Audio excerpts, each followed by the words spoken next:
The Senate will come to order. I ask everyone to please rise and recite the Pledge of Allegiance. Pledge allegiance to the flag of the United States of America and to the republic for which it stands, one nation, under God, indivisible, with liberty and justice for all. In the absence of clergy, let us bow our heads in a moment of silent reflection or prayer.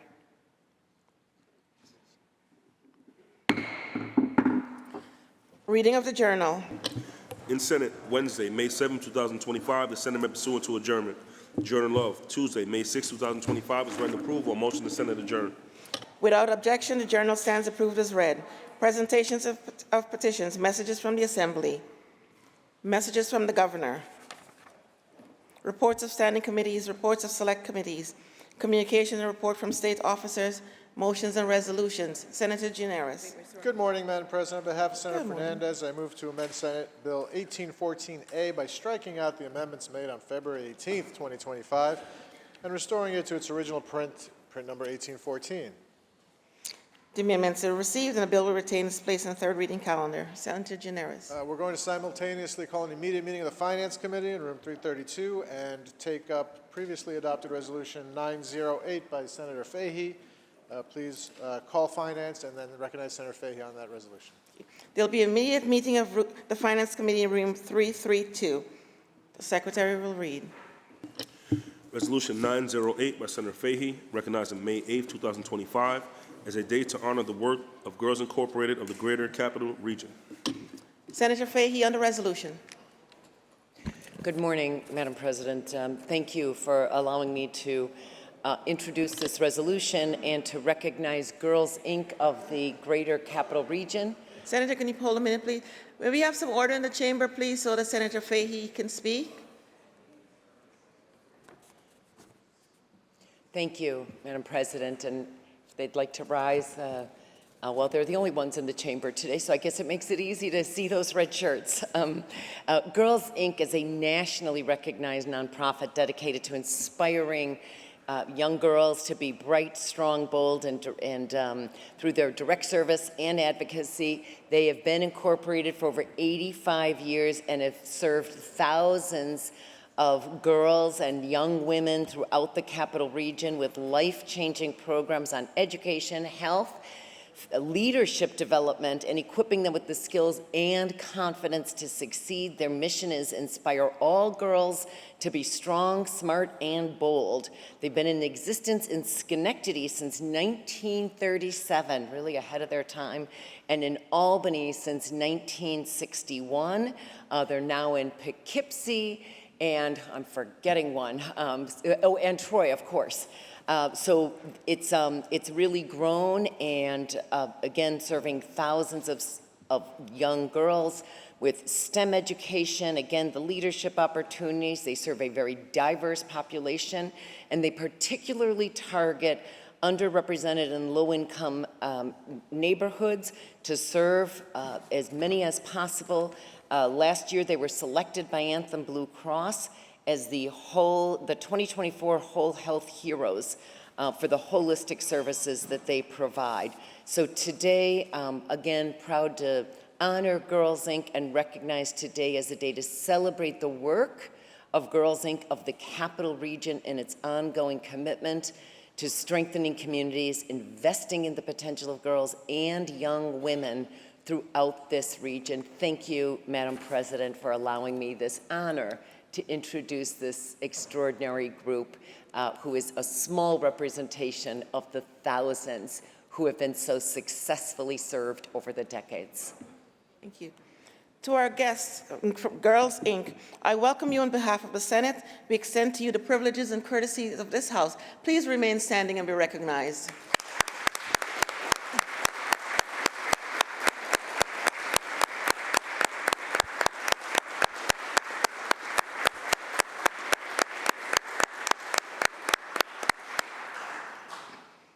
Senator Gineris. Madam President, let's stand at ease while we await the Finance Committee's return. The Senate will stand at ease. The Senate will return to order. Senator Gineris. Madam President, there's a report of the Finance Committee at the desk. Can we take that up, please? Secretary will read. Senator Kruger from the From the Committee on Finance reports the following bills. Senate Print 3004D, Budget Bill, an act making appropriations for the Port of Government Capital Projects Budget. Senate Print 3006C, Senate Budget Bill, an act to amend the Education Law. Bills reported read to third reading. Move to accept the report of the Finance Committee. All those in favor of accepting the report of the Finance Committee, please signify by saying aye. Opposed, nay.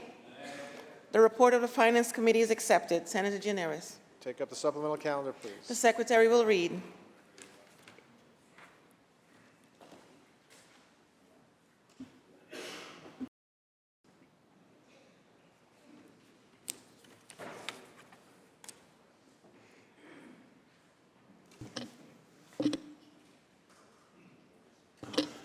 Calendar number 972, Senate Print 3004D, Budget Bill, an act making appropriations for the support of government. Is there a message of necessity at the desk? There is a message of necessity at the desk. Move to accept the message. All those in favor of accepting the message of, please signify by saying aye. Aye. Opposed, nay. The message is accepted and the bill is before the House. The bill will be laid aside. Calendar number 973, Senate Print 3006C, Budget Bill, an act to amend the Education Law. Message of necessity at the desk. There is a message of necessity at the desk. Move to accept the message of necessity. All those in favor of accepting the message, please signify by saying aye. Opposed, nay. The message is accepted and the bill is before the House.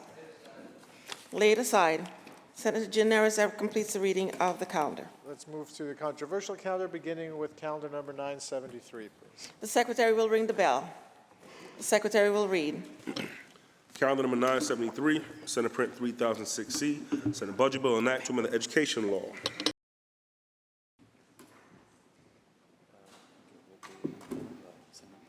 Senator Palumbo, why do you rise? Good morning, Madam Good President. morning. Would the sponsor yield for a few questions on Part LL, please, or anyone other than the sponsor who'd be interested in doing so? Yes. Senator Myrie will yield. Thank you, Senator Myrie. Good morning. How are you? I've been reading some news accounts that there were discussions regarding these changes to discovery with some district attorneys, and I only saw that they were within the 5 boroughs. Do you know if there was any consultation regarding any amendments with any of the other district attorneys around the state? Through you, Madam President, there was extensive conversations with district attorneys from all over the state. As you may have also seen reported, these changes to the discovery law have support from the president of the District Attorneys Association, and our discussions were also inclusive of other stakeholders. So there was extensive discussion around the changes. The sponsor continue to yield. Will the sponsor yield? Yes. The sponsor yields. Thank you, Senator. And from looking at the bill itself, it looks as though the only real substantive changes, I know there were some changes regarding timing of disclosure, regarding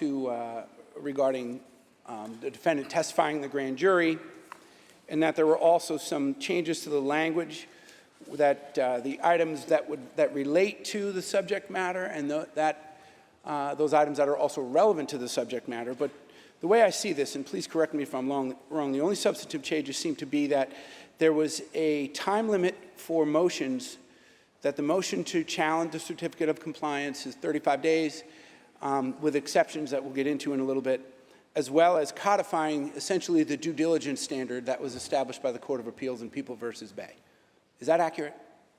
Through you, Madam President, those changes were made. I think it is subjective, what you might consider substantive or technical, but in addition to some of those changes in the Bay factors that were codified, there was also the inclusion of a factor for consideration regarding whether the evidence might prejudice the defendant and impede the ability for them to investigate and mount a defense.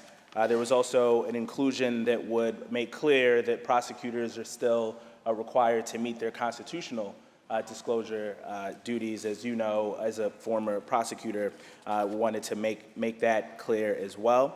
I think we're going to get into some of the COC challenge exceptions that I think, some might argue are substantive as well. President, will the sponsor continue to yield? Does the sponsor yield? Yes. The sponsor yields. Thank you. So in addition to that, just so I'm clear, and so our colleagues are clear, because we're a little bit in the weeds here, and I know that's what I always enjoy, having these debates with Senator Mari. The addition of prejudice to the defendant is something new, that there was otherwise compliance and several factors to consider, but we also added whether or not there was prejudice to the defendant. Is that true? President, that is correct. I also want to note that we make clear in the statute that no single factor is determinative, that the court must adopt a totality of the circumstances approach so that they could be taking into consideration everything and not merely automatically dismissing for one factor or the other. Thank you, Senator. Will the sponsor continue to yield? Does the sponsor yield? Yes. The sponsor yields. So now, as far as noncompliance with discovery, was that decoupled from the speedy trial statute, from the 3030 statute in this new change? Through you, Madam President, it was not.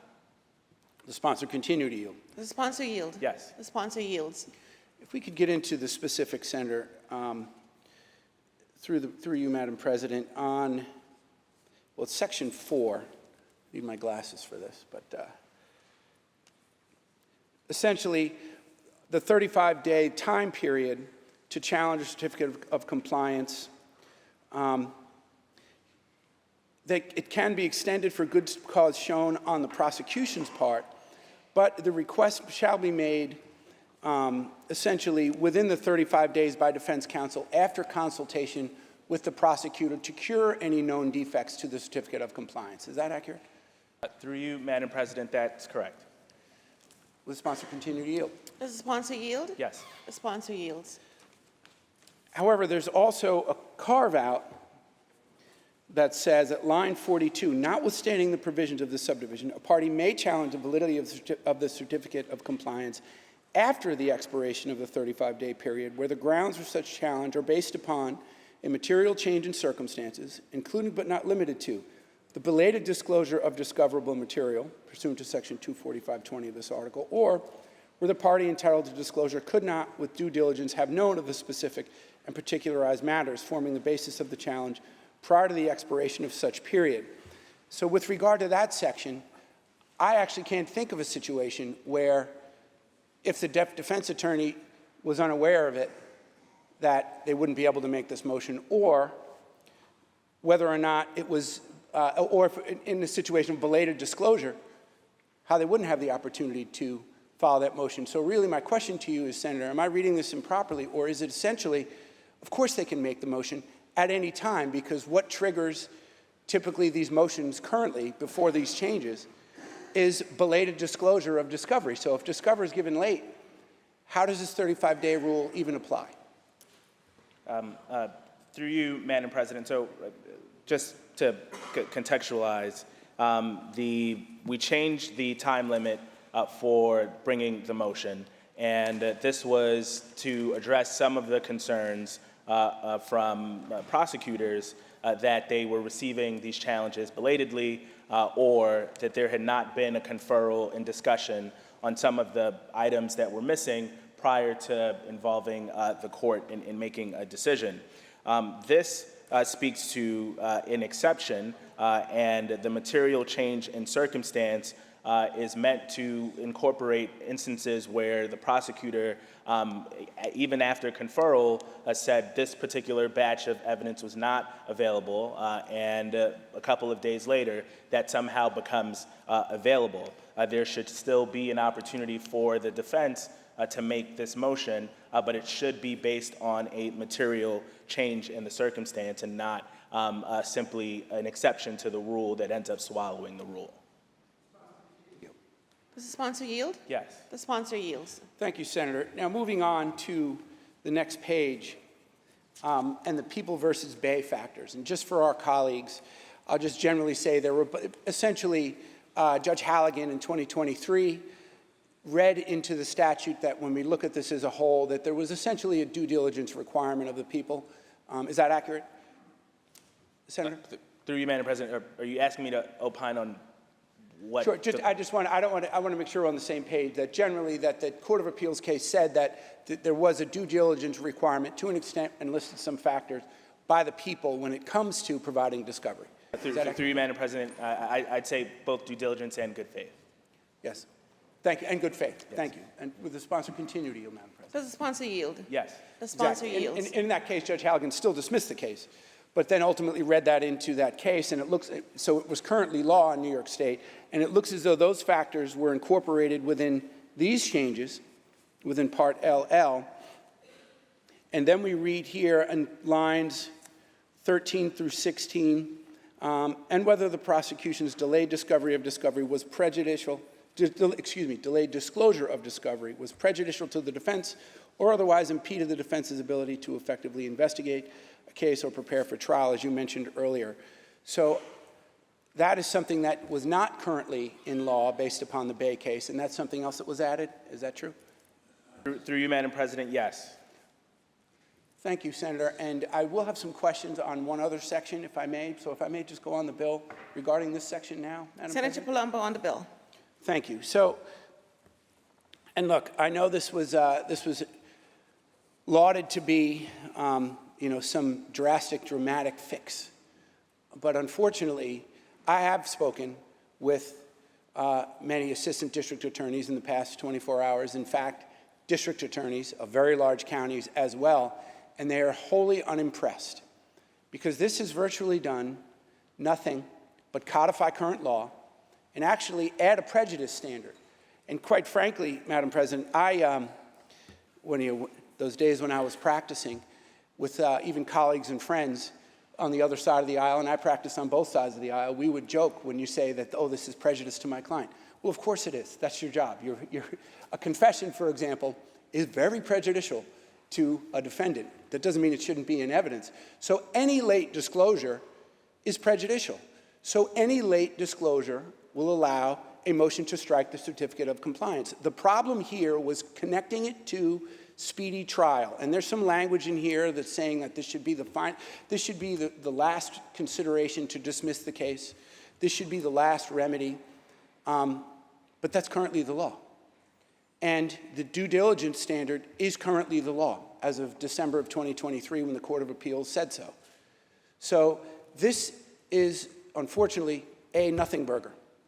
And quite frankly, during these deliberations, we saw many of our colleagues on the other side say, we don't want any changes to discovery. We're not doing it. Well, that's what happened. This is not a change. This is nothing. This is codifying current law, and this is creating a few nuanced, really insignificant changes, in my opinion, still allowing the court to strike the certificate of compliance for late disclosure, even if it's unintentional, because now we're adding a new factor of prejudice to the defendant. Check that box on every single late disclosure of something that's significant, period. So if it's a body camera, which is of the 7th police officer at the scene, you didn't disclose that. Well, that's prejudicial. It may have something that I really feel is important, Judge. I want to make the motion. Okay, great. In fact, it's ineffective assistance of counsel, in my opinion, if you're not making that motion. So now we're going to be right back to where we are currently today, with cases being dismissed on hyper-technical issues and justice not being served. So I do appreciate this, and I would hope that my colleagues, when the dismissal numbers are roughly what they are today for technical violations of this, that we can actually revisit this and actually do something that will make it fair and balanced for both sides. That's really the importance. Justice has a scale in her hands and a blindfold. So the scale is really tipped in the wrong direction right now, that it's not fair. It's not fair to everyone. So we need to fix it. This is not a fix. So that being said, Madam President, I'll go back to the nice Senator Palumbo, and I wonder if the sponsor would yield for some questions on Part DD, please. Does the sponsor yield to the nice Senator Palumbo? I yield to the nice senator. The sponsor yields. Well, good morning, Senator Murray. What a pleasure. So nice to see you. Yes. With regard to this Part DD, so we've created a new crime, evading arrest by concealment of identity. And the elements of this crime, it's a B misdemeanor, so you can get 3 months in jail. And a person's guilty of evading arrest by concealment of identity when in the course of the commission of a felony or Class A misdemeanor or in the immediate flight therefrom, such person wears a mask or facial covering or otherwise obscures their face completely or partially for no legitimate purpose with the intent to prevent their identification, apprehension, or arrest for such crime. So based on that language, Senator, my question is, can someone be charged with this new crime if they are not, and this is somewhat rhetorical, committing another A misdemeanor or higher, and they're wearing the mask during the commission or immediate flight therefrom? Cannot. Will the sponsor continue to yield? Does the sponsor yield? Yes. The sponsor yields. Thank you, Senator. So if someone's on a college campus wearing a mask, screaming, cursing, and shouting anti-Semitic comments, they can't be charged with this crime because that would essentially be harassment, which is a violation. They're not in the commission of a crime, but they're, in fact, still wearing their mask with the intent to prevent their identification, apprehension, or arrest. They still couldn't be charged with this new crime that has just been created. Isn't that fair to say? Through you, Madam President, they would not be charged with this new crime. They may be charged with an underlying crime in this hypothetical that you've described.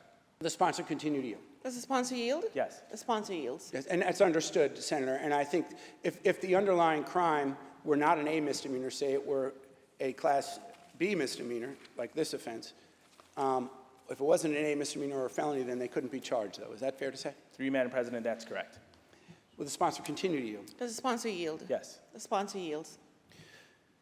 So, Senator, to get a little bit more specific, somewhat technical, under the penal law section 70.35, there's a merger doctrine where determinate sentences merge with indeterminate sentences. So, for example, if someone were committing a robbery with a mask in full violation of this charge, and they were convicted of robbery and sent upstate, isn't it true that this crime, the evading arrest by concealment of identity, would have zero effect on their sentence because under the sentencing guidelines, you can't run it consecutively because it's a misdemeanor, and because it's a maximum of 90 days, if they were maxed out, it would just simply merge and run concurrently. So there would be no additional penalty for committing this offense.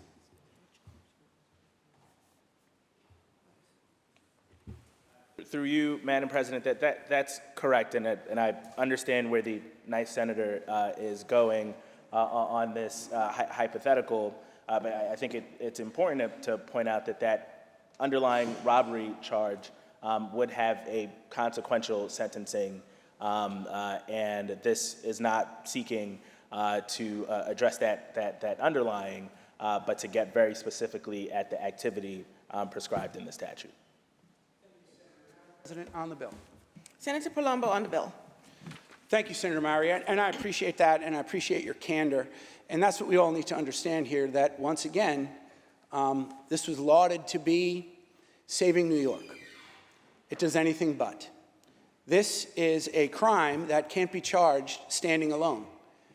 It cannot. If someone is wearing a mask and broadcasting that they're wearing it to conceal their identity, they're wearing it to avoid arrest for some action that they may commit in the future, criminal conduct, they can actually admit all of that.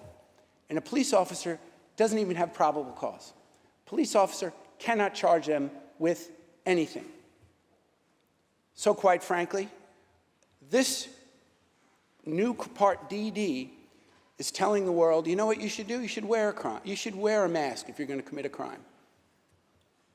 Because nothing's going to happen to you. Unless you get caught for the crime, then so what? It just merges, and it's no additional penalties. The smart thing to do would have been to create an enhancement, like we do in our penal law every day. You commit a robbery, acting in concert with someone. It becomes a higher elevated robbery. You have a weapon. It enhances the penalty for engaging in additional unlawful conduct. This doesn't do that. So sadly, Madam President, this, again, To repeat my last comments, this is a nothing burger. Unfortunately, this is nothing. Because the level of offense that needs to be committed in order to even be charged with it is, under our law, a mandatory concurrent sentence with whatever happens here, meaning that they run together, for those of you who don't know what I'm talking about. So, Madam President, this was well-intended, I'm sure, but it doesn't get us to where we need to go. Thank you. Thank you, Senator. Senator Rhodes, why do you rise? Thank you, Madam President. I was hoping that Senator Myrie might yield to a few more questions on Part DD. Will the senator yield? Yes. The senator Thank- yields. Thank you, Senator Myrie. Thank you, Senator Myrie. Thank you, Madam President. Through you, of course, Madam President. Through the questioning of Senator Palumbo, it appears as though there is no ability for a police officer to effectuate an arrest based simply upon the fact that an individual is wearing a mask for the purpose of concealing their identity. Is that correct? Through you, Madam President, this is an additional criminal charge that requires for there to be the commission or the evasion of a crime happening separate from wearing a mask. Will the sponsor continue to yield? Does the sponsor yield? Yes. Sponsor yields. But so I'm correct in my understanding, another crime has to be committed in order for that first crime to even be charged, correct? I'm sorry, could you just repeat that? Sure. Another crime has to be committed in order for that first crime of wearing a mask for the purpose of concealing your identity to even be charged, correct? Through you, Madam President, that's correct. Concealing your identity in and of itself is not a crime. So, will the sponsor continue to yield? Sorry. Does the sponsor yield? Yes. The sponsor yields. So in the case, for example, just looking to a few examples over the course of the past year, an attempted robbery and assault of a female student on the campus of Oakland University by a group of masked individuals, a slashing which occurred at Hofstra University by another group of masked individuals, a man attacked last June on the 4-5 train in the New York City subway system, again, by a mob of masked individuals. Would any of those individuals been able to be charged if they were never caught because they concealed their identity? Through you, Madam President, I just want to make sure I understand the hypothetical. Someone having, Well, it's a reality. These things actually Senator happen. Rhodes, Senator Rhodes, I just want to the make sure I'm, sponsor has the floor. yeah, I just want to make sure I understand what you're asking. That could someone be charged in any circumstance if they were not caught? Is that what you're asking? Correct. Yes, if you're not caught, you will not be charged. The sponsor will continue to yield. Does the sponsor yield? Yes. The sponsor yields. So if a prospective criminal, someone who intends to do harm, is wearing a mask for the purpose of concealing their identity, and then goes ahead and commits the crime, but because they're wearing a mask to conceal their identity, this bill does nothing to allow the police to try and prevent that crime from happening. Through you, Madam President, so first I think you're asking a law enforcement question about their ability to get someone who was either committing a crime or trying to evade one. But it's important to note here that if you look to lines 6 and 7, that it talks about not just the commission of a felony or Class A misdemeanor, but or in the immediate flight therefrom. And that is added to, I think, get at what you're trying to say, in that if you are not able in the immediate instance to catch someone in the commission of a crime, this also captures activity for someone trying to evade a crime, and it allows for them to bring the charge. Just like all of our criminal statutes, if someone is not caught, they will not be charged. But this is meant to, if someone is committing a crime and concealing their identity with the purposes of evading being arrested, then that is an additional charge that can be brought by the prosecution. Will the sponsor, thank you, Senator Myrie. Will the sponsor continue to yield? Does the sponsor yield? Yes. The sponsor yields. But if the purpose of wearing the mask is to conceal one's identity, why wouldn't we make that a crime in and of itself? You, Madam President, I think the senator is suggesting that we criminalize the mere concealing of your identity, and that is not what this bill does. Will the sponsor continue to yield? Does the sponsor yield? Yes. The sponsor yields. I'm aware of that fact. But if someone can only be arrested upon the commission of a crime if they can be identified by the victim, why wouldn't we make the wearing of a mask for the purpose of concealing your identity itself a crime to try and prevent that or to try and help the victim identify who it was that actually committed the crime? Through you, Madam President, we believe that there may be constitutional issues and that may be overly broad to criminalize merely the wearing or concealing of one's identity. And the statute also points out that there is a legitimate purpose analysis that has to be undergone, and there are legitimate purposes why someone might be wearing a mask. So the coupling of that with the intent to prevent their identification or apprehension or arrest for a crime is, I think, the narrow behavior, the narrow activity that this is aimed at. Will the sponsor continue to yield? Does the sponsor yield? Yes. The sponsor yields. Well, I know you mentioned prospective constitutional challenges, but we really don't have to reinvent the wheel. We had a law, Penal Law Section 190 and 190.91, which was on the books for 175 years before that law was repealed back in 2020 under the guise of the COVID pandemic, which would have made it a crime to wear a mask when you're in a group of 3 or more individuals who are congregating in a public place. Why wouldn't we simply put that law, which withstood constitutional challenges and was found to be perfectly legitimate, why wouldn't we put that back in place to give victims the tools that they would need to be able to actually help the police apprehend people who are assaulting them? Through you, Madam President, that law cited by the senator was actually a violation, and what we are discussing today is a stronger penalty. This is now in our penal statute and gets to the specific behavior of trying to prevent criminal activity while someone is concealing their identity for purposes of committing that crime or evading that crime. Will the sponsor continue to yield? Does the sponsor yield? Yes.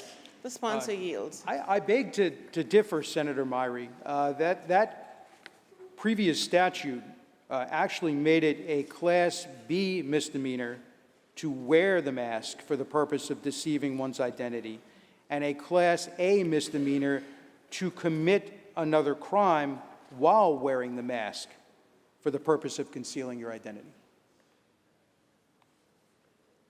Through you, Madam President, I believe my colleague is referencing the wrong statute. You mentioned the one that was initially instituted in 1845 here in the state of New York, and that was suspended for purposes of COVID in 2020. That was a violation. This is a crime.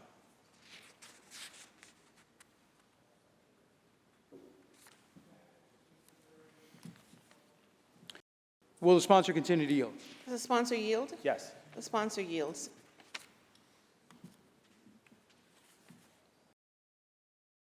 Been advised that there may be a separate loitering statute, 24035, which accomplished what I was talking about. I do have a. Are you on the bill, Senator No. Rhodes? I do have legislation, S723, which actually reestablishes the former section 190.90, 190.91, which establishes the crime of a deceptive wearing of a mask and aggravated deceptive wearing of a mask, making those crimes respectively a Class B and Class A misdemeanor, which was a restatement of the law which was repealed. Would that not be a more effective method in comparison to the legislation that is advanced today as Part DD, which would actually assist in identifying those who are committing criminal activity and making the public safer. Through you, Madam President, as you know, we are a legislative body where we all have the ability to introduce and discuss legislation, and I'm not going to opine on the efficacy of a bill not yet before the House and not yet on the precipice of being signed into law, but happy to discuss the bill outside of this context. I appreciate that, Senator Myrie. On the bill? Senator Rhodes on the bill. Madam President, and I want to thank Senator Myrie for his comments. The sad reality is that any of the crimes that I referenced previously and any of the hundreds of crimes that have taken place since the repeal of the mask statute as a result of COVID in 2020, the legislation that's being advanced today as Part DD will not assist in preventing any of those crimes.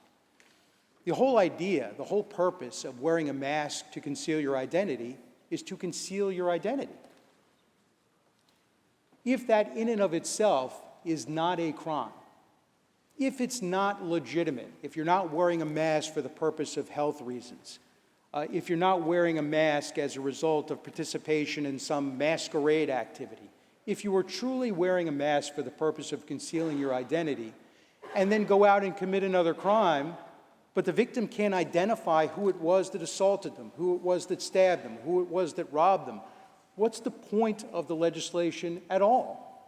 You can only charge someone with Part DD if they're caught. But wearing a mask to conceal your identity makes it much, much harder for the victim and for law enforcement to be able to identify you for the purpose of being caught. So what, in fact, is the point? If the point is to try and keep people safe, Part DD accomplishes nothing in helping to keep people safe. I'd like to turn, Madam President, if you would permit me to do so, to, I'm actually not sure what the part section is, but to the issue of zero-emission buses.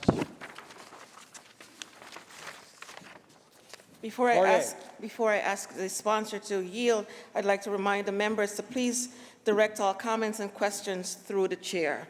Will the sponsor yield? Yes, I The think you sponsor mean- yields. I believe you mean Part A, Senator. Part A. Thank you very much. I appreciate it, Senator Mayor. Is this legislation an acknowledgement of the fact that school districts and bus companies are going to have a difficult time complying with the electric school bus mandate? Through you, Madam President, these provisions dealing with electric school buses reflect our continued commitment to ensure that we move towards full implementation of the requirements of electric school buses for schools, with acknowledgement of the challenges that we hear from our districts about some of the problems they face in meeting that requirement. So to the extent that we hear and respond to our school districts, yes, that's what we're doing here. Will the sponsor continue to yield? Does the sponsor yield? Yes. The sponsor yields. Thank you, and through you, Madam President. Can you articulate what some of those challenges might be for school districts and bus companies? Well, through you, Madam President, I can tell you what's in this section of the bill, which intends to respond to them. And one is a modification of the extension that is permissible for districts that are having challenges. Current law allows one extension up to 24 months for the compliance. This law will allow two 24-month extensions. Basically, you get an extra 4 years to comply with the law. That is one of the provisions in here. And in order to get that extension, you have to show good faith in having worked with NYSERDA through the process of trying to comply with the law. Will the sponsor continue to yield? Does the sponsor yield? Yes. The sponsor yields. Thank you, Senator. And through you, Madam President, some of the challenges that have been brought to my attention were the supply of buses, that school districts and bus companies are having a difficult time getting buses from the two companies that actually provide those buses because we've created an artificial demand. Another concern that's been raised to me is the bus cost, right? Those buses cost anywhere from 2 to 3 times what a diesel bus would cost, and districts have to come up with the money to be able to afford that. Infrastructure cost. Right now, the mandate is that by June 1st of 2027, no school district is allowed or bus company is allowed to purchase a non-electric school bus. Battery danger. One of the concerns that I've raised on this floor before is the fact that fire suppression systems do not exist on these buses to date, which would eliminate the danger of electric bus fires and those batteries, the sudden combustion and the rapid spread of the intense fire. There are concerns about the safety of students on those buses and the cost of the electric grid and the capacity to be able to handle some of these. With those concerns having been raised, and I don't know if you've heard some of those same concerns, but I can't imagine that we haven't, why wouldn't we simply extend the effective date of the statute as opposed to requiring each school district and each bus company to jump through the hoop of having to apply, having to demonstrate an attempt of good faith compliance to problems that we already know exist? Through you, Madam President, let me first clarify that on the issue of cost, yes, we have heard it, and I would point out that the Environmental Bond Act has $500 million allocated for the costs of electronic school buses, and there's an additional $100 million in this year's capital bill, which we hopefully will vote on later today, for this purpose.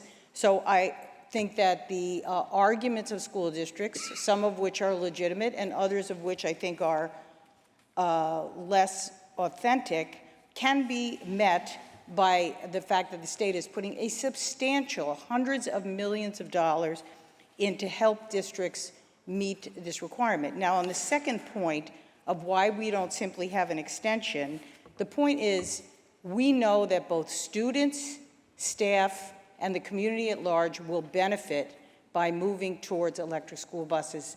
And we care about those issues, and we're not willing to defer them forever. We have a requirement that new purchases at 2027, but ultimately 2035. We have built in substantial time for districts to comply. We continue to work with them.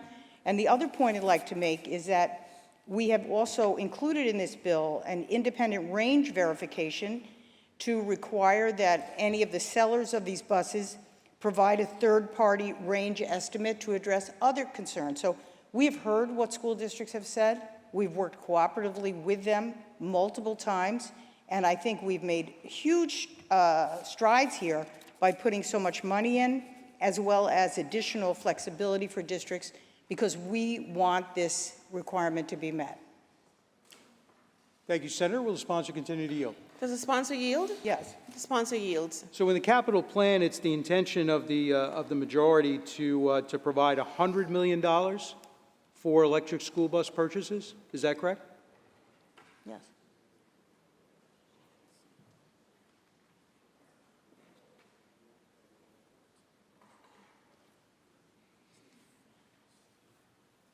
Yes, the answer is yes. There's $100 million for electric school buses within other provisions of the capital budget. And will the sponsor continue to yield? Does the sponsor yield? Yes. The sponsor yields. Through you, Madam President, $100 million at a cost of $400,000 per bus. Do you know how many buses that actually provides?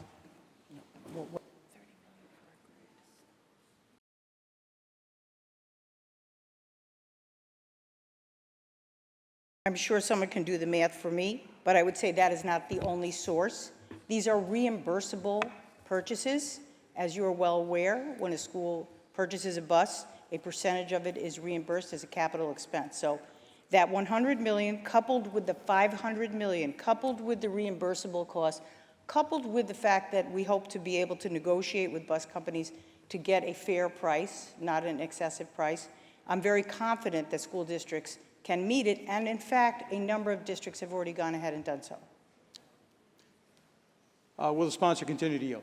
Does the sponsor yield? The sponsor yields.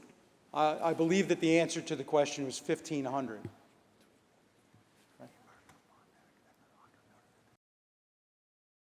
President, I think our math is not the same over here. That being said, Senator. I stand by my answer to the question before. There is adequate money to meet the needs of these districts. We will continue to work with them and be partners with them in order to comply.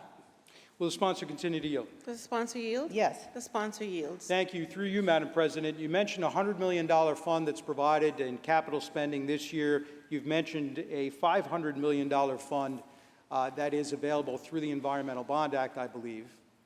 The complete cost at $400,000 per school bus is in excess of $20 billion to replace the 45,000 school buses, according to NYSERDA, that will have to be replaced as a result of this plan.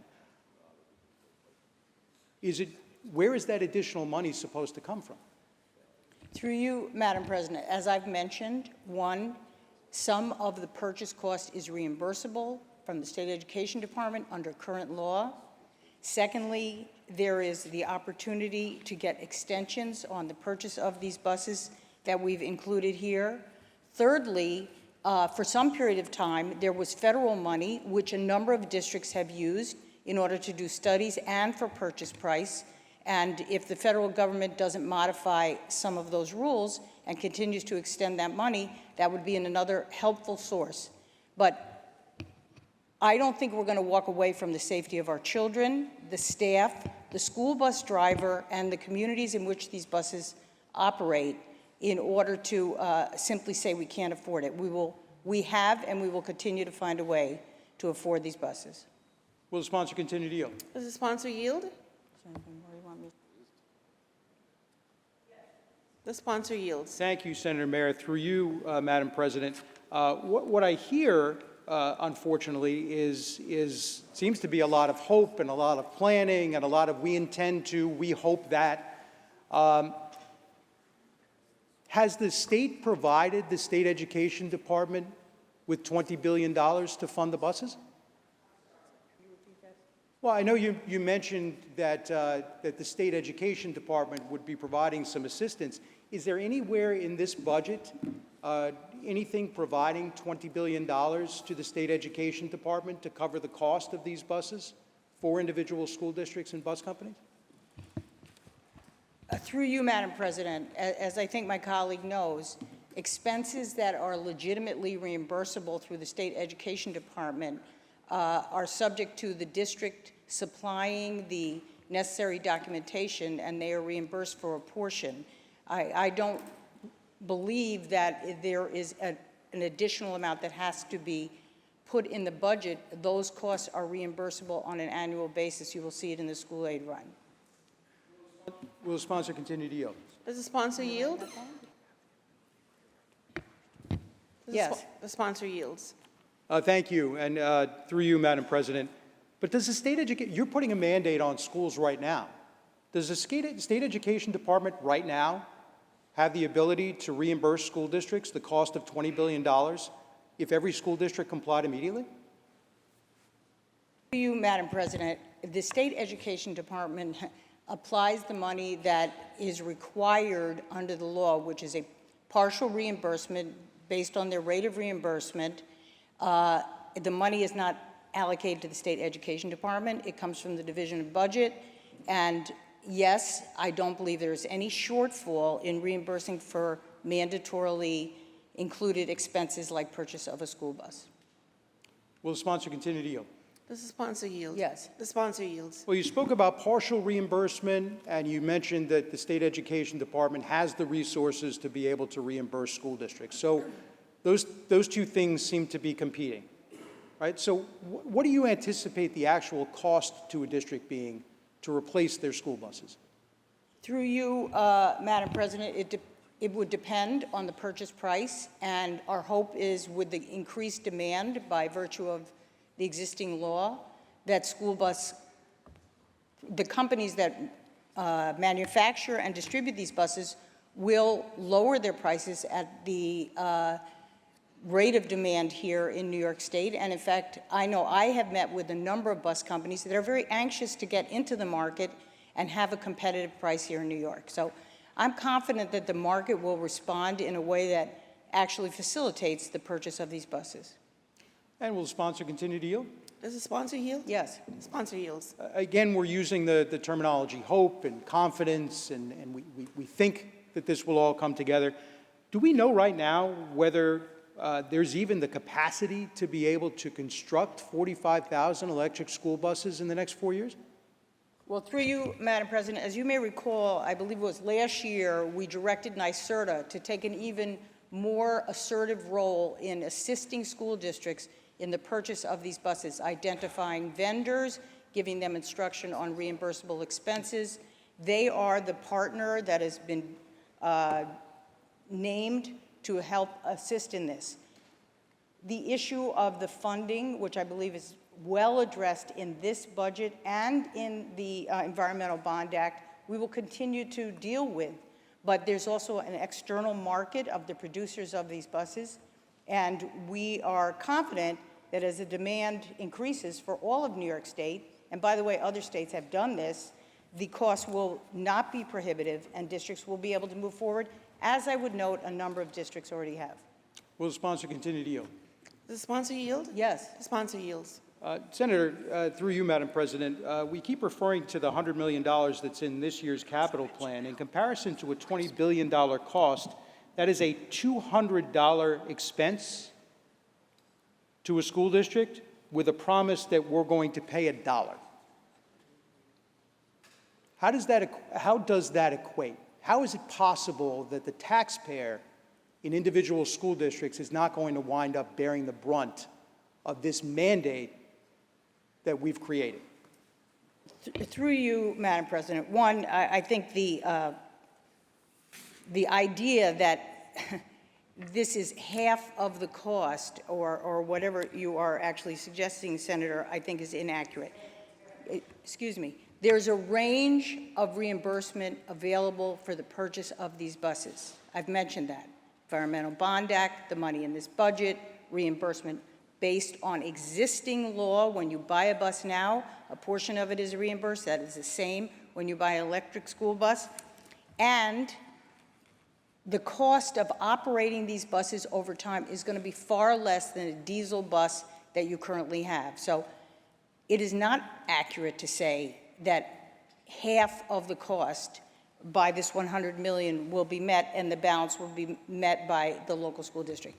There are a range of resources available, I think I've made that very clear, that are available to every district in order to meet this requirement, and if they have additional problems, they can get up to a second extension of time. Will the sponsor continue to yield? Does the sponsor yield? Yes. The sponsor yields. Thank you, Senator. We've identified so far, you've identified a potential pool of $600 million in available aid versus a $20 billion potential cost to school districts and to bus companies who then contract with our school districts. What happens if a school district cannot afford it? Law, through you, Madam President, this law gave a very long runway for schools to comply. And the point of that long runway was to allow schools, one, to look at every option, to ensure the state assisted as necessary. If there were technical issues, that we would deal with them through NYSERDA, and that there is funding available through traditional reimbursement sources. As you would say today, when a school needs to buy a new bus, when some portion of it must be borne by the district and another portion is reimbursed. This is far in excess of what currently occurs for a diesel school bus. So again, I'm confident that the money is there. The school districts, on balance, want to comply with this. They look forward to having healthier school buses for their children and those that are on the bus and the communities in which these buses travel. So I am very confident that we've given enough time for districts to comply. Sponsor yield? Yes. The sponsor yields. Thank you, Senator. Through you, Madam President. Let's take, for example, a school district like the Levittown School District, which owns a fleet of just over 80 buses. The projected cost to that school district will be $38 million, not including the infrastructure cost of building a facility that can actually maintain those buses. Not to mention that 20% of those buses may be out of service at any given time, so they will have to purchase additional buses to make up for the ones that are out of service. There is no district that can absorb that as part of their regular operating expense. It will have to be done through bonding. How does this law account for what happens if the voters simply don't approve the bond?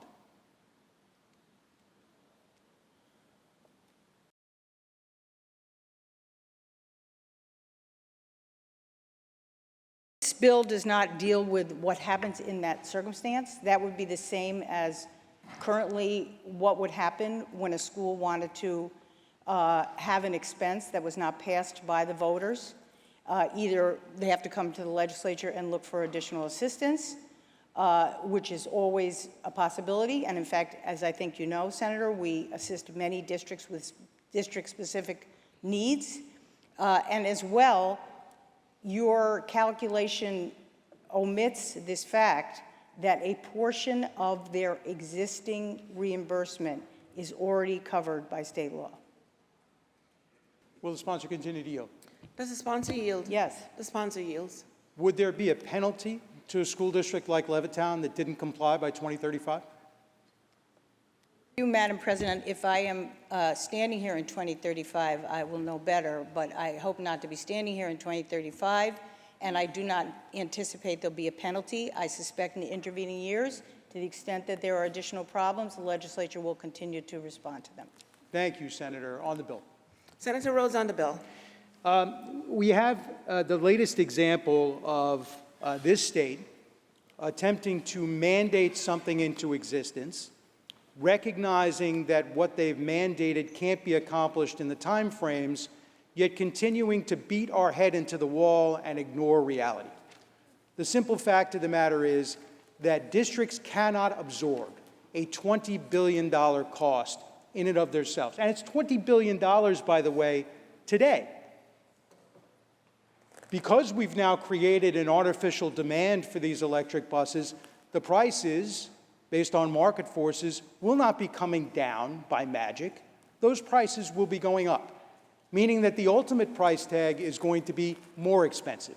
And as much as we try to legislate things into existence, these companies only have a certain capacity to be able to build these buses. So supply is an absolute problem, which again, this legislation, by making districts jump through hoops, rather than recognizing the error of our ways and simply extending the deadline, continues to ignore. We have issues with respect to bus cost, the financial demand upon these districts. We've identified a bunch of sources, right? We've spoken about the $100 million, as I equated it to, $1 in exchange for the $200 expense that these districts are going to have to bear. That's what $100 million equates to. The Environmental Bond Act fund of $500 million, which probably at this point has been spent 5 times over on different things, but let's assume that that pool of money is there. Districts are going to be the ones that are going to have to absorb that cost. And if your district doesn't own a fleet, trust me, your district is still going to have to pay that cost when they contract with a private bus company who is going to have to pay that cost, who probably doesn't have access to the funds that we're talking about, that the state is supposedly providing. We have infrastructure costs. It's not enough to simply buy the buses. You have to be able to charge the buses. You have to be able to service the buses. You have to have employees, mechanics, who are going to know how to work on these buses. Nothing's been done to address those costs. You have the battery danger, which we continue to whistle past the graveyard on this issue. We are all aware of the prevalence of e-bike fires. We have all seen the videos of what a small battery pack... Excuse me, Senator Rhodes? On the You've bill. exceeded your debate time limit. 30 minutes? Yes, by much. Oh, Thank you, Senator. I apologize. Thank you, Senator. And grid cost. Thank you, Madam President. I Thank would you, encourage my Senator. colleagues to vote no. Thank you. Senator Borrello, Madam President, why do you rise? just because we haven't beaten this horse to death yet, could we have a further conversation on Part A, zero-emission buses? Does the senator yield? Yes, happy to yield. The senator yields. Through Madam President, New York State is a vastly different place.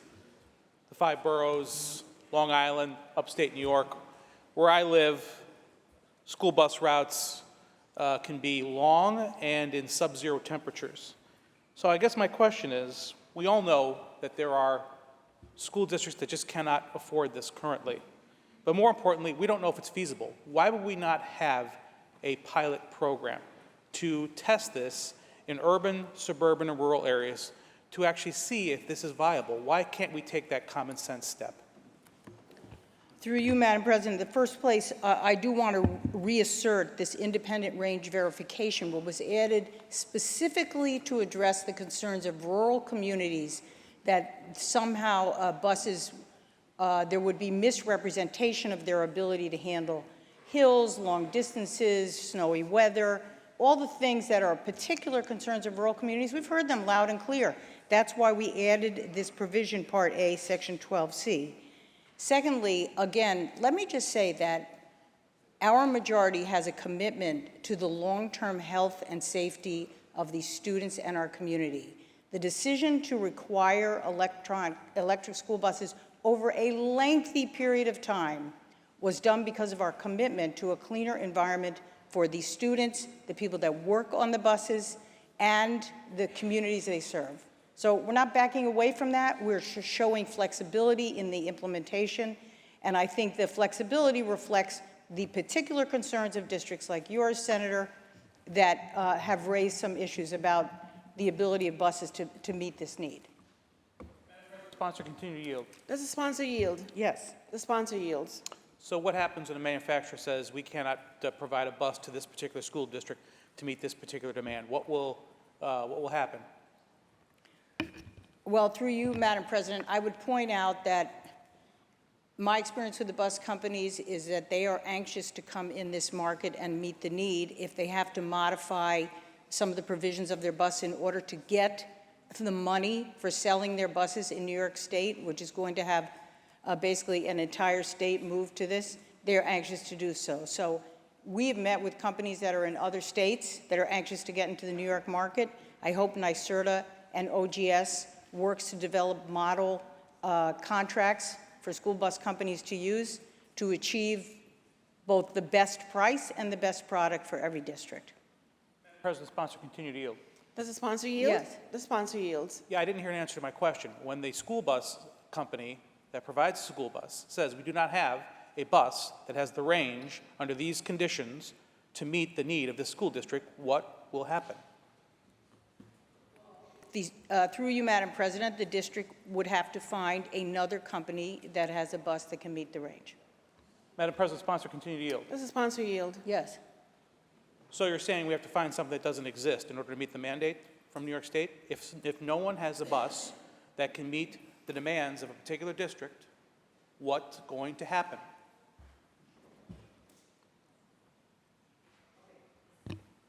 Through you, Madam President, the waiver that I described, which is extended here, does provide an explicit provision that the waiver can be granted if there is not availability within the marketplace. Madam President, sponsor, continue to yield. Does the sponsor yield? Yes. Before the sponsor yields, Senator, I'd like to remind you to address your questions through the chair and not directly at the sponsor. Thank Through you. you, Madam President. Thank you. Will the sponsor yield? Yes. The sponsor yields. Through you, Madam President. What are we going to do for technology that does not exist in order to meet a mandate that cannot be met? President, I believe I've answered that quite clearly. One, if the actual bus is not obtainable for the reasons that my colleague is suggesting, the district would seek a waiver and a second waiver if necessary. Secondly, I'm confident that in our market-driven economy, the bus manufacturers have and will continue to perfect their products so that it works for every district, as it has in other parts of the United States. New York is not the only state in the union that is moving towards electric school buses. Madam President, sponsor continue to yield. Does the sponsor yield? Yes. The sponsor yields. So those two extensions total, a total of 48 months, 2 years? Are you asking the chair? Yes, I'm asking you to ask her, if she doesn't mind. Okay. What So happens through you, after- the chair. Madam President, what happens after 48 months? Through you, Madam President, the law we are enacting today will allow a second 24-month extension. That is two 24-month extensions. That is 8 years of an extension. If I'm right, 24 months is 2 years, four years of an extension in order to comply. I'm confident that if we are not able to comply within 4 years of finding buses that can meet every district, we will revisit that issue. Our door remains open as it has. We've met with districts throughout the state that have challenges. I believe we're responding to them. President, sponsor continue to yield. Does the sponsor yield? Yes. The sponsor yields. So we have a district that says, I cannot meet the demand of this mandate. We don't have the infrastructure, we don't have the money, and the technology does not exist for us to be able to safely transport our children in particularly dangerous conditions like the middle of winter. But we're going to just say we hope that something else will come up in the next 4 years, technology will change, and then maybe we'll reconsider giving them another waiver? What's the choice here? Madam President, it's been pointed out to me that states like Maine, which have an environment that is probably colder and more mountainous than most parts of New York State, other than, I would say, the Adirondacks and the Catskills, have managed to do this. I am confident that if in 4 years we do not have the technology that can meet the needs of every district, those who are in the legislature will adopt additional changes in order to encourage and provide the opportunity for districts to comply. Madam President, sponsor continue to yield. Does the sponsor yield? Yes. The sponsor yields. So I know that sometimes the laws of supply and demand evade. Are you on the bill, Senator? No, I'm questioning. This is a question. Okay, because you Thank you. didn't ask that. What's that? You didn't address that. Did I ask if I could ask a question? Good, go ahead. May I ask a question? Thank you. So the law of supply and demand often evades people. We already have a backlog of a couple years for school buses right now. We've mandated something. I've yet to see it ever make it cheaper. When the government demands that you have to buy something, it never gets cheaper or better. So what makes us think in 4 years we're going to have cheaper, better, more reliable electric school buses when we can't meet the demand that we have right now because of this government mandate? Through you, Madam President, I appreciate my colleagues' views of how the economy works. I think that the evidence is pretty clear. When there is widespread purchase that is going to be required, the market will lend itself to lower prices and better vehicles. And in general, that has been the way this process has worked. And again, to the extent that it does not work that way, every year we adopt a budget. This legislature can modify it. We believe we've made substantial modifications here to address these concerns, and I'm not sure that restating them multiple times will change that outcome. Madam President, on the bill. On the bill. Thank Go you, ahead. Madam President. So to address the question that was brought up about the state of Maine, which I agree with you would have similar conditions, they're only mandating 75% of their buses by 2035, not 100%, because they know that there's going to be places where it's just simply not going to work, but not us here. We haven't figured that out yet. But what concerns me is we don't really have a plan here. A goal is not a plan. The safety of our children is probably the most important thing. I haven't heard anything about a safety plan for these electric school buses. We know they burn fast, they burn hot, and we've seen it happen with the electric vehicles across the country. We know that in cold conditions, the reliability drops, the range drops, and we're going to have children sitting somewhere in districts like mine in a dead school bus in the middle of winter. That's not something I think any of us want to sacrifice to reach whatever ridiculous goal we think we're reaching here. But let's talk about the cost. 45,000 school buses in New York State. We've allocated enough for about 1,000. I know the math was kind of difficult earlier. It's about 1,000 of 45,000 that we've allocated enough funding for. That's before we start talking about making substantial changes to the electrical supply needed. Some districts are being told it's going to be a few $1 million to put in a new substation. And by the way, we've got a backlog of a couple of years to do that. We haven't made any accommodations for that. We haven't made any accommodations for the fact that right now insurance companies are waking up to the fact this is going to be a disaster. And they're telling school districts that have electric school buses, you can't keep them inside a building because the building might catch fire. You have to keep them outside. Well, what happens when you keep them outside? Well, it takes longer to charge and costs more money to charge. And of course, in the middle of winter, we're going to have to clean those school buses off before they pick up our kids. So we haven't thought this through, not even a little bit, quite frankly. We just know that it sounds really good. We're going to put our kids on electric school buses. That sounds fantastic. But the cost is not even close to being covered. And the sacrifice could be the safety of our children to meet this ridiculous boondoggle mandate. This should not be done, and this extension isn't enough. The money's not there, and we don't have a plan. Thank you, Madam President. Thank you, Senator. Senator Tedesco. Thank you, Madam President. Would Senator Mary yield for a couple of questions? Small discussion. Does the senator yield? Yes. The senator yields. Senator, as a ranking member on the Education Committee, I really appreciate the opportunity to serve on such an important committee and appreciate always working with you. We don't always agree, but I appreciate your leadership on that committee. It's challenging, as all the committees are, in some of the concerns we have in New York State. And many of us in this room, I don't know how many, have had some experience in the field of education. And I know you've heard me say before, I had two jobs, primary jobs in my life. One, and both of the jobs I loved extremely, loved them a lot. I loved being the Assembly representative there, loved being here in the Senate. But on days when we're troubled with important things like the budget, you've heard me often say, and I say this tongue in cheek, I had a real job at one time. I was an educator. I was a teacher. And they're important people in our state, and we appreciate them.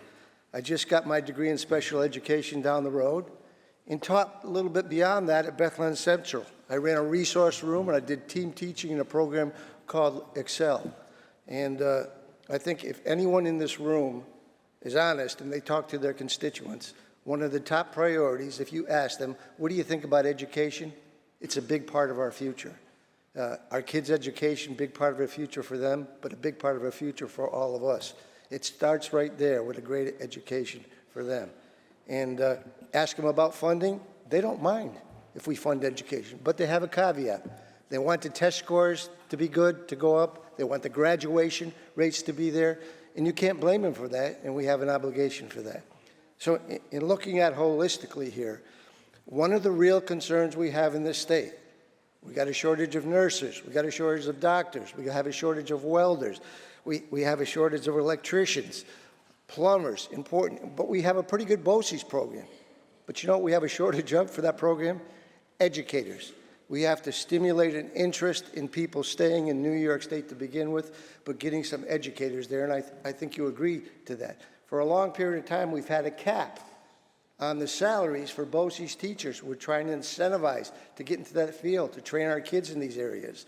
And we did something about that. Would you just explain to us what that cap is all about, how it's been changed, and what the new guidelines will be in the future for the salary extensions for those jobs? Through you, Madam President. First, I do want to thank my colleague, the ranker on the committee, for being really someone who's very committed to public education and to teaching, and I appreciate the spirit with which we work together. This year, we're very proud that after many years, we were able to change the reimbursement for our BOCES salary cap, as well as special services aid for those schools that do not use BOCES. For BOCES this year, for the first time after, I would say, at least 10 years that I have been working on this, we are increasing the aidable salary cap from $30,000 to $60,000 over 3 years, and the first increase will be payable in the 26-27 school year. This means, to my colleague's point, that we will continue to be able to employ people who need to make more money, and more of that cost will be reimbursable by the state, so that our BOCES can continue to employ and build with talented teachers and others who can provide particularly career and technical education, which you and I agree is so important. We are truly investing. And the other is special services aid, which is for those districts like the Big Five that do not participate in BOCES, as well as Albany, Newburgh, and Hoosick Falls, and I believe Mamaroneck, and obviously including New York City. Those districts are now going to be reimbursed for career and technical education in 9th grade. Over the years, they've provided it, but they did not get reimbursement. These are very substantial investments that we are applying to career and technical education, which I think we all agree in this chamber are areas that have not been adequately addressed over the years. And so thank you for your support on that. This is a very important investment, and we're thankful that it's made in this budget. The Senator yield for another question. The sponsor yields. Yes. The sponsor yields. Yeah, you know, I just built a house because we had another adventure, and that was redistricting. And I had to sell my house, and I had to build a new one. And I'll tell you something, not only me, but my constituents, when they say, Senator, I can't get a plumber to come to my house. When they do, the cost of that, because they're so scarce, I can't get an electrician. So the fact of the matter is we have to incentivize people through a whole variety of ways to come, stay, and live in New York State. But we have to incentivize them to be here and take the jobs that are going to be provided for our constituents. So that's why I think that is very important to incentivize them. I want to ask you about the English language learner weight, which was increased in the foundation aid formula. And I think I know why that was increased, but could you explain a little bit about the increase in that and what that was all about? You, Madam President. In the foundation aid formula, as we learned if we made it through the Roosevelt report, there are all of these component elements that go into determining how much each public school should receive for the costs of educating the students that they educate, given the community in which they are located. One of the recommendations of their report is that English language learner weighting, which is a component of the foundation aid formula, be increased to reflect the additional costs that every district that has English language learners is incurring. And I would say, from my visits around the state and talking to my colleagues, that so many districts have a significant additional number of English language learners than they had 20 years ago when the foundation aid formula, approximately 20 years ago, was started. The weighting is increased to 0.53. It is currently 0.50. And this benefits, and I want to clear up any misconception, not only urban districts or suburban districts. There are rural districts throughout the state where the number of English language learners and the needs of those English language learners has increased, particularly as we have young people who are older enter our school district. They need to learn to read and write in English at grade 6 or 7 as opposed to in kindergarten. So this increase in the English language learner weighting is a very good development for all the schools in New York. The Senator Year for one last question. Yes. Senator Yield. The Senator Happy to yields. yield. Just wondering about the expected result for updating the formula by moving from the 2000 census data with the small area income and poverty estimate data. What are we looking for in that? We've had data that we've used over the years, but now we're bringing it and updating it, and I think this is an important part of that. Thank you, and through you, Madam President. We are currently using 2000 census data to measure poverty, and we are in 2025, so we are way out of date, as you know. And we are replacing it what's called SAPE data, and that's basically families that receive some kind of public assistance will be deemed to be much in common with the old poverty measurement, which is no longer used in the census data. So we're using current data of income needs of the families in the community in a more current and more correct way than using 2000 census data. In fact, I know in my district, people wrote me absolutely, completely unable to accept that we were using 25-year-old data to measure their districts. Now we're going to use current data. In some districts, it's helpful to getting more money. In some districts, it's not. But it's current, it's accurate, and it's data-driven. Much, Senator, just to close on Senator Tedesco this on the part bill. of the budget. You know, we're challenged in this state. We have to face that. We have population loss. Nothing is going to keep them better if we develop and keep increasing the best education system we possibly can. And it's important to do everything we can by funding it, but making sure that funding answers those questions about graduation rates and those test scores, and we get kids and their families to stay here. Thank you so much. Thank you, Senator, for your leadership. Thank you, Senator. Senator Gineris. I want to take the prerogative to interrupt this debate for a moment to introduce some special guests very quickly that we have here in the chamber. Today is the second annual Nepali Community Day here in Albany, and they chose this day long before they knew it would be a day we'd be sitting here debating the budget. But they got an interesting education in state government. They are here in the gallery with us.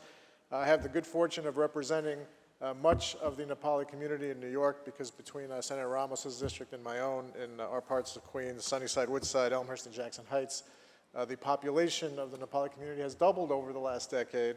They are an important part of the fabric of New York. We're so pleased that they have joined us here today. I also want to mention that they have invited me to climb Mount Everest with them. And I think I'm going to pass them off to Senator John Liu about that, because he would be happy to do it with them and could probably handle it a lot better than I could. But if you could please take a moment to welcome them to our chamber, extend the privileges of the House, and then we can return back to the debate. Thank you. Thank you. To our guests of the Nepali community, I welcome you on behalf of the Senate. We extend to you the privileges and courtesies of this House. Please rise and be recognized.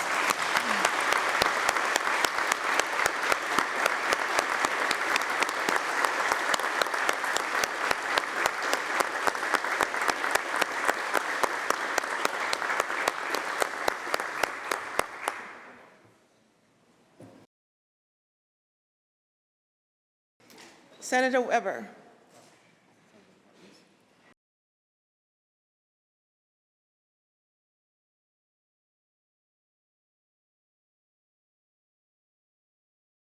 Okay, Senator Martins, why do you rise?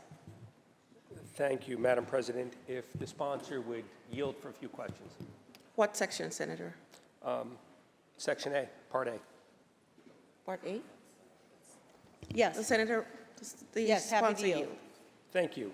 Madam President, through you, Senator, can you tell us whether or not there's a difference in the amounts that we're being asked to approve in this budget from what had originally been proposed by the governor? President, are you asking about the foundation aid numbers? Yeah, I'm asking about the foundation aid number. Yes. Through you, Madam President, the total school aid over the executive's original proposal is $140 million school year increase, $100 million in the fiscal year increase, so they're different, and foundation aid, the foundation aid is $119.2 million increase over the executive in foundation aid.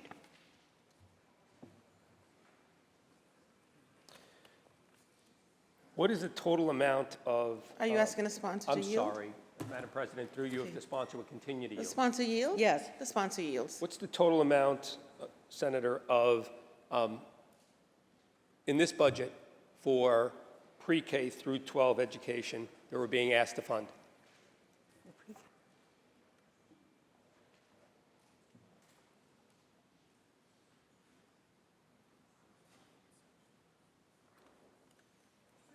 President, just to clarify, are you asking solely about pre-K dollars? Pre-K through 12, Yeah. public education dollars, all in, how much are we being asked to put on the table to fund education in New York State, not including higher education? Through you, Madam President, thank you for the clarification. Total school aid in this budget is $37.1 billion. Thank you. Madam President, through you, if the sponsor would continue to. Does the sponsor yield? Yes. The sponsor yields. Senator, if you know, where does that rank nationally with regard to overall spending and per pupil spending?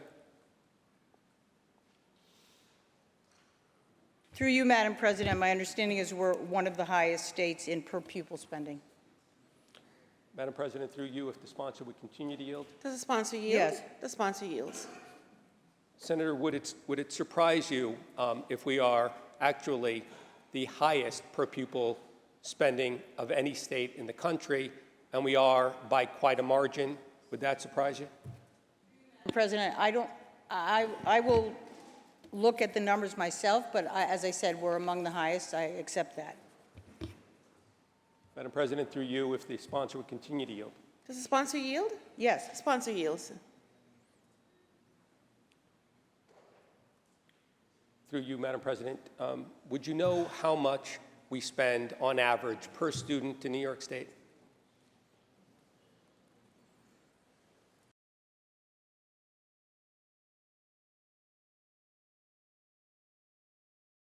Through you, Madam President, according to the staff, and I don't think these numbers are verified, approximately $30,000 per student per year. President, if the sponsor would continue Does to the yield. sponsor yield? Yes. The sponsor yields. Would it surprise you if it's closer to $36,000 per year per student in New York State? Through you, Madam President, I don't know the number. I defer to my colleague if he knows, if he has some data that shows that's the number. Through you, Madam President, if the sponsor would continue to yield. The sponsor yields? Yes. The sponsor yields. I want to ask you about the foundation aid and the regional cost index. Are you familiar with that? Madam President, yes, I am. Madam President, through you, if the sponsor would continue to yield. Does the sponsor yield? Yes. The sponsor yields. And so, regional cost index, as I understand it, is based on financial information through various regions across the state. Can you tell us what years we are relying on for purposes of establishing the regional cost index? Through you, Madam President, 2006 data that set the existing regional cost index numbers. Through you, Madam President, if the sponsor would continue to yield. Does the sponsor yield? Yes. The sponsor yields. I understand that other portions of foundation formula have been brought current, understanding that we all had concerns about the use of old or stale data. Can you tell us why we're still relying on data from nearly 20 years ago for purposes of establishing regional cost indexes? Through you, Madam President, I don't disagree with my colleague's point that a more current number is a more appropriate number. Our House pushed very hard to have a more current regional cost index reflected in the foundation aid formula, as we pushed for many other increases in the way foundation aid is calculated. We were unable to achieve that. If the sponsor would continue to yield. Does the sponsor yield? Yes. The sponsor yields. Senator, can you tell us who refused to use more current data amongst the parties who were negotiating this budget? I think we all understand, I think we all hope that data and current data is more reflective of our own communities and reality, and so the reliance on older data seems to be counterintuitive. Perhaps you can share with us who amongst our colleagues wanted to use this older data. Through you, Madam President, I think that's not quite the way to characterize what happened. We, as you know, in our One House, suggested that even those schools that were in the Save Harm list should get 3% more.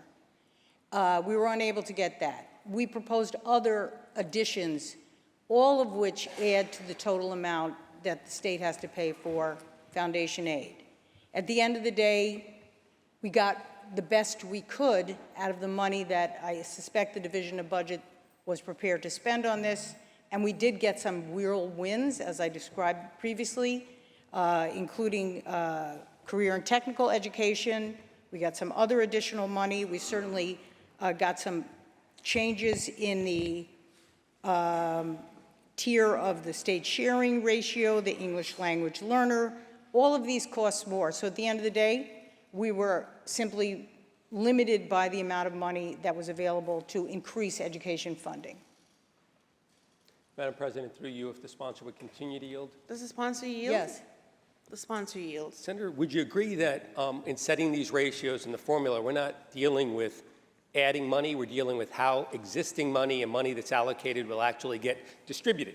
And so by having different ratios, and if those ratios change, we're not adding money to the pie. What we're doing is we're deciding who will get more and who will get less based on actual current data and not older data. Wouldn't you agree that that's actually the case, and we're not talking about additional money, but how it gets distributed? Through you, Madam President, no, I would not agree with that at all. Every district in the state got money more than they got last year in foundation aid. We did not reduce any district's foundation aid, nor did we leave it at zero, which was a fear this year, as I think you know, Senator. So, in fact, it is not a redistribution. Additional money was allocated for school aid and for foundation aid that allowed us to make certain modifications that benefit every school district. President, through you, if the sponsor would continue to yield. Does the sponsor yield? Yes. The sponsor yields. I apologize to the sponsor. Perhaps you misunderstood my question. These ratios for the formula, as I understand it, is a way of allocating resources to different districts. It doesn't in and of itself require greater spending. You start with a total amount of spending, and the formula will actually educate us as to how it will be distributed depending on different indices and different factors. One of those factors is this regional cost index, but I don't see how the index itself will add more money other than decide whether, for example, a school district in Westchester will receive more money or a school district, say, in Otsego County. It's a question of how that will impact their ratio to the amount that they're receiving. Would you agree to that? Through you, Madam President, I'm not sure I would agree with that either, because the possibility of the redoing of the regional cost index for every region as established originally would likely have resulted in some districts actually getting less. And respectfully, I would add they might be districts that are largely represented by your side of the aisle. And in fact, in an effort to ensure that every district got more money than they got last year, we did the best we could. And I think that I would like to give our leader and our staff credit for working hard to make sure that we're not losers this year, as some things were recalculated in some part due to the study that was done on foundation aid, but we did not adopt all the recommendations. Madam President, through you, if the sponsor would continue to yield. Does the sponsor yield? Yes. The sponsor yields. I appreciate that response, and I certainly understand it. There is, though, there was a proposal in the governor's budget to change ratios, specifically the regional cost index with regard to communities in the Hudson Valley. Do you recall that? Yes. Yes, I remember. Would this, through you, Madam President, would the sponsor continue to yield? Excuse me, may I correct myself? Our One House did suggest an increase in the regional cost index for Hudson Valley. The enacted budget has it for Westchester. Thank you for that. Madam President, through you, if the sponsor would continue to yield. Does the sponsor yield? Yes. The sponsor yields. I did notice that there was a change for Westchester, and I am curious, to the exclusion of the other Hudson Valley counties, is there a reason why Westchester was changed and only Westchester was changed and no other county was similarly affected? Through you, Madam President, yes. The 2024 data of the Department of Labor shows that the weighted median wage for Westchester is most comparable, and in fact I would note lower, than Long Island and New York City, but far more comparable than being lumped with, not lumped is not a nice word, but put with other counties in the Hudson Valley. Westchester itself probably should never have been put in a regional cost index with the balance of the state, and this reflects an accurate, data-driven approach to what it costs to hire people in Westchester compared to other counties in the Hudson Valley and counties upstate. Thank you. Madam President, if the sponsor would continue to yield. Does the sponsor Yes. yield? The sponsor yields. So I understand that the Rockefeller Institute did prepare a comparable wage index for teachers as an index for this regional cost index as a substitute for that. Are you suggesting that you're relying on this comparable wage index for teachers through the Rockefeller Institute in imposing a larger index for Westchester as compared to other counties?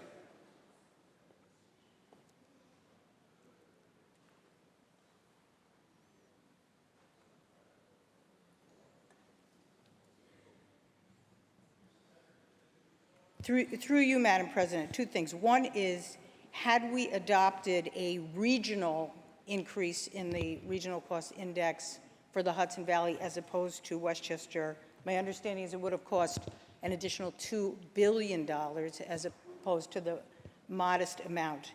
And the other thing is the Rockefeller Institute recommended a different methodology for determining regional cost index called, what's it called? SWIFT, thank you. And that would have been significantly more expensive than what we ultimately did, which is driven, as you know, Senator, in part by how much money there is and trying to get to the fairest allocation. But I would say, and not because I'm a resident of Westchester County, that the cost of staff in Westchester County is quite similar to the cost in Nassau, Suffolk, and probably modestly less than the cost of New York City. Madam President, through you, if the sponsor would continue to yield. Does the sponsor yield? Yes. The sponsor yields. Senator, I don't disagree with you. I really don't. But I would suggest that if we used current data, using the same 2024 data that was used for Westchester, I would believe that other counties would also see a similar increase that would reflect these costs, and they would be reimbursed those costs. Wouldn't you agree that using more current data, similar to what was done for your own county in Westchester, may actually have provided a better index for us to follow? Through you, Madam President, as I indicated, I myself was for many changes that were in the Rockefeller Institute that would have resulted in more money for many districts based on actual data and need. I don't disagree with my colleague. However, at the end of the day, this is a practical exercise in how much money we can get and how best we can allocate it, and it's on that basis that this was done. In a perfect world, there's a lot of things I wanted for a lot of districts, including some in the Senator's district, that I was unable to achieve, and that's the practical nature of enacting a budget. Madam President, through you, if the sponsor would continue to yield. Does the sponsor yield? Yes. The sponsor yields. Thank you for that. Various, I guess, institutions and various publications tend to rank states and state education systems according to proficiency. Are you familiar with those rankings? As chair of education, have you seen those rankings, and you're familiar where New York State ranks in national surveys? Madam President, I wouldn't say familiar at the level of detail that I'd like if we weren't here all the time, but yes, I'm quite familiar with how New York ranks and some of the national surveys of data, particularly graduation data. Madam President, through you, if the sponsor would continue to yield. Does the sponsor yield? Yes. Sponsor yields. And I think we discussed earlier that New York ranks at the very top in terms of per pupil spending, and that, I think, reflects the commitment that we have ourselves and our communities and our entire state has towards providing resources for education and prioritizes that, and rightfully so. Do you know where New York typically ranks with regard to outcomes and results when it comes to education compared to other states who spend less than we do? Yeah. Through you, Madam President, I don't know exactly where we rank. I would say this point, focusing on challenges of particular districts in a big, diverse city, a state of New York, with a city of New York with extraordinary challenges, is probably not the ideal way.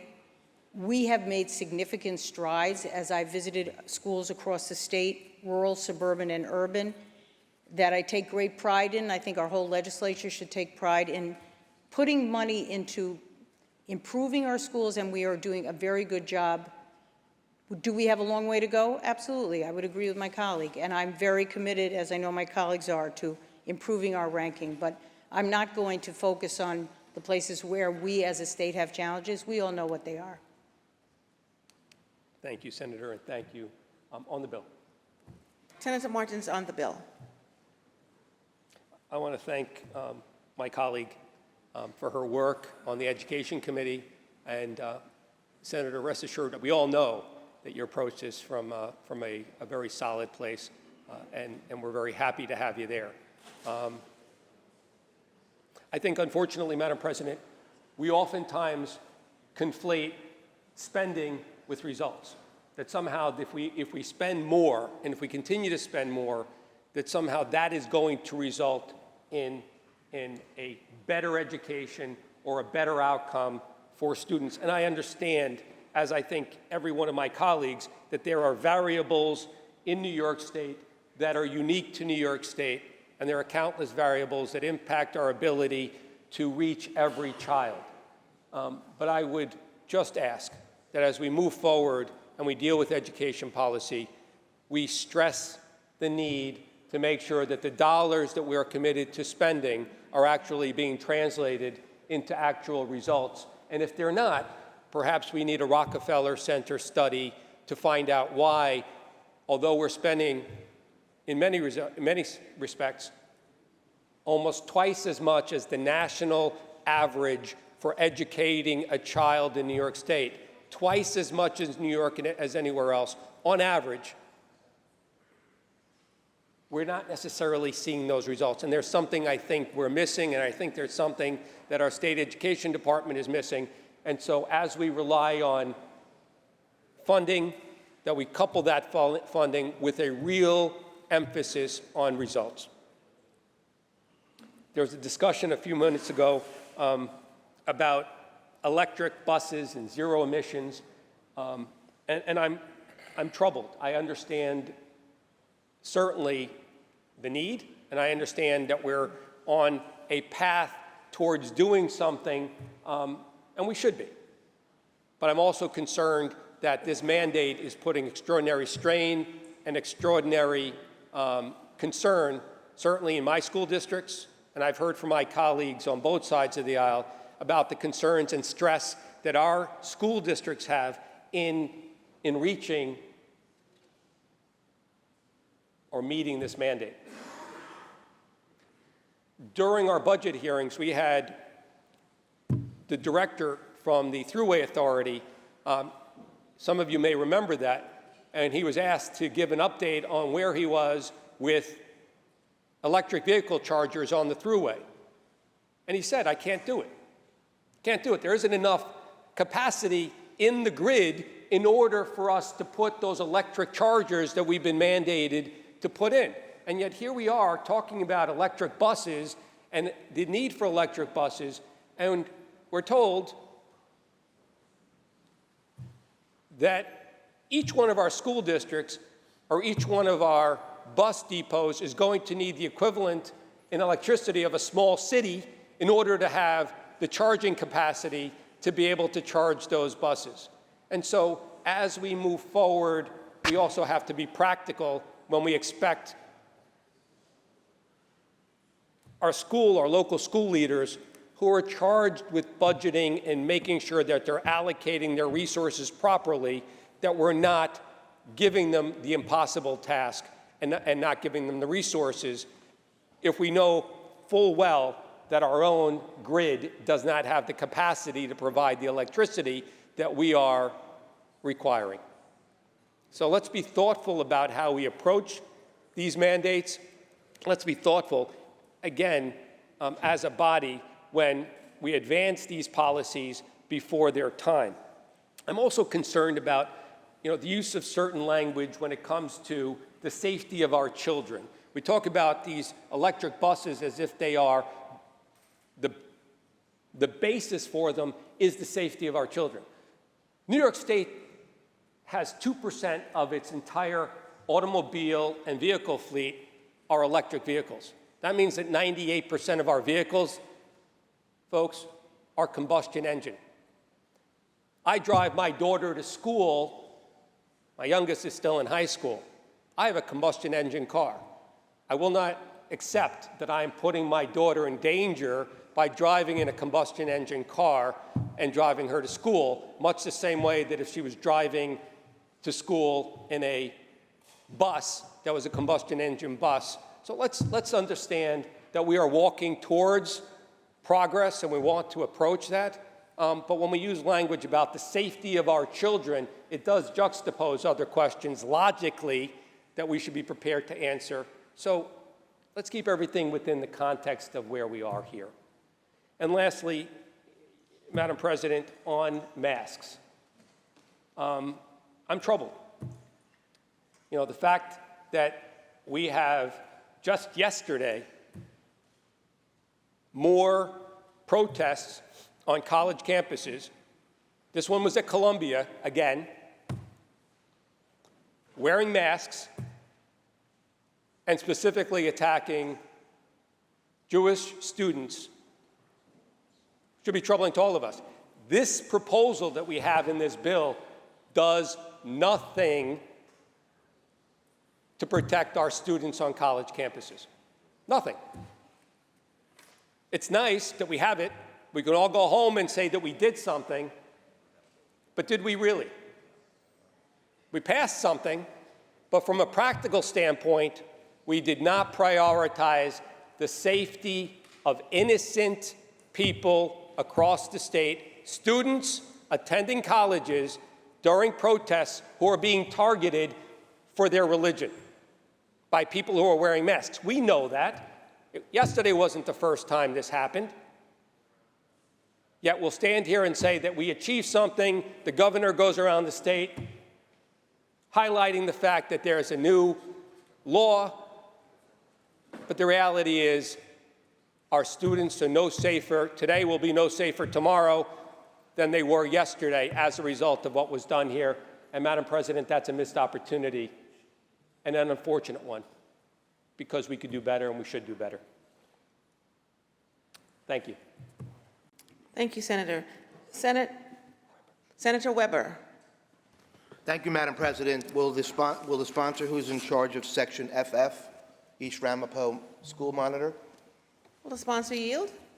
Yes, I think. Yes. Before I get started, I just want to make a comment on the bill. So Senator Weber on the bill. So, Madam President, will be presenting several questions regarding a provision that was quietly inserted and negotiated into this massive budget bill, a provision that directly affects a school district within my Senate district. And I want to be clear that I firmly oppose the embedding of this fiscal monitor policy into this budget process precisely because it circumvents proper legislative scrutiny and lumps it together with all of the great school funding that our school districts desperately need, including East Ramapo, which has been sorely shortchanged the foundation aid going back over a decade. And I'm deeply concerned about the expanding overreach of big government, especially when those powers fail to perform their basic responsibilities, and especially when it's affecting a democratically elected school board. So, Madam President, will the sponsor yield for some questions? Will the sponsor yield? Yes. The sponsor yields. Hi, Senator. Nice to see you this morning. Senator Mayer, how many school districts across New York State currently have state-appointed monitors? Let me look at my list here. Rochester, Hempstead, Wyandanch, East Ramapo, and we're adding Mount Vernon. Thank you. And Madam President, does the sponsor yield for an Does the additional sponsor question? yield? Yes. The sponsor yields. And how many of those monitors have been granted veto power over the actions of an elected school board? Through you, Madam President, only East Ramapo through separate legislation that was passed several years ago. Yes, thank you. And Madam President, will the sponsor continue to yield? Does the sponsor yield? Yes. The sponsor yields. Okay. How did the extension of the monitor make it into the final version budget that we're seeing here today? Who pushed it? You, Madam President, all of the monitors were extended for 2 years, and the Mount Vernon new monitor was for 2 years. They all were treated the same. President, will the sponsor continue to yield? Does the sponsor yield? Yes. The sponsor yields. Were you personally involved in promoting and pushing towards the monitors to be included in the budget? Through you, Madam President, I believe that, correct me if I'm wrong, does the governor have it in that one? The Senate and the Assembly in their one-house bills had extensions of the monitors, I believe for longer than 2 years, at least ours did. Okay. Madam President, will the sponsor continue to yield? Does the sponsor yield? Yes. The So is sponsor it- yields. Thank you. So is it safe to say that the majority leader of the Senate here, the Speaker, the Assembly Speaker in the Assembly, and the Governor all came to an agreement and signed off on the language that's presented here today? Through you, Madam President, I can't speak for those 3 individuals separately. I can say we have a budget in front of us that extends for 2 years every one of these monitors and includes this new monitor that was requested by the school board of the city of Mount Vernon, the school district of Mount Vernon. And there is 3-way agreement on these extensions. Thank you. And Madam President, will the sponsor continue to yield? Does the sponsor yield? Yes. The So let sponsor me yields. ask the question a different way. Is any language allowed to be in the final version of a budget without those 3 people's approval? Through you, Madam President, I think my colleague knows very well. The budget reflects an agreement of 3 parties. That's why some things are not in and some things are in. Okay. This is in, and it appears to have had the agreement of all 3 parties that agree to all the component elements of the budget. Thank you. And Madam President, will the sponsor continue to yield? Does the sponsor yield? Yes. The sponsor yields. Senator Mayer, I know you're very aware of what happened last year, right? About a year ago, this past February, where the monitor came to the legislators, came to Commissioner Rosa, saying that East Ramapo had a $20 million deficit and wouldn't be able to make payroll come the summer months. We soon and later found out, and in fact, you introduced legislation in June to give East Ramapo a spin-up, and if they didn't pass their second budget, or at least pass a budget that had a 1% increase, that the district would be taken over. So all of that information that transpired was developed because the fiscal monitor told us there was a $20 million deficit, and we found out after the summer months that the district actually had a $31 million surplus. Do you remember that entire process? I believe my colleague has mischaracterized the bill that I carried, which did not call for a takeover. It was conditional on a 1% budget, and then it provided the spin-up. It did not change the governance of the East Ramapo School District. So I just need to correct him there. I certainly remember that time, and I also know the comptroller's report, which said that there was an accounting issue, not a cash flow issue, and that was instructive in subsequent conversations about East Ramapo. Okay. Madam President, will the sponsor continue to yield? Does the sponsor yield? Yes. The sponsor yields. But your bill did say if the voters in East Ramapo didn't approve a 1% increase, then the assembly bill that Ken Zabrowski, former Assemblyman Ken Zabrowski, had submitted that had a fiscal takeover of the district would kick in. No, through you, Madam President, I don't believe that's correct. And by the way, my bill didn't go anywhere. But I believe you're mischaracterizing my bill. Okay. Madam President, will the sponsor continue to yield? Does the sponsor yield? Yes. The sponsor yields. I think we'll move on, but we'll come back to that because I'm fully aware of it. I read the language in that bill, and we can have that conversation another time. But so knowing that the fiscal monitor essentially either misled or wasn't doing his job last year, because a difference of $51 million between what we were told all of last year and then what was actual in reality based on the audited financial statements that were released in November, which was for the fiscal year ending in June. Why are we so much in favor, or why is the majority pushing a 2-year extension on the monitor?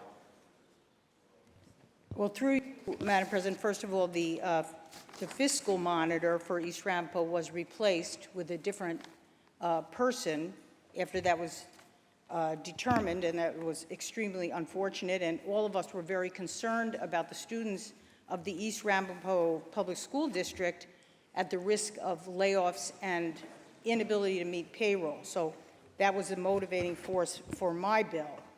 Why are you asking, why does the Senate majority support a 2-year extension of the monitors for East Ramapo? Because we continue to be deeply concerned about the public school students of East Ramapo in a board that is largely controlled by parents who do not have children in the East Ramapo public schools, because the results in East Ramapo have been among the most challenging in New York State in terms of graduation, dropout rate, because the needs of the East Ramapo public school students are extraordinary and frankly had been ignored for years before the monitors were put in place. And the fact is that having an academic and a fiscal monitor is, in our opinion, absolutely the right thing for the East Ramapo Public School District. Thank you. And Madam President, will the sponsor continue to yield? Yes. Does the sponsor yield? Yes. The sponsor yields. So, Senator Mayer, are you aware of the news report maybe a few weeks ago where the New Rochelle School District, I think, reported having a $30 million deficit?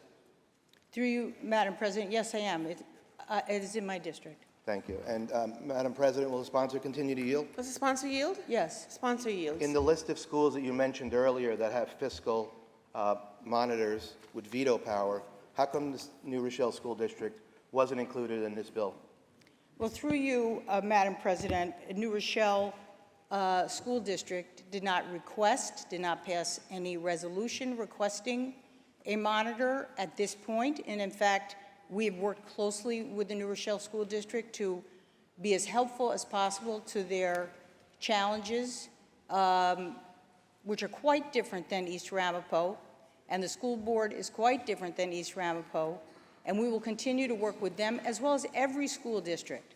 But we have a grave concern that we have expressed, and the State Education Department has clearly verified about the public school students in East Ramapo, and we continue to be concerned because a significant portion of the East Ramapo School District budget has been allocated to transportation costs for non-public school students, far in excess of what other school districts that have non-public schools spend. Madam President, will the sponsor continue to yield? Does the sponsor yield? Yes. The sponsor yields. Senator, are you aware that the school board last year, comprised of non-public and public members, unanimously voted to hire a superintendent? You know, they don't probably agree on a lot of things, but they agreed upon that. Are you aware that the monitors overrode that and wouldn't allow them to hire a superintendent? And they don't have a permanent superintendent as of today, a year or so later? Through you, yes, I am aware of that. Great. And through you, Madam President, will the sponsor continue to yield? Does the sponsor yield? Yes. The sponsor yields. Do you think that that was an appropriate decision by them to do that? And is that something that should be allowed, that a duly elected board to make decisions like that as to who's going to run the district?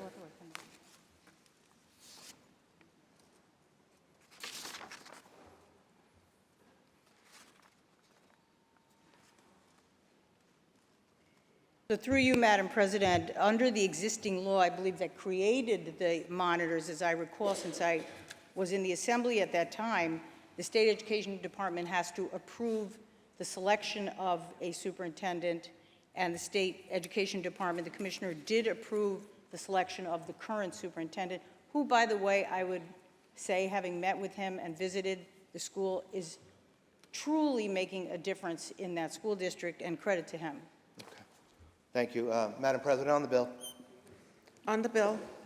Madam President, policy like the East Ramapo School Board monitor extension should have been done during an open debate with transparency and the full legislative process, and not during this budget cycle, a very big budget bill. The families and the taxpayers of East Ramapo deserved fairness, not political targeting, and not last-minute backroom deals buried in a budget deal. And I will not stand by while this overreach is continued throughout the years. The East Ramapo monitors, as I've laid out before, and that were approved by the former senator and pushed in this chamber, voted on in this chamber, has been an abject failure, plain and simple. This was misguided policy pushed by Albany Democrats in both chambers and signed off by the Democratic governor. And the consequences speak for themselves. How do you miss a $30 million surplus and say that it's a $20 million deficit for months on end and not catch that, putting the district at risk, putting the concerns of all of our legislators here and families really concerned? It's not just unacceptable, it's inexplicable, and egregiously, even after learning of the error, when the error was pointed out, Commissioner Rosa didn't say, well, we know that error was wrong, and we are going to refund that egregious 4.38% tax increase that she directed on the board and said, if you don't pass this 4.38% directive, I'm going to fire you from the board. That's a duly elected, democratically elected board. The taxpayers have a right to vote on their budget in New York State, and to take away that power was not only unprecedented, it was unconscionable. A compromise of 2 years in this final budget bill is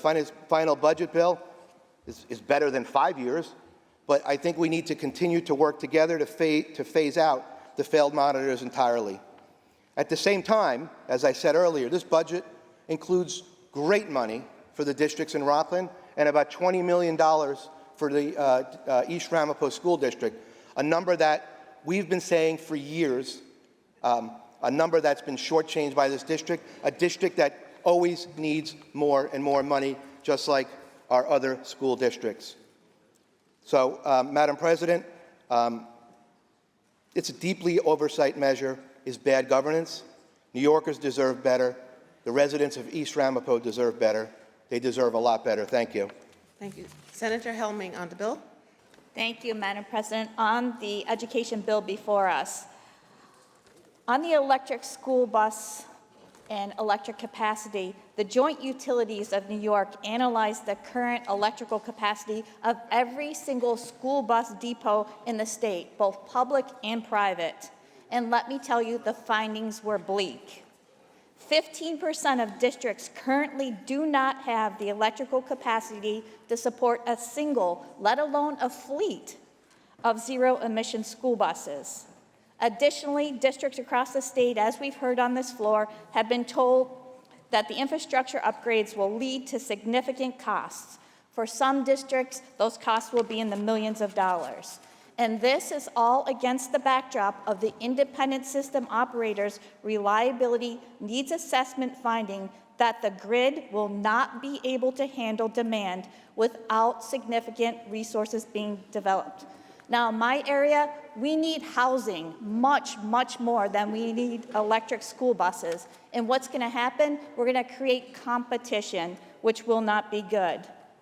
In a recent report that the Empire Center put out, they note that the Office of Governmental Services, which negotiates the contracts that our school districts can piggyback on, they reached a 5-year deal in December of 2022 with just 9 bus dealers.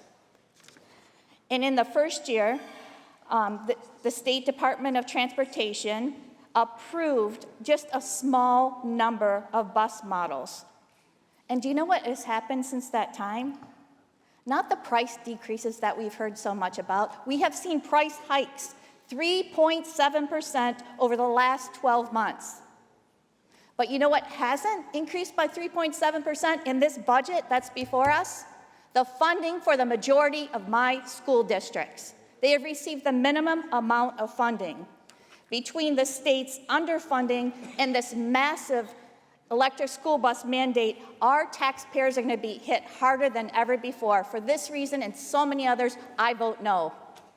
Thank you, Senator. Senator Walczyk to close. Madam President, on Part EE, I've got a question. Senator, do you yield? Yes. The senator yields. Through you, Madam President, so Part EE addresses merit time and also limited credit time, good behavior allowances for those who have been convicted of crimes and found themselves in prison in New York State. I noticed some change in language was approved in the budget proposal that's brought before us here today, giving, in addition to the list already outlined in statute, a number of different things that inmates can use to earn these merit times or limited credit times, reducing their sentences. Some additional authority has been given to the Department of Corrections Commissioner in order to develop new programs. Why ignore the list that's already in statute, or maybe propose an additional program in statute? Why instead just defer and say the Commissioner of the Department of Corrections, directly appointed by the governor, can create programs in the future? Why give that power to the executive instead of pass a new law for a new program here in the legislature? President, so in Part EE, it only adds 2 lines to existing law and ensures that the commissioner can designate additional programs. I don't know that there is a meaningful distinction between creating specific programs through law outside of the budget process versus allowing the commissioner the discretion to designate additional programs that someone could participate in order to earn merit time or limited credit time allowance. And through you, Madam President, would the sponsor continue to yield? Does the sponsor yield? Yes. The sponsor yields. Yeah, actually in statute currently in section 803 and 803B, which is what you're proposing to amend here in this budget bill, for nonviolent convicts, obtaining a diploma, alcohol and substance abuse certificate, 6 months of job training, 18 college credits, 400 hours of community service, those are all prescribed in the statute. The change, the way that I read it, is you're giving the DOCS commissioner the authority to develop new programs not outlined in statute. My question was specifically, why give that authority to the DOCS commissioner? Why not prescribe it by proposing legislation that passes the Assembly, the Senate, and is ultimately signed in by the governor? That's the legislative process here. Through you, Madam President, I don't think that this change precludes the legislature from passing legislation to add specific additional programs in statute that could make someone eligible for earned time. Through you, Madam President, would the sponsor continue to yield? Does the sponsor yield? Yes. The sponsor yields. Yeah, but if you've already given the authority for the DOCS commissioner to create whatever programs they want to create in order to allow for merit time and allow for limited credit time, and the way that sentences are reduced or that credit time is taken off of someone's sentence and they're early released from prison, the DOCS commissioner already controls that entire process. The tradition of this body, by all of the laws that have been laid out in these sections in 803 and 803B, has been specifically to hear the voice of the people and decide what would merit that credit time. So my question is the same. Why give the DOCS commissioner that authority? Now the list of everything that we've put in statute is relatively moot if the DOCS commissioner can create whatever program they'd like in the future. President, I will just clarify that in this short change to the statute in Part EE. It also specifies that, that among the programs that the DOCS Commissioner could designate that are not explicitly outlined in statute right now, it could include completing a program of no less than 18 months as established by the Commissioner. So I think I would say that that does set some parameter to what additional program the DOCS Commissioner can designate that someone could be eligible to earn time off of their sentence for. It does not give discretion, for example, to the Commissioner to designate a program that is very short, that's less than 18 months, right? That would make someone eligible to earn time off of their sentence. So I think it's a little bit more specific than that. Thank you, Senators. The debate time has expired. Saved by the bell. Thank you. Senator Myrie on the bill. Thank you, Madam President. I just wanted to make some of our legislative intent clear on Part LL of this bill. As we know, we made changes to our discovery law in 2019 to correct decades of an imbalance where defendants were making decisions not based on all of the evidence being charged against them, but oftentimes facing last-minute disclosures that prevented them from fully appreciating their constitutional due process rights. And while due process and public safety can sometimes have some tension, these things are not at odds. And our intent with this change to our discovery laws is a continuation of our values that we can uphold due process while also keeping the public safe. It is why we have narrowed some of the scope required by prosecutors in their disclosure, changing it to related to the subject matter of the charge and not the case, but still requiring prosecutors to exercise due diligence in good faith as prescribed by the Court of Appeals. It is also why in shortening the window for the defense to challenge a certification of compliance, we also made clear that a material change in circumstance or good cause as granted by the court would allow for them to have an extension. No one wants to see cases dismissed on inadvertent error or technicalities, and we heard the prosecution and heard concerns from law enforcement to ensure that that would not happen and that the court would have the discretion to utilize a totality of the circumstances approach, looking at a number of factors up to and including whether or not the failure to disclose would prejudice the defendant's ability to mount a case. There is also an important provision that requires prosecution to still fulfill their duties in disclosing constitutionally required evidence like Brady or Rosario, but also to give the court some discretion to determine whether or not the failure to disclose was done in bad faith.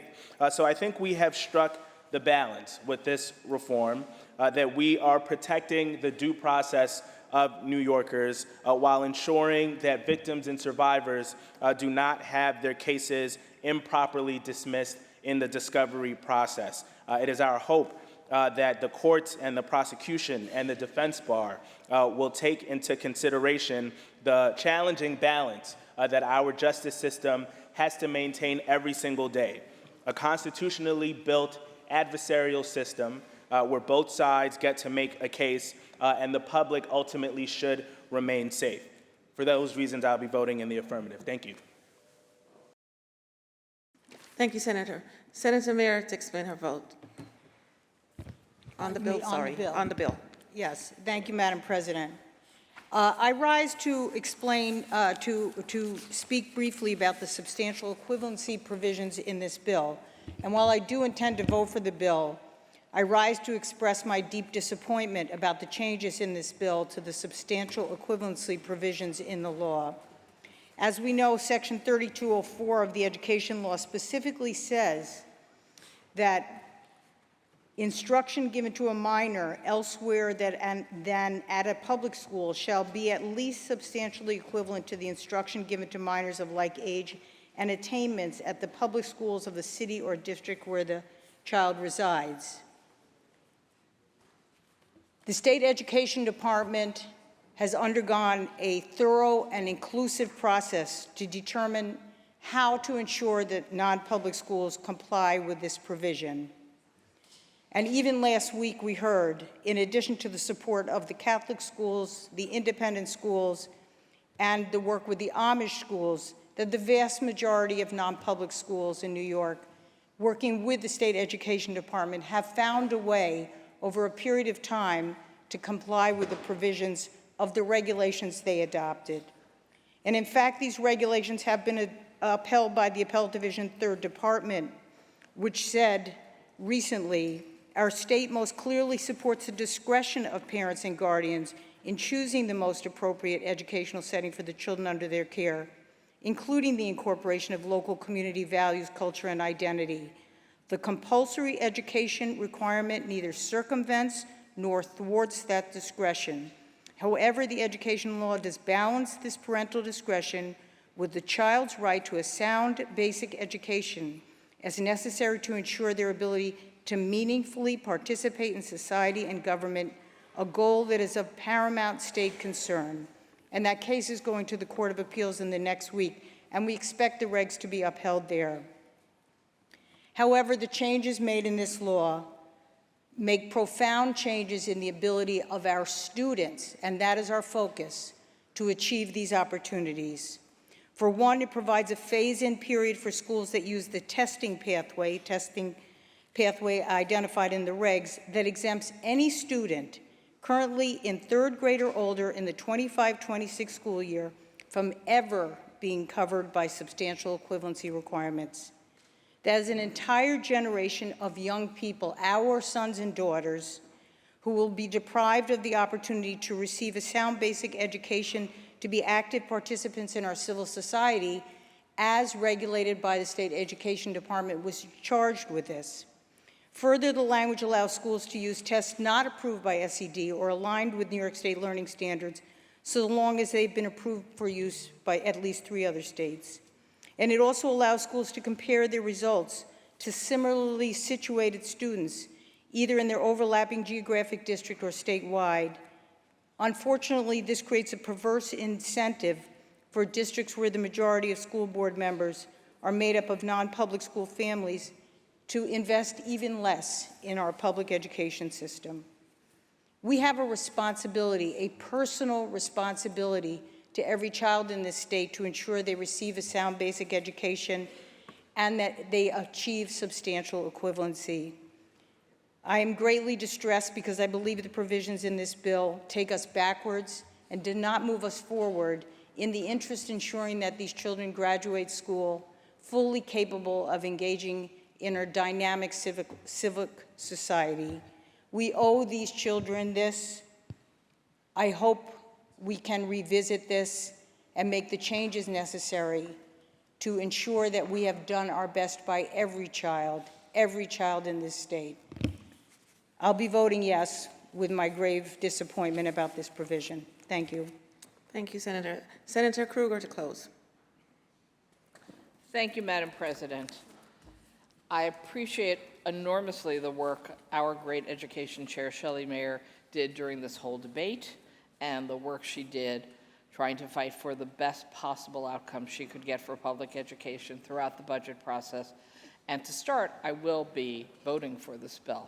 But I must also clearly state my objection to the substantial equivalency changes that Senator Mayer also just addressed. And people stand on the floor of the Senate for many reasons: to debate, to clarify their positions, to get in the press. I'm here for a very specific reason. Courts use what is said on the floor of the Senate when determining their understanding of the debate or the leading up to changes in law in court cases. I very much am hoping the courts challenge what we are doing today And so I want to go on record for some future court case. The issue is not religious freedom. This issue is about a child's right to an education, beginning, end, period. People are free to practice their religion in New York State. They are not free to withhold an education from their children. That is called educational neglect, and it is unconstitutional in our state, as has been proven in court. That is the issue, and that is where this bill language goes terribly wrong. The Court of Appeals, New York's highest court, established in the Campaign for Fiscal Equity case that under New York's Constitution, all of its children have a positive right to a sound basic education, and that New York has a duty to provide it to them. All children in New York have the right to a basic education that includes English, math, science, and history. This legislation undermines that constitutional guarantee, trading away children's futures for political expediency. The court defined the constitutional right in terms of civic education, i.e., a sound basic education means the skills students need to function productively as civic participants capable of voting and serving on a jury. Children deprived of a basic education cannot be expected to do that. Existing education law balances that right with the right of parents to direct their children's education and the interests of all New Yorkers in ensuring our children are educated by requiring all private schools to provide an education that is at least substantially equivalent to that of our public schools. To abandon that balance in favor of appeasing extremists who fear teaching English, math, and science or classifying doing so as woke is a direct assault on the futures of tens of thousands of children. This proposal would do away with that balance by redefining substantial equivalency. It robs the Board of Regents and the New York State Education Department of their roles enforcing the educational law and creates an education policy by substituting the judgment of educators for that of politicians. This represents a stain on our state's long-standing commitment to equity and opportunity. Under this bill, schools deemed substantially equivalent may still not provide the sound basic education that our children deserve, and the objection of complaining parents would fall on deaf ears, as the New York Education Department would be precluded from enforcing the law and finding those schools to be non-equivalent. The legislature should not bind our education experts' hands in such a fashion. The proposed bill renders large parts of the existing education law moot. Under current law, a school failing to teach civics, American and New York history, important foundation documents, and critical points in history like the Holocaust would be deemed non-equivalent. Under the proposed bill, a school may evade that law in any number of ways, such as by having as few as 1/3 of its students score as proficient on tests the schools themselves get to choose. Society's interest in ensuring all students are prepared to function as members of civil society is at stake. What the new language in this bill does is define as substantial equivalent education may not suffice as a sound basic education as we know it, as exists in our law, and has been established in our courts. The bill is a result of intense lobbying of one specific interest group.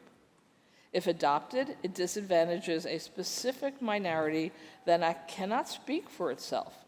Students at a small number of New York's Haredi and Hasidic yeshivas. It is their futures that members of the legislature are keen on selling for political gain through a closed-door process that evades scrutiny by the people the legislature represents. I'm a Jew. I'm the child of immigrants, grandchild of immigrants. They all came here for a better life. They focused on education. Many of them did not get an education, but they fought to make sure their children and grandchildren did, as so many of us did in our own history. I want to point out that they would have never accepted this for their own children or grandchildren. I would like to point out that even some of the legislators who are supposedly supporting this, but I don't think any of them want to identify, would never send their own children to these schools. Never send their own children to these schools because they understand the importance of making sure their children have a good, sound education. This bill is actually anti-Semitic because it's targeting a sub-universe of young Jewish children from getting their rightful education in New York State. This will have a disparate impact on this insular minority and traditionally marginalized group. It will also, because it extends the number of years before anyone is looking at all, for up to literally a decade, it not just shortchanges these children, but it also has devastating consequences in certain communities, such as East Ramapo, which has come up already quite a bit. It will have devastating consequences for the Black and brown kids in East Ramapo, whose resources and funding have been almost entirely cut off to fund these yeshivas that often are not even meeting substantial equivalency. So they are now incentivized to continue their bad behavior and will be also incentivized to continue to starve the remainder of the school district from meeting its children's needs. And so it's a circle that just keeps spreading its damage. We should not be doing this. It's particularly the wrong time because we're on the cusp of the U.S. Supreme Court making a decision about whether they are going to allow or require religious schools to become charter schools using government funds for their education. With this change in law, we're actually saying, here in New York, if you define yourself as a religious school and you aren't meeting our most basic minimal standards for actual education, come on down, because now you'll sign up to be a charter and you'll use radically more of our our state education funding, moving it out of public education into these religious charters if apparently one more Supreme Court judge decides to rule on this case in favor of the religious charter schools. So we are opening up a Pandora's box, much, much larger than anyone seems to understand the implications of this today. I tried to stop this from being in the budget. I failed. This is why I am trying to make clear that we are going to need the courts to overrule what we are doing today for the sake of not just the children who are now going to those schools, but for all our children. Thank you, Madam President. Thank you, Senator. Are there any other senators wishing to be heard? Seeing and hearing none, the debate is closed. Secretary will ring the bell. Read the last section. Section 3, this action will take effect immediately. Call the roll. Addabbo, Gennaro, Kruger, Ort, Cousins-White. Senator Kavanaugh to explain his vote. Thank you, Madam President. This bill contains a very wide range of provisions. Some might call it an ugly bill because it's got so many. But it contains a lot of things I'm very proud to support, including, for example, just one example, the Universal School Food Program, which is part of our effort to make sure all New Yorkers have access to good, healthy, and nutritious food. But as chair of the Committee on Housing, Construction, and Community Development, I want to highlight just a couple of items here that really constitute major housing initiatives that are in this bill. Housing items today, Madam President, will be spread over several bills, and we'll be discussing some of those later today. But just for context, as we consider this bill, by my count, the budget as a whole includes about $3.6 billion of new capital and operating subsidies for housing and community development including huge investments in developing and preserving housing, protecting tenants and homeowners from evictions and foreclosures, fighting housing discrimination, and making sure our housing is affordable, safe, accessible, and sustainable for all New Yorkers.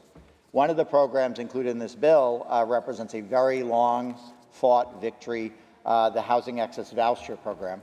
I first introduced this bill, Madam President, on February 3rd, 2020.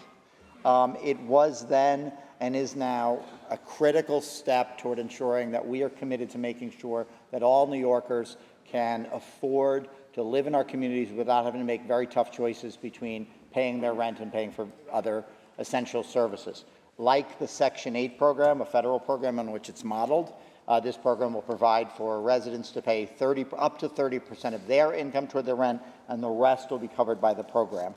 As a state-funded program, it's more flexible than the federal program. For example, if somebody is in an apartment and some rent arrears are necessary to stabilize them, this program will be able to pay up to 5 months of arrears and keep somebody in their home, and then again stabilize them going forward. So it's a huge victory for tenants, but also for property owners in New York who often get stuck with the bill when tenants are unable to pay. I do want to take a moment just to thank Housing Justice for All and the Legal Aid Society and Make the Road and Vocal and Citizen Action, who were there 5 years ago when we were drafting this bill. Many other organizations, including Enterprise and Women in Need in the Community Service Society and the Real Estate Board of New York, have been very involved since then. And of course, Andrew Stewart Cousins and about 3 dozen sponsors in this House have played a big role in pushing this over the finish line, and I'm very pleased that for their advocacy, especially the leader who really went to bat for this budget. And of course, Carl Hasty and the Assembly sponsor, the Housing Chair Linda Rosenthal, and Governor Hochul for agreeing after a very long, hard negotiation to enact this budget as part of this program as part of this budget. Just to quickly mention a few other things, this bill cuts taxes on Mitchell-Lama housing in half throughout New York City, and it invites local governments throughout the state to do the same. It authorizes them to do the same. In my district alone, that'll save about $2 million in taxes on this critical housing. This bill also secures funding for our neighborhood and rural preservation programs, which are critical in all of our communities. That's something that has been a big priority for this House and something that I'm very proud that we're taking the lead on once again. Lastly, this bill, one disappointment is we are fully funding the Homeowner Protection Program. That is a critical program to cover the costs of people who need protections when they're facing foreclosures, homeowners, whether that be because of mortgage arrears or taxes. And yet, once again, this bill does not, the language that is included in a previous draft of this bill to codify that program has been removed. We did pass that bill as a standalone last year. It was vetoed, and in the meantime, we were told that that was more appropriate subject for budget negotiation. So although we're fully funding that program and it's a critical program, it's mystifying and sort of disappointing that we are not making that essential program part of our core housing laws today. Obviously, a lot of other work has gone into this. I want to thank the staffers. I will name them individually in subsequent remarks on the other housing bills today, but I think my time is up. So again, I appreciate your indulgence, and I vote aye. Senator Kavanaugh to be recorded in the affirmative. Now I'd like to remind all members you now have 2 minutes to explain your vote, beginning with Senator Stavitsky. Thank you, Madam President. And mindful of the time, I want to associate myself with the remarks made by Senator Mayer and Krueger concerning substantial equivalency. I, too, am very troubled by this decision because we have laws that we call compulsory education, and each child is entitled to a sound basic education. And I think the language that is proposed in this bill will make that very difficult. Secondly, many of our independent nonprofit colleges are facing unprecedented cuts coming from the federal government toward their research projects. National Institutes of Health have eliminated funding, et cetera. And the state's failure to restore some of the cuts that were made to the independent colleges, I think, is very troubling. There are other areas where the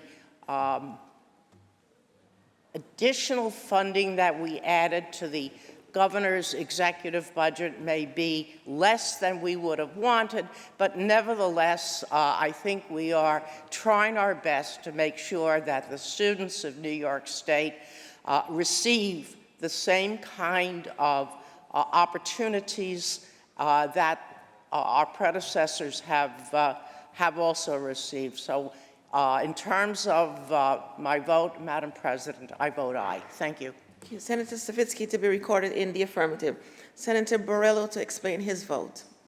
Thank you, Madam President. There's a saying that it's never too late to do the right thing. Well, finally, we are addressing the unemployment insurance deficit in this bill. Thank goodness. Of course, it's been 5 years of us clamoring. The interest payments and penalties that have harmed every single employer, every single employee is finally being addressed after about half of it's already been paid already by those hardworking businesses and families that support the Unemployment Insurance Fund. It is not a government fund. It is a fund that is supported by the businesses that pay taxes, the employees that pay taxes. I think people have to understand that. And it's been under fire. New York State was the only state that took federal money and didn't use at least some of it to plug that hole. And every single business in New York State has paid the price for that. I know this well because every time we get that interest penalty bill in the mail, my wife brings it to me and like it's my fault. And then I'm glad we're at least addressing that in this bill.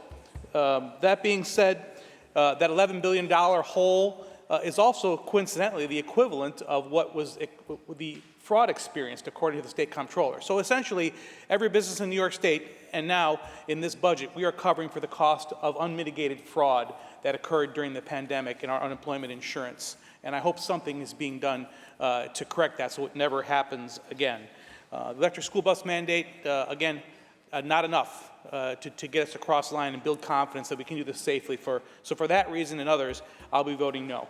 Thank you, Madam President. Senator Borrello to be recorded in the negative. Senator Gonzalez to explain her vote. Thank you, Madam President. Our budget is a statement of values. It reflects what we prioritize as legislators, whose voices we're listening to, whose futures we're investing in. And New Yorkers are looking to us to protect them through an uncertain time and political moment. We must take bold action to protect our working class families, our immigrant neighbors, and all of our constituents. So I rise today because this budget could have been bolder. Each week, my office receives calls from constituents struggling with unemployment benefits. Food pantries in my district are seeing lines down the block. People are being priced out of their neighborhoods, and families are deciding between paying their medical bills, paying for childcare, and paying for their rising utility bills. This could have been the moment to deliver on a bolder vision. This could have been the moment where we made universal childcare a reality. This could have been the moment we invested in social housing and lowering our energy costs. And this certainly should have been the moment that we tax the ultra-wealthy to make this all possible. Instead, we were pushed to respond to proposals including mask bans and discovery reform. But we've worked hard to push past these proposals and to address New Yorkers' most pressing needs. And in many ways, we succeeded. That's a testament to the tireless work of our legislature, our central staff, advocates, and constituents who have made their voices heard. The MTA's capital plan will be fully funded, receiving $68 billion to pay for much-needed upgrades. The $180 million we've secured to fund psychiatric services at hospitals like Bellevue will make all of us safer. And the $50 million in this bill for the Housing Access Voucher Program will help 2,500 New Yorkers secure housing. All of these investments are necessary as Trump and congressional Republicans make cuts to vital programs for our constituents. I know our fight for affordability will continue, and for that fight, I vote aye. Thank you. Senator Gonzalez to be recorded in the affirmative. Senator Salazar to explain her vote.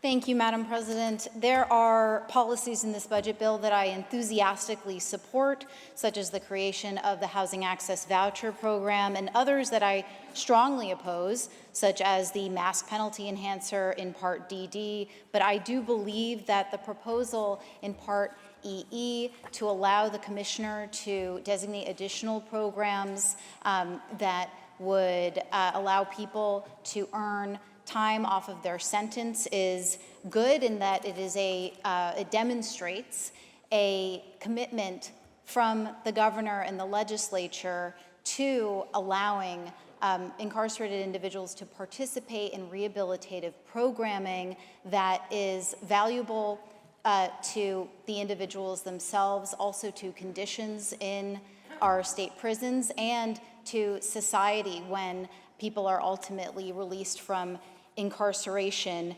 It cannot stop here. While I laud this step, this proposal in the budget, I think that we need to do more beyond this budget vote in supporting Senator Cooney's Earned Time Act legislation that I'm proud to co-sponsor, because we really should, while this is not what this budget bill does, we should be expanding eligibility for earned time and limited credit time allowance, and also increasing the impact for incarcerated individuals who participate in those programs, providing the opportunity for people to not only return to their communities and families sooner, but to do so equipped with the benefits that this programming can provide. And with that, I vote aye. Thank you. Senator Salazar to be recorded in the affirmative. Senator Jackson to explain his vote. Thank you, Madam President. I rise today at the end of a long and difficult road, and after days of tense negotiations, we are called to vote on a budget that carries both progress and pain. And I cast my vote not with ease, but with conscience, harboring significant concerns about this budget. And there are meaningful gains. As chair of the Civil Service and Pensions Committee, I welcome increases to the BOCES salary cap and special services aid are steps forward. Expanding access to high-quality careers, technical education that can alter the course of a young person's life. And as for the first time ever, this budget funds universal school meals, ensuring that every child from Buffalo to Bronx to Long Island, the entire state, begin the school day nourished with ready to learn. No student should have to learn on an empty stomach, and this is a quiet, powerful victory. But even as we advance, we leave some behind, because when it comes to education funding, this budget falls short of the justice our children deserve. We commissioned a 300-page study to modernize the foundation aid formula, but instead of embracing its full vision, the executive cherry-picked its pieces. The regional cost index was updated, but excluded New York City, leaving it tethered to a figure from 2006 in a city where costs have soared and student needs have only grown. The result, New York City schools will receive hundreds of millions of dollars less than they would have if the state had simply left the formula untouched. And as a substantial equivalence, let's be clear, this budget watered down the constitutional right of every child in New York to a sound basic education. This budget is a mixed ledger, some gains, some grave omissions, and I thank Majority Leader Stuart Cousins and our Deputy Leader and our finance chairs for their stewardship. And there are victories here, and I honor them. But I vote today with a stone in my shoe and students on my mind. How do you vote, Madam Senator? President, I vote aye. Senator Jackson to be recorded in the affirmative. Senator Chen to explain his vote. Thank you, Madam President. So I admire some of the aspects and ideas of this bill, but my colleagues also touched on a lot of components that I don't like. The governor, first of all, has proposed over $593.5 million for foundation aid to the city of New York. The enacted amount ended up $54.7 million less at $538.8 million. This is at a time when New York City has an unprecedented rise in English learners and underprivileged children, possibly due to the migrant crisis. Even if the enrollment falls in the city of New York, the price of education will not decline. If a child moves away from his class, the cost of educating that class will still be the same. Programs will have to be cut, enriching programs such as art and music, and our students will be deprived of a lot of services. I'm also not on board with 100% mandate on electric school buses. I can see down the road having problems charging these buses, the infrastructure. I can see stranded kids in out-of-state trips, overnight trips. And that also happens with, gasoline-powered vehicles and diesel-powered vehicles, but I can see some of the problems rising. As a police officer of 27 years, this new discovery law and the mask ban does absolutely nothing to help our cops out there to prevent crime and to address our quality of life issues. So I agree with my colleagues in our conference that this bill doesn't resonate well, especially with the sentiments of my district of South Brooklyn, and I vote always with my constituents in mind. On behalf of the people of New York State Senate District 17 in South Brooklyn, I vote no. Senator Chan to be recorded in the negative. Senator Walczak to explain his vote. Thank you, Madam President. I believe if you do the crime, you do the time, and so do many New Yorkers. But we do have laws on the books allowing convicts to better themselves while they're incarcerated in New York, prove that they're ready for release, and actually reduce their sentence. Throughout the budget conversations, some talked publicly. The governor mentioned that there would be no early release for violent criminals who have been convicted. However, this bill does the exact opposite of that, and snuck into this bill is an expansion of the power of the Corrections Commissioner to take the laundry list of programs currently that are in state law that could prove that you are rehabilitating yourself in, and instead give that authority to the DOCS commissioner in order to create whatever program they'd like in order to reduce the population in their prison. And the reason is the governor has completely broken our prison system, ignored calls for safety, and now doesn't have the staff to operate. So instead of addressing the safety issues in our correctional facilities, instead of rehiring the 2,000 corrections officers she fired, she wants to shorten sentences of felons and violent criminals, releasing them back into the community. And I would say if the programs had been running really well the way that they are right now, okay, maybe it will be all right and our communities won't be in danger. But currently in the state of New York, 1 in 5 released from prison will be back in prison within 3 years. The overall recidivism for crime in New York State is 66%. This is not helping the incarcerated individuals become members of their community again, and it's certainly not making our communities safer. You do the crime, you do the time. I vote no. Senator Walczak to be recorded in the negative. Senator White to explain her vote. Thank you, Madam President. No state in the United States currently operates exclusively with electric buses. Why? Because it's just not yet possible, and New York is no exception. With a lack of grid capacity and the cost of creating a grid, which is millions of dollars per bus yard, the cost of electricity to charge buses on a daily basis, storage for charging buses so that they can charge properly, fire safety and creating a reliable method of putting out fires when these buses catch on fire, and supply and demand. When demand goes up, supply goes down, and cost goes up. And so we see a trend here which is unaffordable. This mandate is unaffordable. This is an outrageously expensive mandate with no flexibility, and it's just not even possible. Even with the 2 extensions of time, it will require a huge layout of money.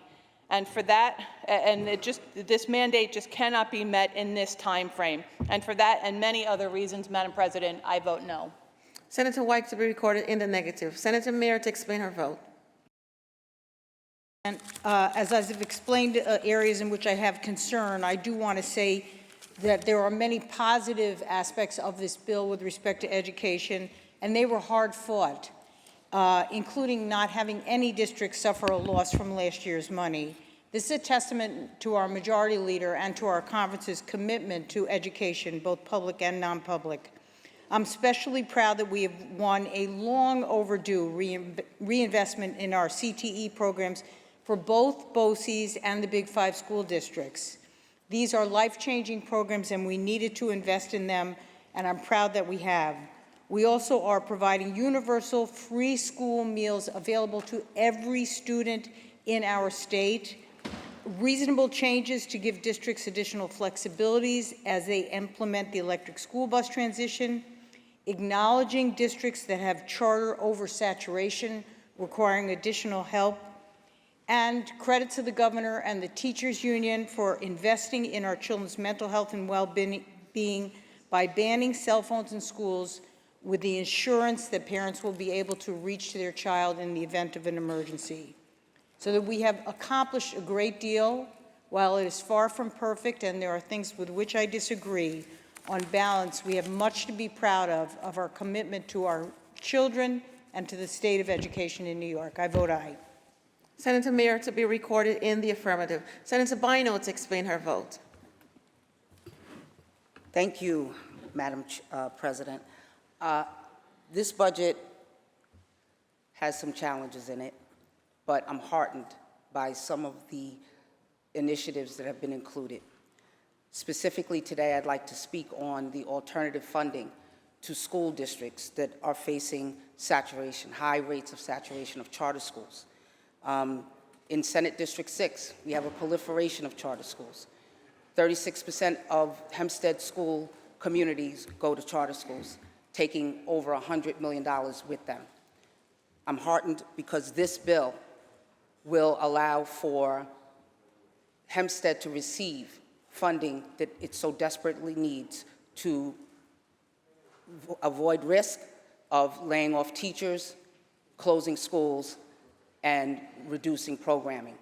So today, we will be able to ensure that Hempstead school communities will have disparate impact that had been looming for years removed, and they will receive $24 million in funding. And for that, and for other reasons, I support this bill, and I will be voting affirmatively. Thank you. Senator Bino to be recorded in the affirmative. Senator Bailey to explain his vote. Thank you, Madam President. A lot of good things in this budget, a lot of tough things in this budget, but I'm going to associate myself more with the educational portion of it. Malcolm X famously said that education is our passport to the future, for tomorrow belongs to the people who prepare for it today. Not just as a legislator, but more importantly, my real job, Dad. And so in Mount Vernon, the great city of Mount Vernon, the jewel of Westchester, we had some challenges, but I'm grateful that we have a monitor in place now in Mount Vernon.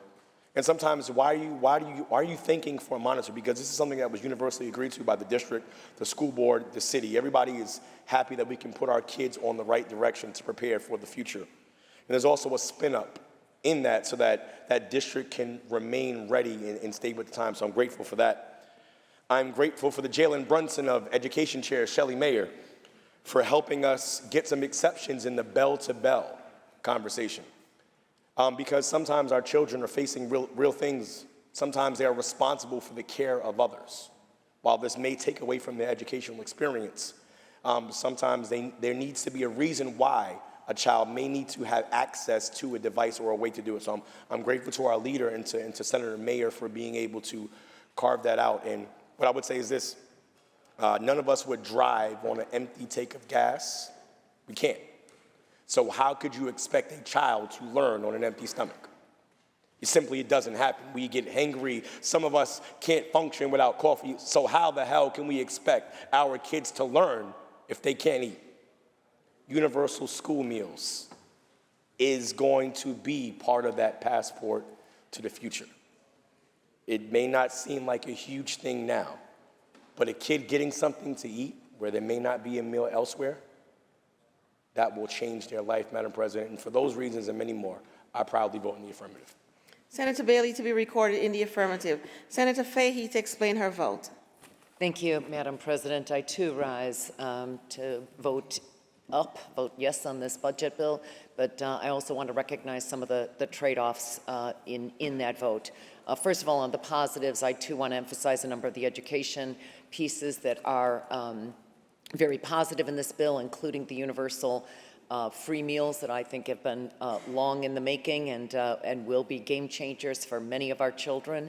I appreciate that we are giving some flexibility on the EV school buses, which is very, very needed given the headwinds that we have run into with implementation on that.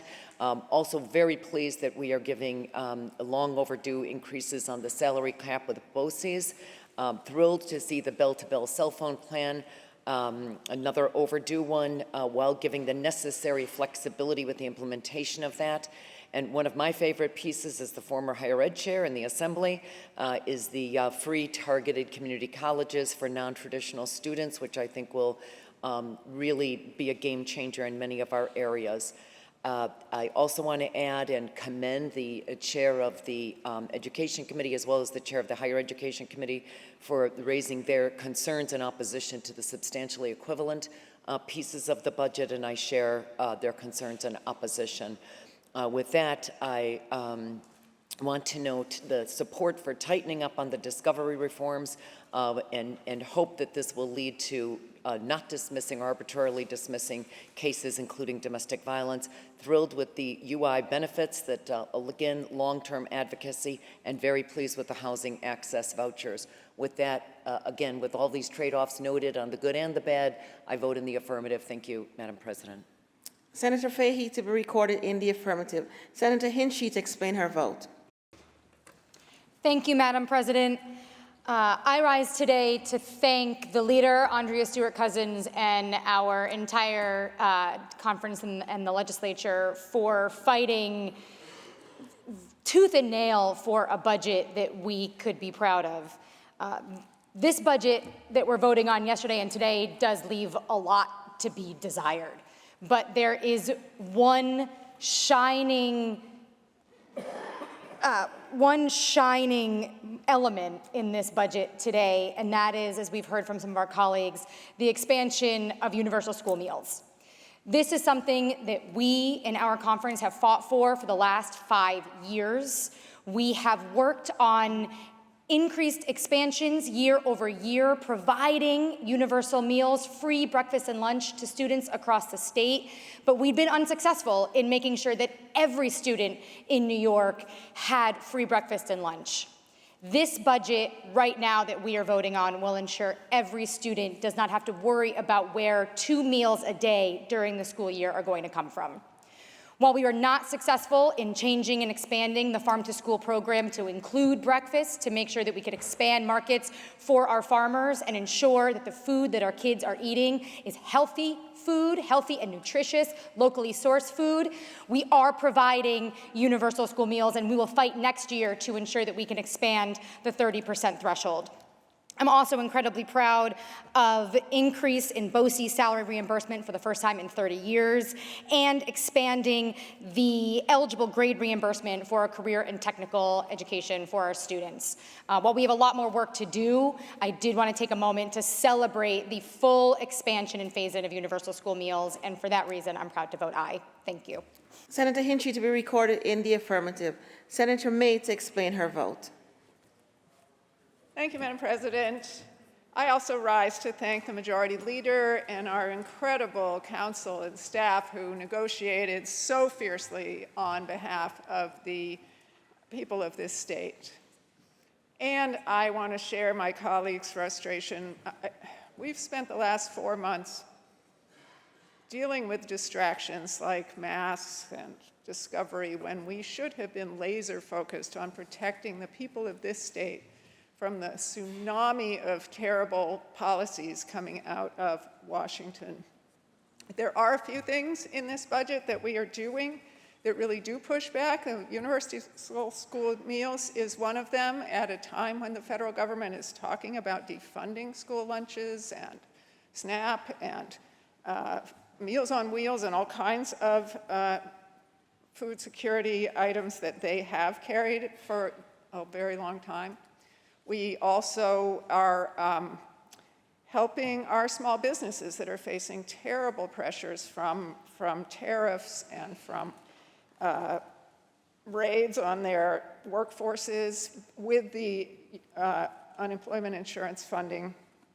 And we are putting money in for refugee resettlement that is badly needed when the federal government just abandoned the refugees who arrived here in the last year. So I'm pleased that we're doing all of those things, but I hope now, once the budget is completely done, that we will be able to come together and really focus on addressing these terrible, damaging policies that are coming out of Washington and really making sure that our state is a model for protecting its citizens in a difficult time.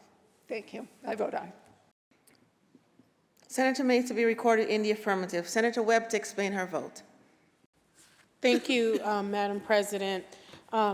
I rise just to highlight a couple of things on this particular bill, specifically the investments we're making in education. I want to also thank the Majority Leader for her leadership during this budget process and her unwavering dedication to students and teachers. As it has been stated, over the course of this budget, we have been having lengthy debates, negotiations, but one thing that has not changed, and that is our commitment to educating our students. And as it has been stated, investments and expanding investments in programs like Universal School Meals, which allow our students to be connected to resources that address some of their fundamental needs for food, and especially during a time where we continue to see devastating cuts to these type of programs at the federal level. The investments to expand BOCES, the salary reimbursement in 30 years, cannot be understated. This has been a long, hard fight, and I'm appreciative that we were able to get this in the budget.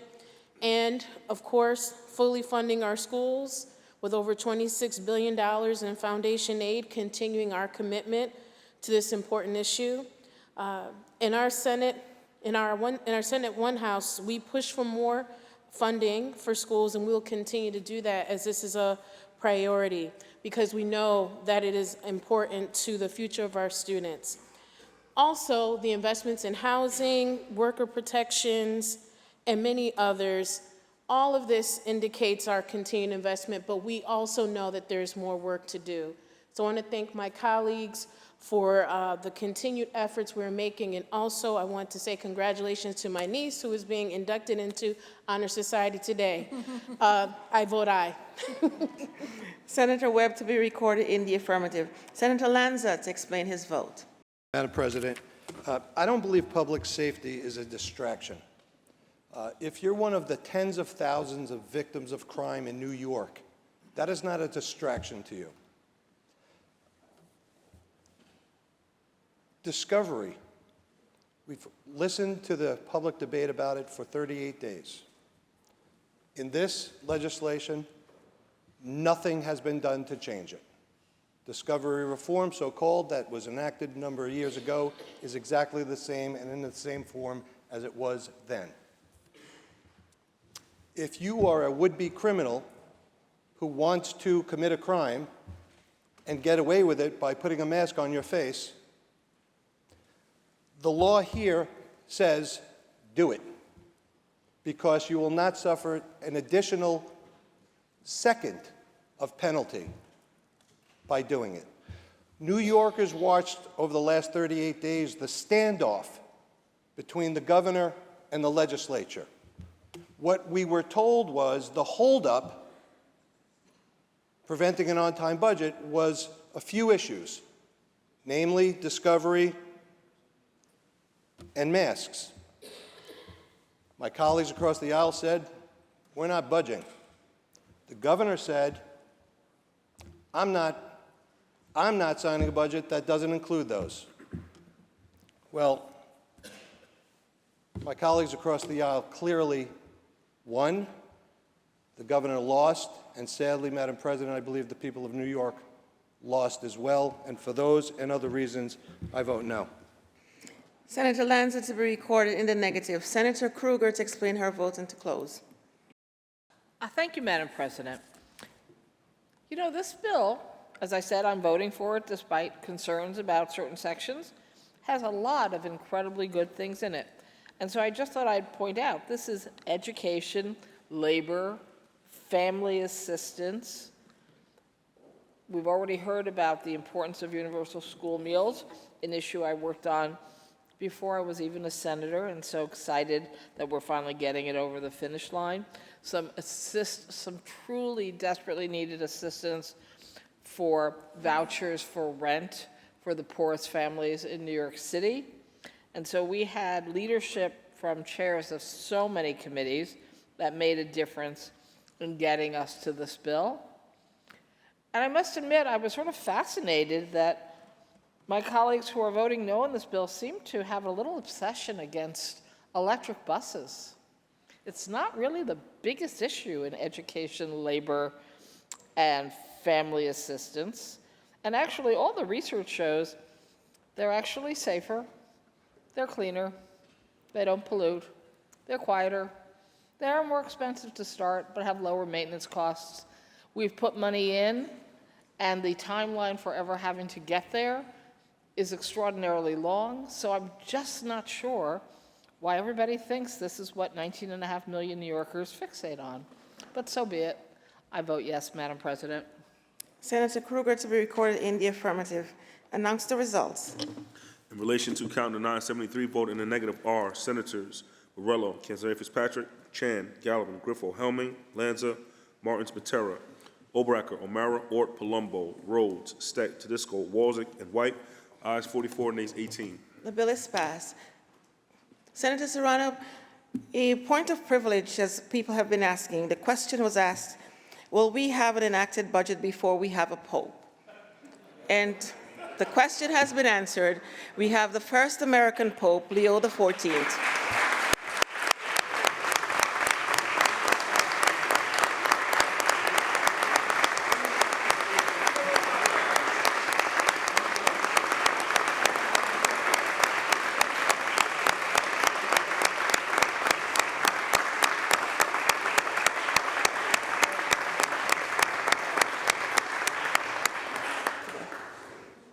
Secretary will read. Calendar number 972, Senate Print 3004D, Budget Bill and Act making appropriations for the support of government. Another point of personal privileges, the Pope is a Villanova graduate, so those of us who are Knicks fans feel good about that. Senator Martins, why do you rise? They've had a great 2 games, Mr. We President. have. If the sponsor would yield for a couple of questions. Certainly, will the sponsor yield? Sure. The sponsor yield. What subsection? What section, Senator Martins? Where do we start? I'm still fixating on Pope questions, sorry. Well, why don't we start with transportation? With education? Transportation. Transportation, not electric buses. I'm not answering any questions on electric buses. I promise I won't ask any this time. Thank you. Senator Krueger yields on all questions not related to electric buses. Yes, indeed, Senator I will. Martins. I will. Senator, would you tell us how much have we allocated in this budget for capital needs for transportation?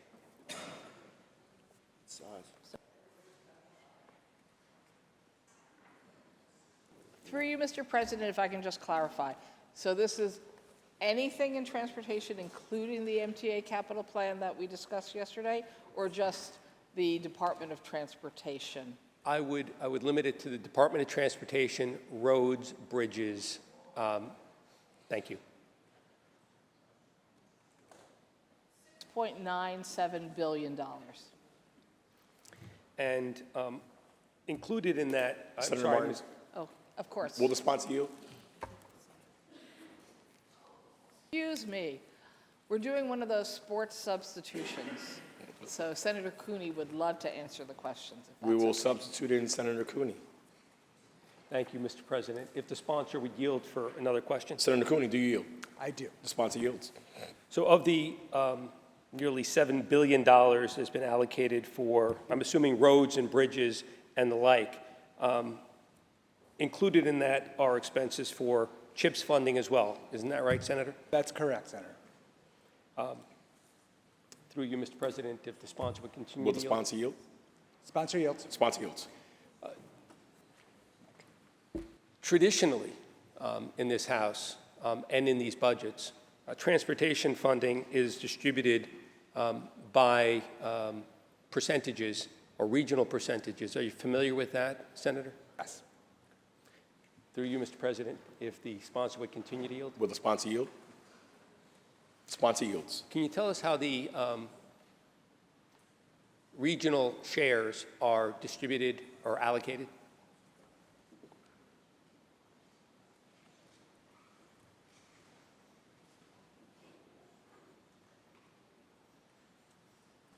Through you, Mr. President, the CHIPS formula is actually determined by lane highway miles, which I'm sure you're familiar with, as well as the number of registered drivers in those various regions across the DOT state. Thank you, Mr. President. If the sponsor would continue to yield. Will the sponsor yield? Sponsor yields. Sponsor yields. So aside from CHIPS funding, which is it's about $100 million out of that nearly $7 billion we discussed, how is transportation funding and capital funding allocated regionally?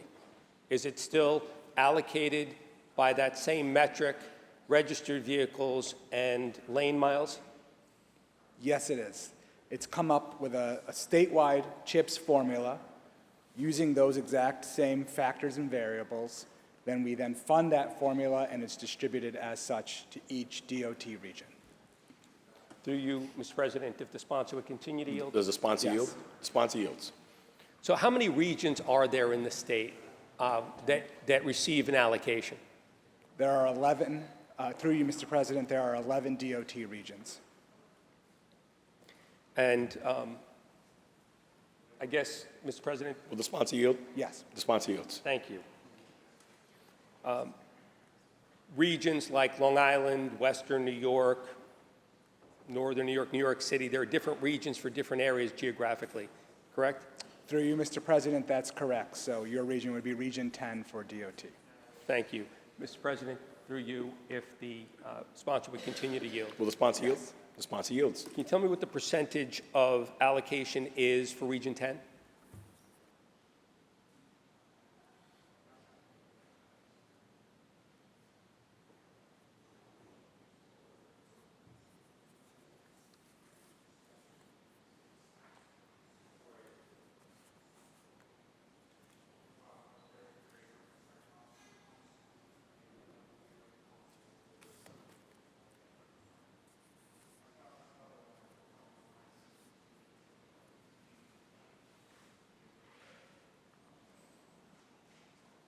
Through you, Mr. President, we don't have that specific number lined out for Region 10, but we can follow up and provide that to you, Senator Martins. Thank you. Mr. President, through you, if the sponsor would continue to yield. Will the sponsor yield? Yes. Sponsor yields. I was curious if the sponsor knew which counties in New York State had both the greatest lane miles and the greatest number of registered vehicles. The two metrics we talked about in discussing allocation of funding for transportation capital. Through you, Mr. President, to clarify, you're asking which specific DOT regions have the highest number for those variables to see that they would have the largest percentage increase in the CHIPS formula? Is that the question you're trying to? Correct, yes.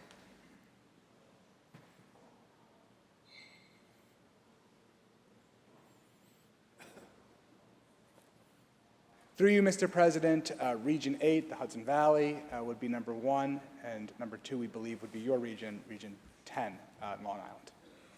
Through you, Mr. President, if the sponsor would continue to yield. Will the sponsor yield? Yes. The sponsor yields. Because it's my understanding that both Nassau County and actually Suffolk County first and Nassau County have the most registered vehicles by county of any county in the state, 1 and 2, and both Nassau and Suffolk County have the most lane miles of any county in the state, both 1 and 2.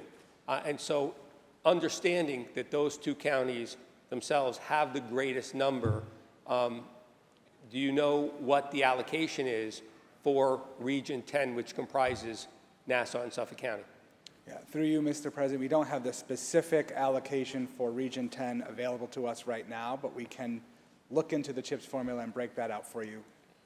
And so, Mr. President, through you, if the sponsor would continue to yield? Will the sponsor yield? Yes. Sponsor yields. So let's say it's 17%, just for the sake of using a random and maybe not so random number.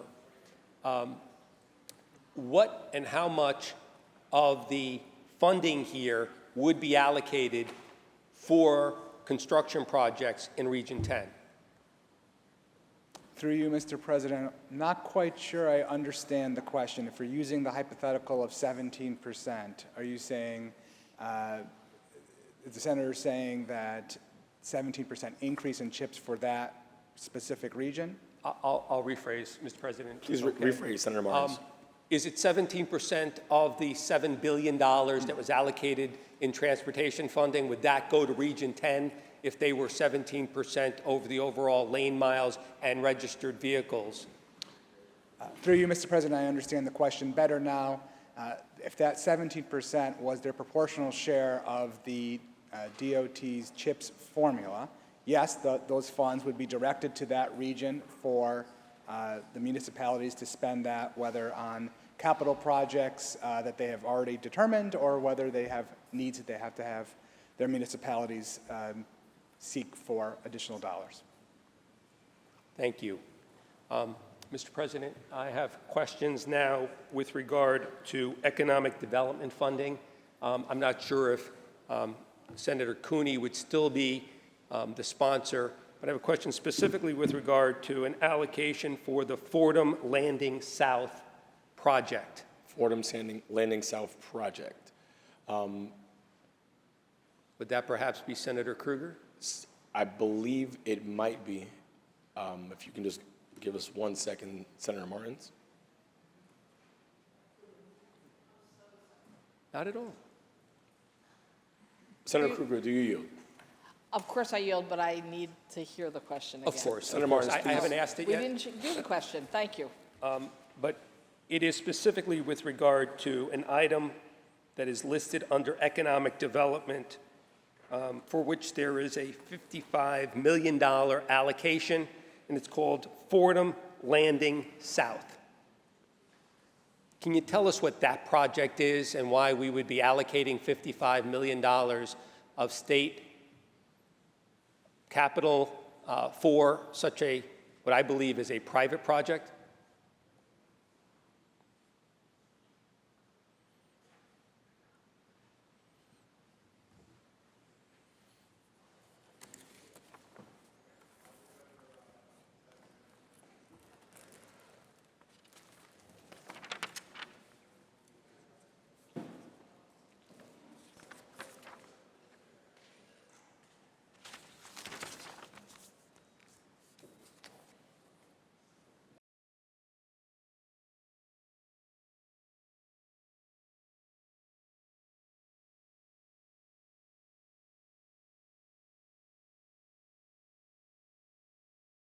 I have to learn myself.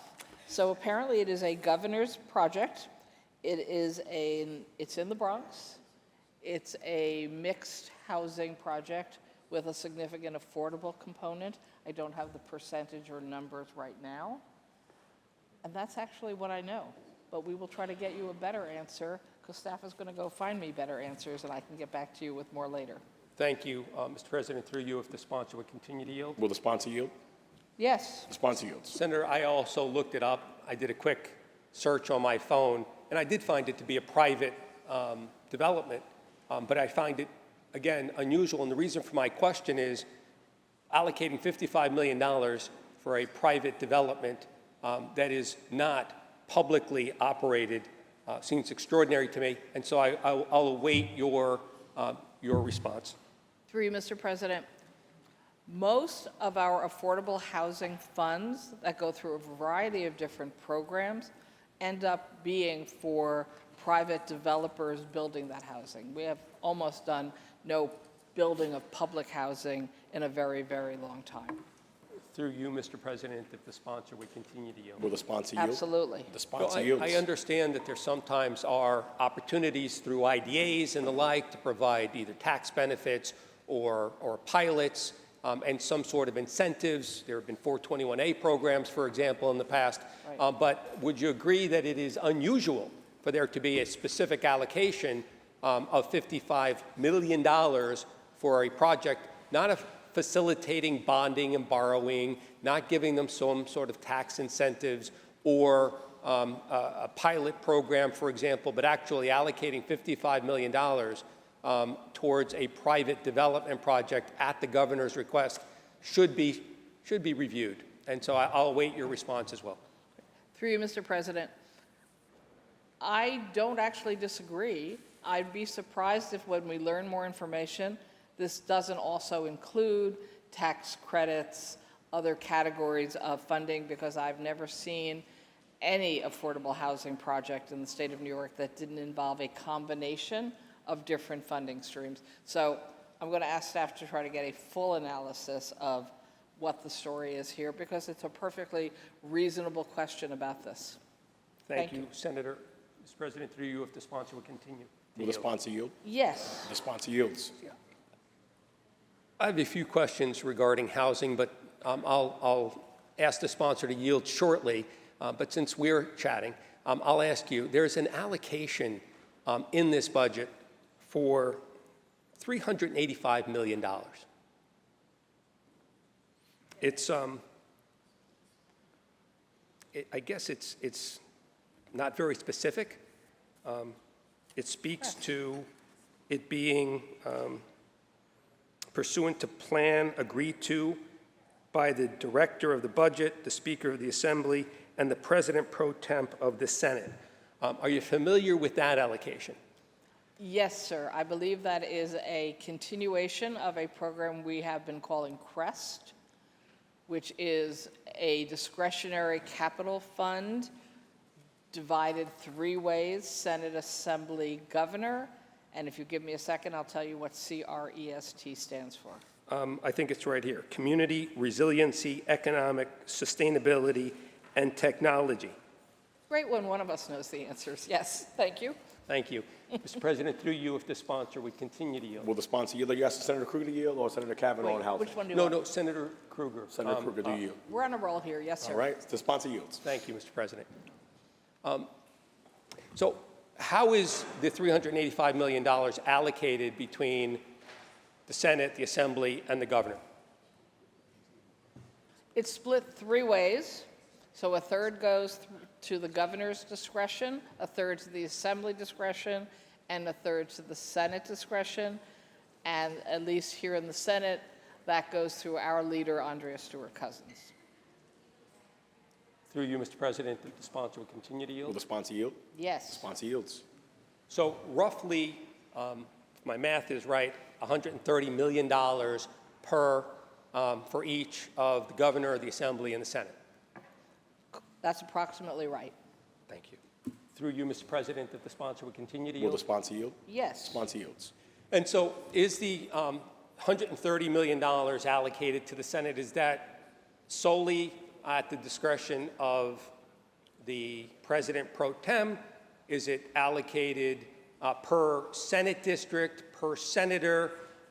Is it allocated at a person's sole discretion? Is there a committee? Let me ask this differently. How is it allocated in the Senate? It is at the discretion of the majority leader of the New York State Senate. Through you, Mr. President, if the sponsor would continue to yield. Will the sponsor yield? Yes. Sponsor yields. Are there any, to your knowledge, are there any conditions or terms by which this money is distributed?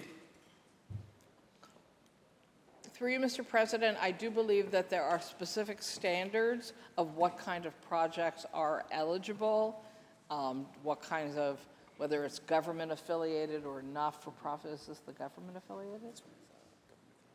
Usually, in most circumstances, the project needs to be somehow government affiliated. There are maximums and minimums and requirements for documentation of how you would complete your project, because the assumption is you would rarely be getting a full amount from the state. So there are standards, there's actually paperwork you have to fill out. Thank you, Mr. President. Through you, if the sponsor would continue to yield. Will the sponsor yield? Yes. Sponsor yields. So there are 63 Senate districts in New York State, each one roughly having 330,000 or so residents. Is there any allocation by Senate district or otherwise so that that money is distributed throughout the state of New York? I am not privy to a breakdown of that money in any given year. Sorry, I don't know. Through you, Mr. President, if the sponsor would continue to yield. Will the sponsor yield? Yes. Sponsor yields.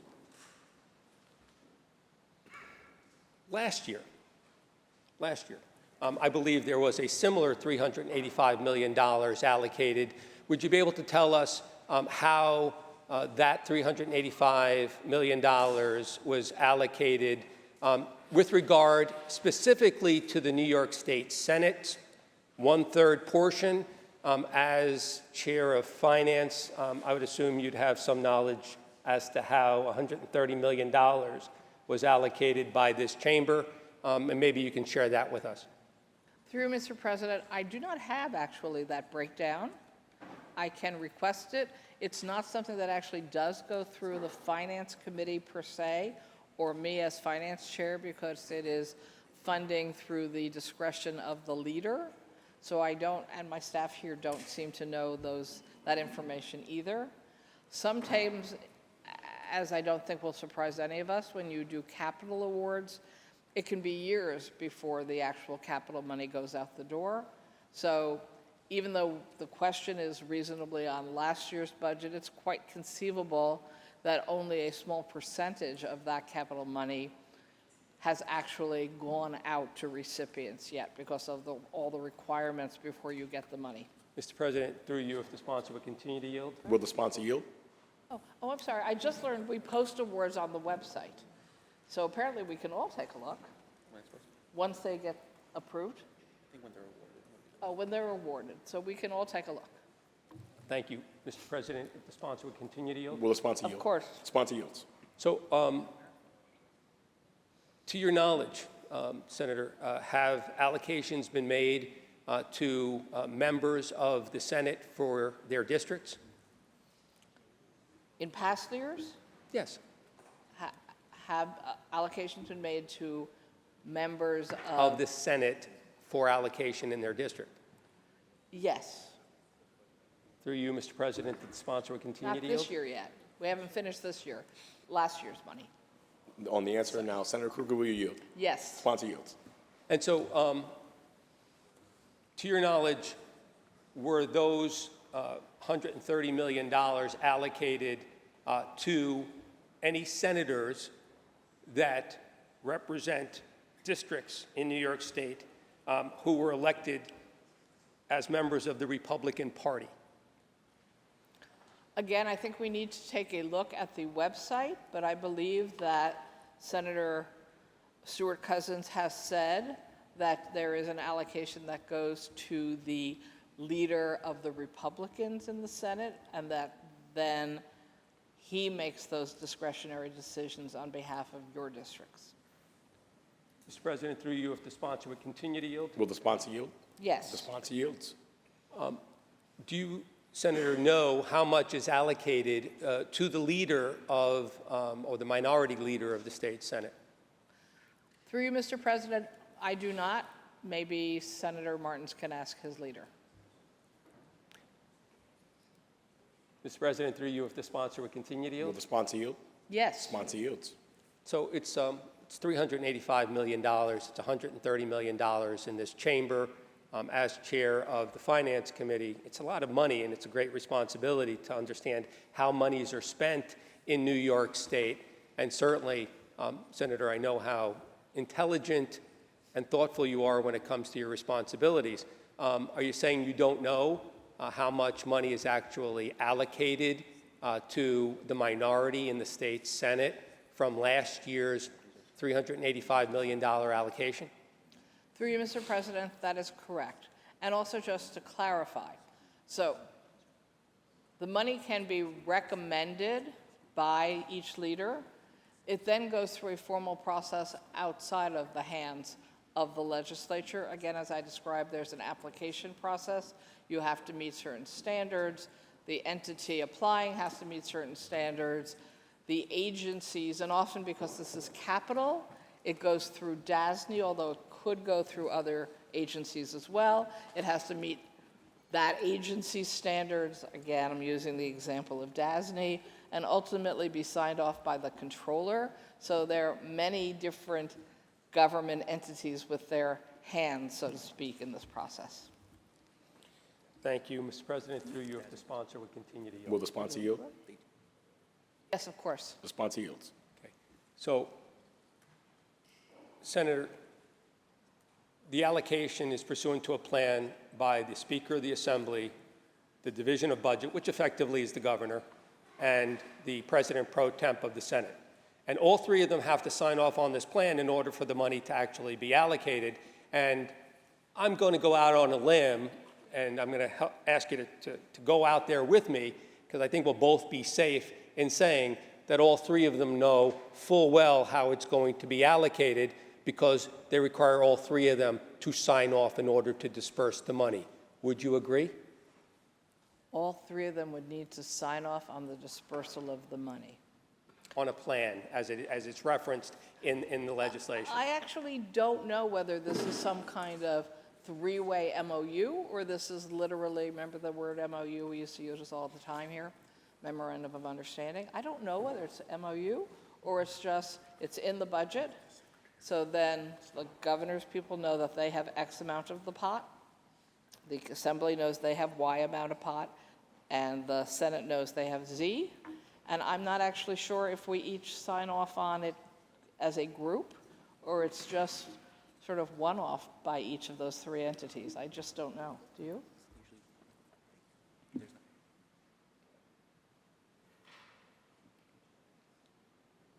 So no, I'm told it is more of a one-off. It's not that all three entities have to agree on each piece of spending. Thank you, Mr. President. The sponsor would yield for one more question. Certainly. Will the sponsor Yes. yield? Sponsor yields. Last question. Is it the Secretary of the Finance, that in the majorities, I guess, or the majority leaders' inner circle, is that person the person who signs off on these allocations? Through you, Mr. President, again, I believe it is the majority leader who signs off.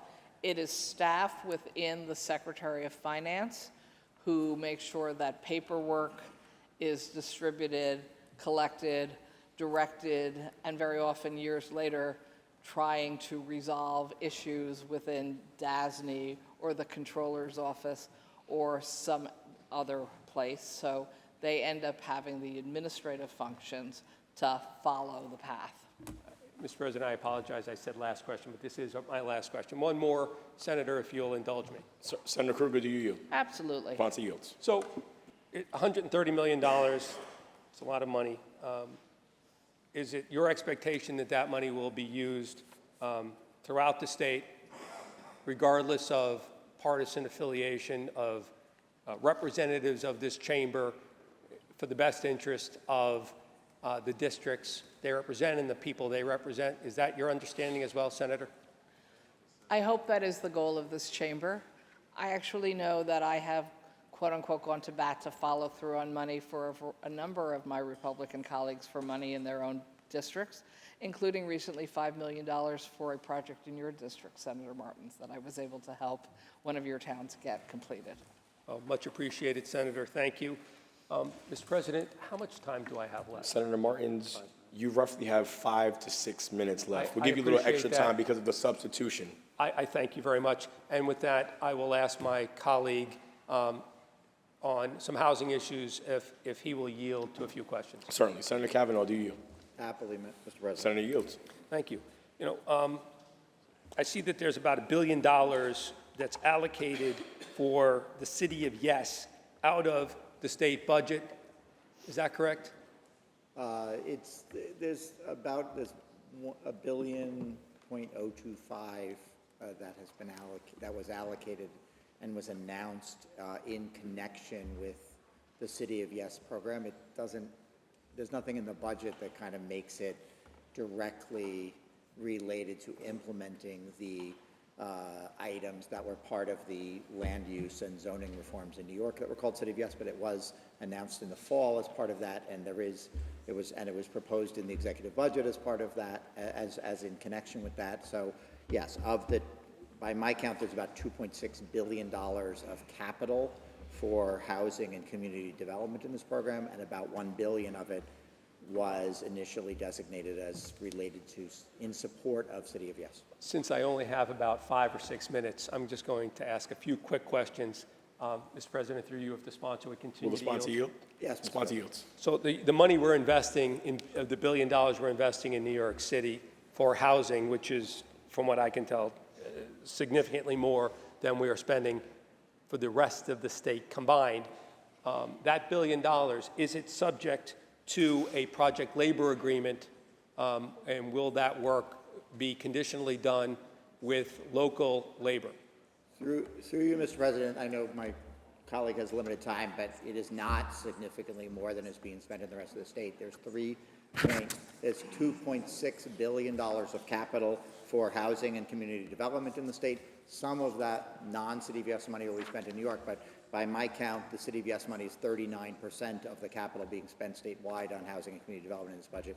I don't think we have time for the rest of the nuances, at least in this particular colleague's time. But just to say, we made a great effort to make sure that we're spending money on critical capital needs throughout the state, including in New York City and and rural areas and upstate programs.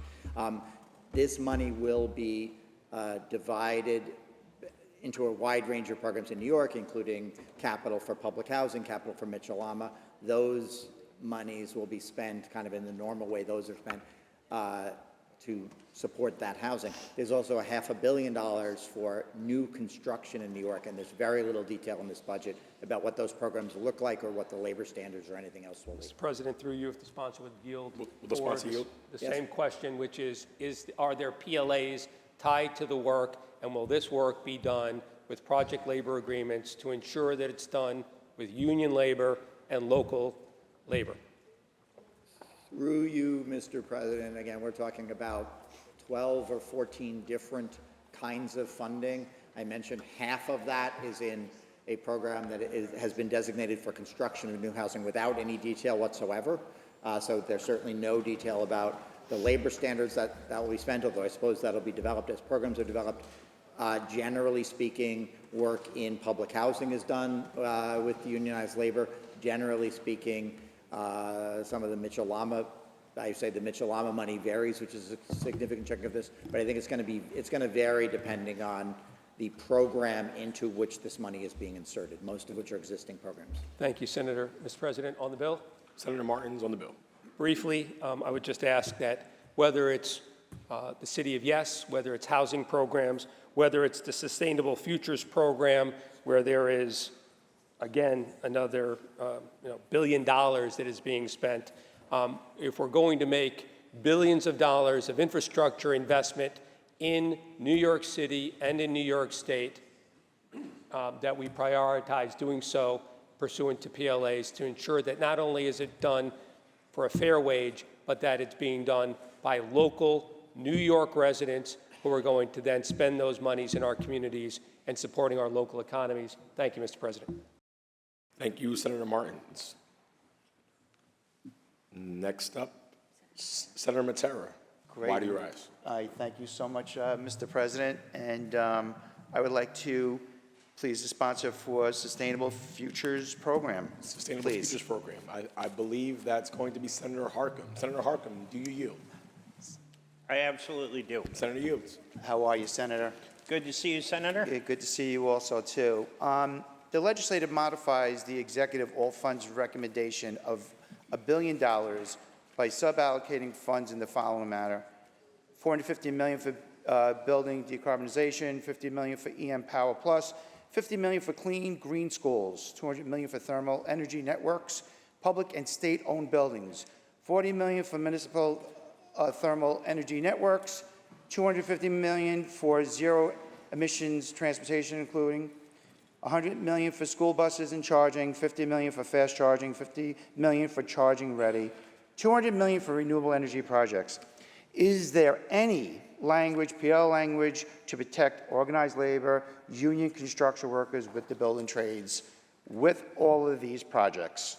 Through you, Mr. President, number one, in the CLPA, there is union protection language. When this body drafted 2 years ago in the budget and passed the Climate Action Fund, we worked very closely with the AFL-CIO and the building trades, put in apprenticeship language, PLA language, local hiring language.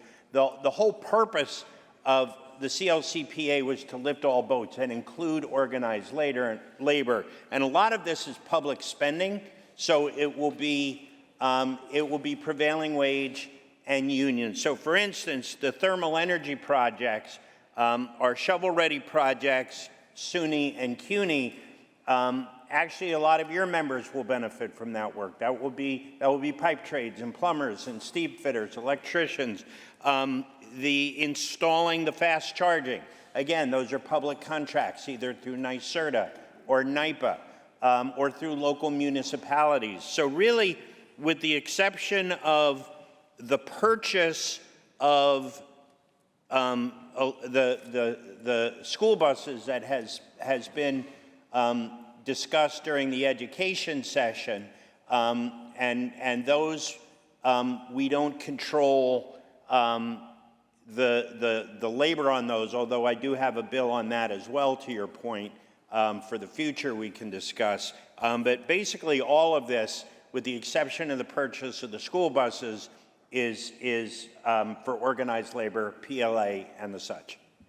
Through you, Mr. President, thank you for that. Through you, Mr. President, would the sponsor continue to yield, please? Will the sponsor yield? So, wait, one second, Senator. Sorry. Oh, just I know it's rather perfunctory, but Senator Harkin, do you yield? I do yield, and I'm Sponsor sorry I yields. missed your question. No. And one question I'm going to be asking you is obviously our good friend, Senator Kruger, you know, with the EV school buses and everything like that, when we're talking about the charging stations, a tune up to $100 million. How much of the total funding in this budget will assist every school district in our state to comply with the dates of the EV bus mandates? For example, my school district, Kings Park, they own 68 school buses, Senator, 68. Very frightened right now. Each bus, $450,000 per bus. They now have to have charging stations, special charging stations that we need to build. Do you understand that? Long Island right now, just to give you a heads up, our grid is antiquated.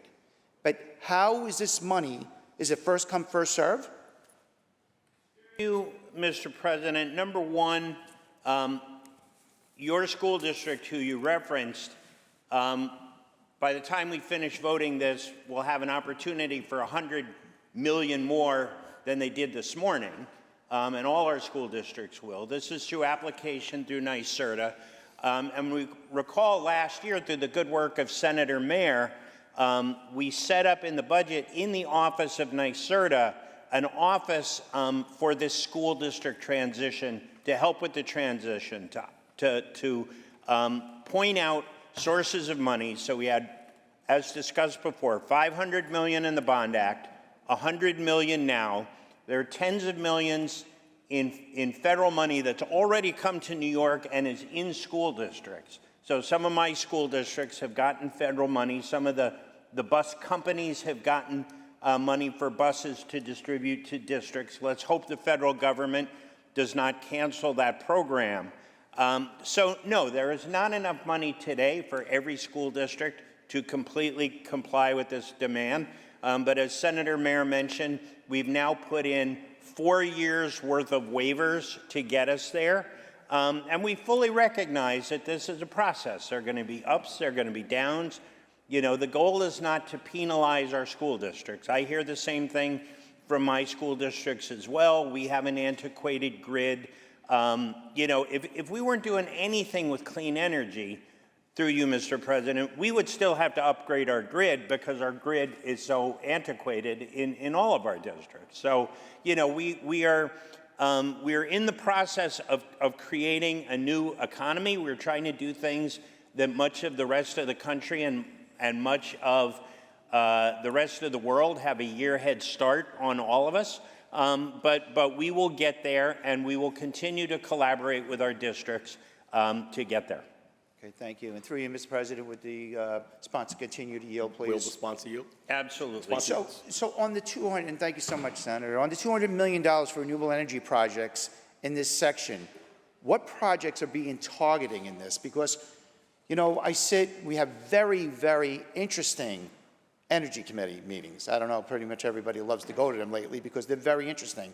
So what projects are being targeted with this $200 million? You, Mr. President, and it's everything, right? Yeah, it's anything. So I know you are a proponent of hydrogen. We may differ on that, but if there is an appropriate hydrogen-related project on your district, they can apply to NYSERDA for this. It could be solar, it could be wind, it could be geothermal. Anything that really qualifies as a renewable energy project can apply to NYSERDA for this money. Okay, thank you so much. And through you, Mr. President, would the sponsor continue to yield, please? Will the sponsor yield? Yes, Mr. President. You know, we're having a huge, huge problem with our utility bills that are skyrocketing. Is there any language in this budget that shows that the public, that the cost will be on these renewable energy projects? And how much will it cost the ratepayers? So right now in certain areas, we have LIPA in Long Island, National Grid, Senator Oberacker's district, this, for example, the bills have gone up 50%, just so you know that, 50% more since the inception of the CLCPA.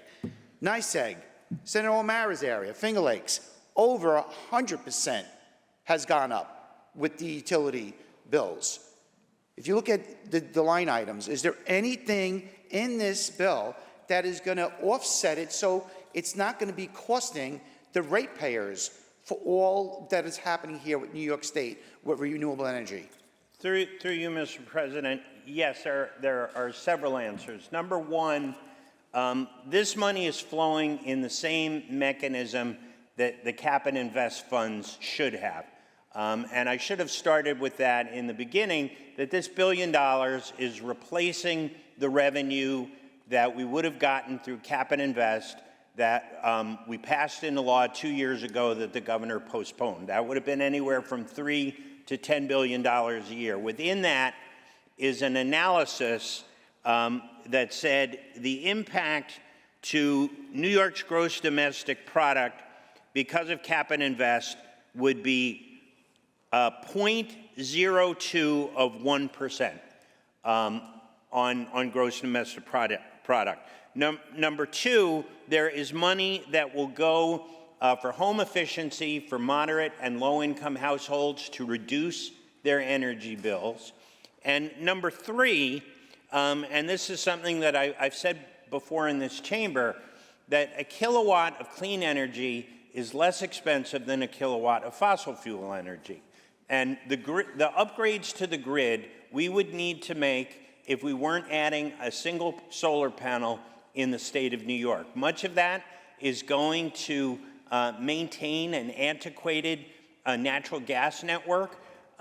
So just yesterday, the IEA announced a report now that 34% of the world's energy comes from renewables. 34%. You look at the state of Texas. The state of Texas has no formal policy to address climate change. We know it's a conservative state. None of the governor, the attorney general, the legislature, they don't talk about the need to address climate change. They are leading the country in renewables because they know it's the quickest way to scale up and it's the least expensive.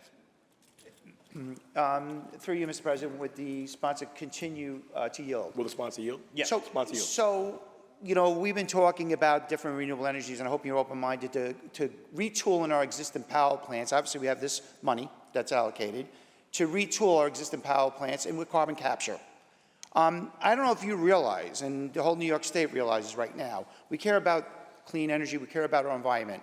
Do you realize that, in other words, right now, we have frozen natural gas running up and down with trucks that are polluting our atmosphere right now as we speak, on our roadways, and the energy that's needed to liquefy, to get pumped into the system because we have a capacity shortage. How do you feel about the Constitution pipeline and about the Nessie pipeline coming back in to, guess what, to restore, guess what, our natural gas?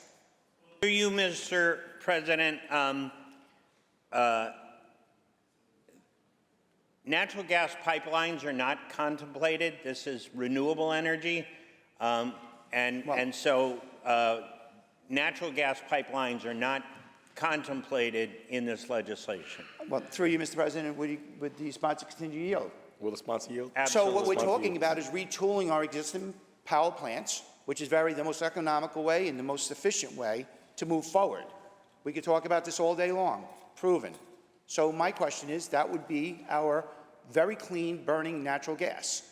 So that is renewable energy that I'm talking about. But do you realize that right now we have trucks that are coming out of Chester, New York, 250 trucks that right now are being fueled up, being put natural gas from Pennsylvania and running all of our roadways. See them all the time when I run up and down the thruway.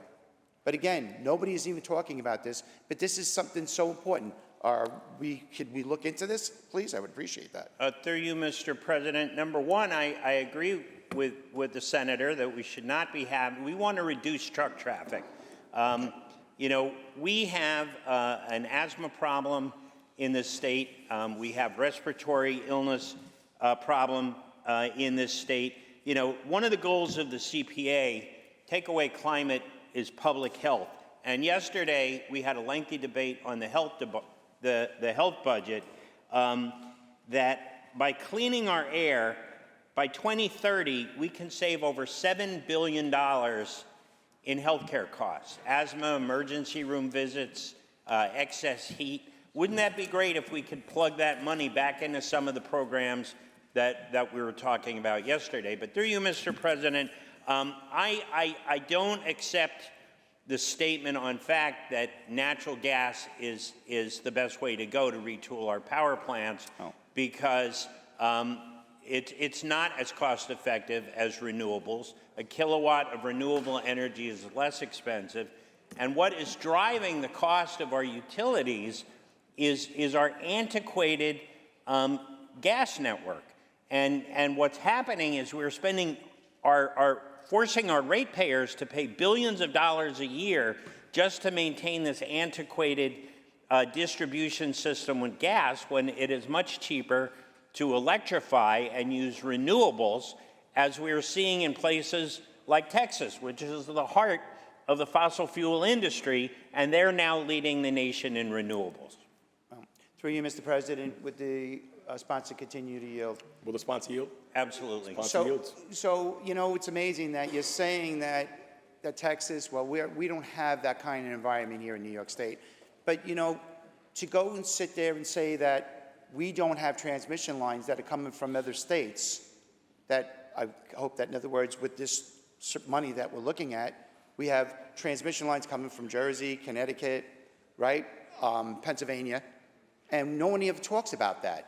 So do we have anything in this that we're going to be self-sufficient and self-reliant for the future, that we don't have to rely on other states that are ran on fossil fuels? Through you, Mr. President, the more renewables we build in New York, the more self-sufficient we will be. We currently, in New York, receive a significant amount of our power from Canada, which, given the trade war that's going on, will drive up rates for New Yorkers. There was a threat of retaliation to cut off power from Canada, which means we would then need to be going to Pennsylvania and New Jersey and other states in the compact to be buying power on the spot market at even higher level.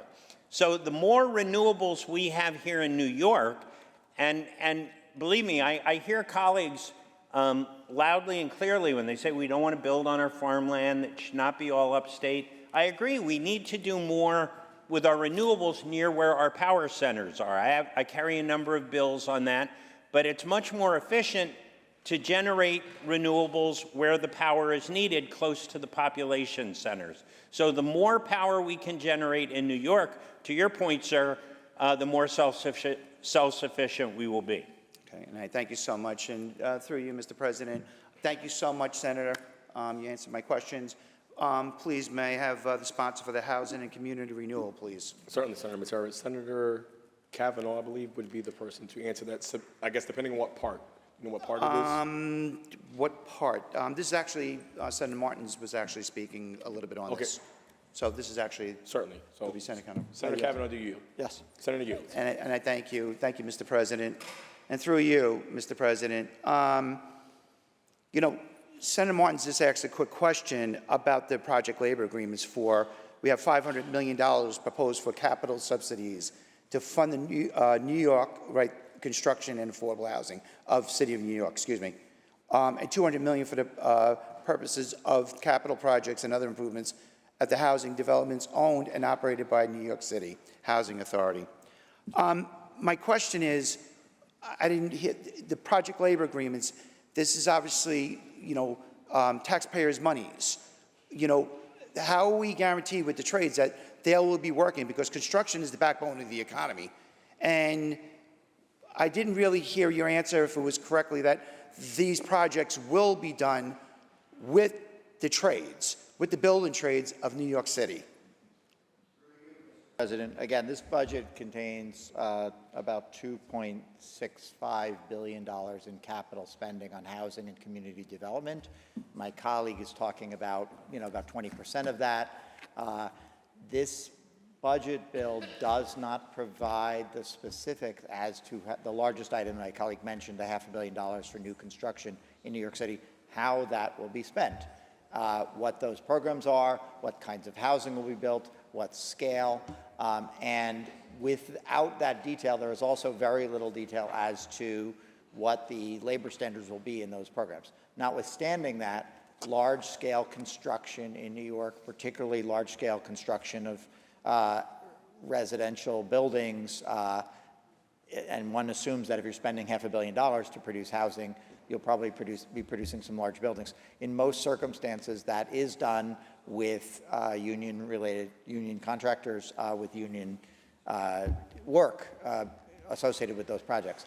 But the decision about how that money will be spent will be made going forward. Today, we allocate it.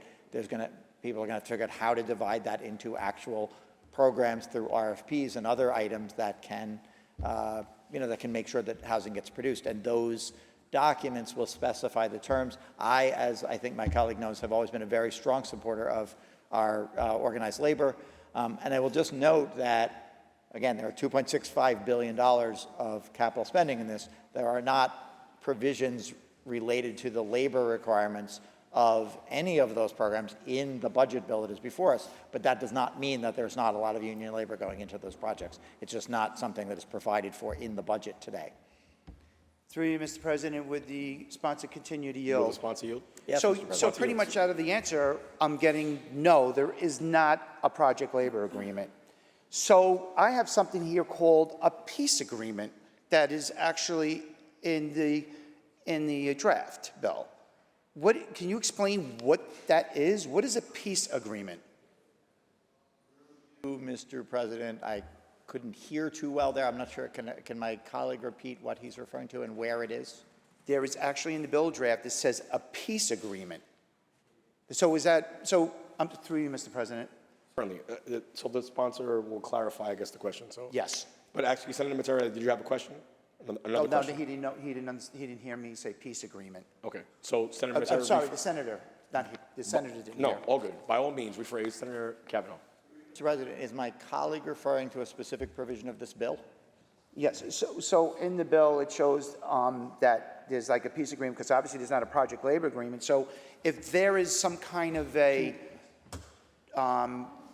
picket line, a job issue with the trades outside picketing about the project because we don't have a local workforce and we have through you, Mr. President, and we have out-of-state workers that are taking our jobs away, especially with taxpayers' monies.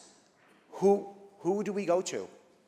Through you, Mr. Who did the President. trades, excuse me, the union trades go to? Through you, Mr. President, I can think of a lot of things a peace agreement might mean. You know, there's lots of strife in the world, and sometimes peace agreements are done. I've heard of sometimes this concept of a labor peace agreement in the context of public spending in a lot of areas, but I ask again, is my colleague referring to a specific provision of the bill before us, or are we just generally speculating about how one might do labor relations? Senator Matera, could you clarify for Senator Kavanaugh? Yes, and I do have that in the bill draft, and I will, as we're going along, I will get that to you. Certainly. Because it is in the bill draft, by the way. So I don't know if they can't find that. Through you, Mr. President, would the sponsor continue to yield? Will the sponsor yield? Through you, Mr. President, yes, but just again stipulating that it's not clear what provisions of this bill my colleague is referring to, but I'm happy to try to address his questions nonetheless. The sponsor yields.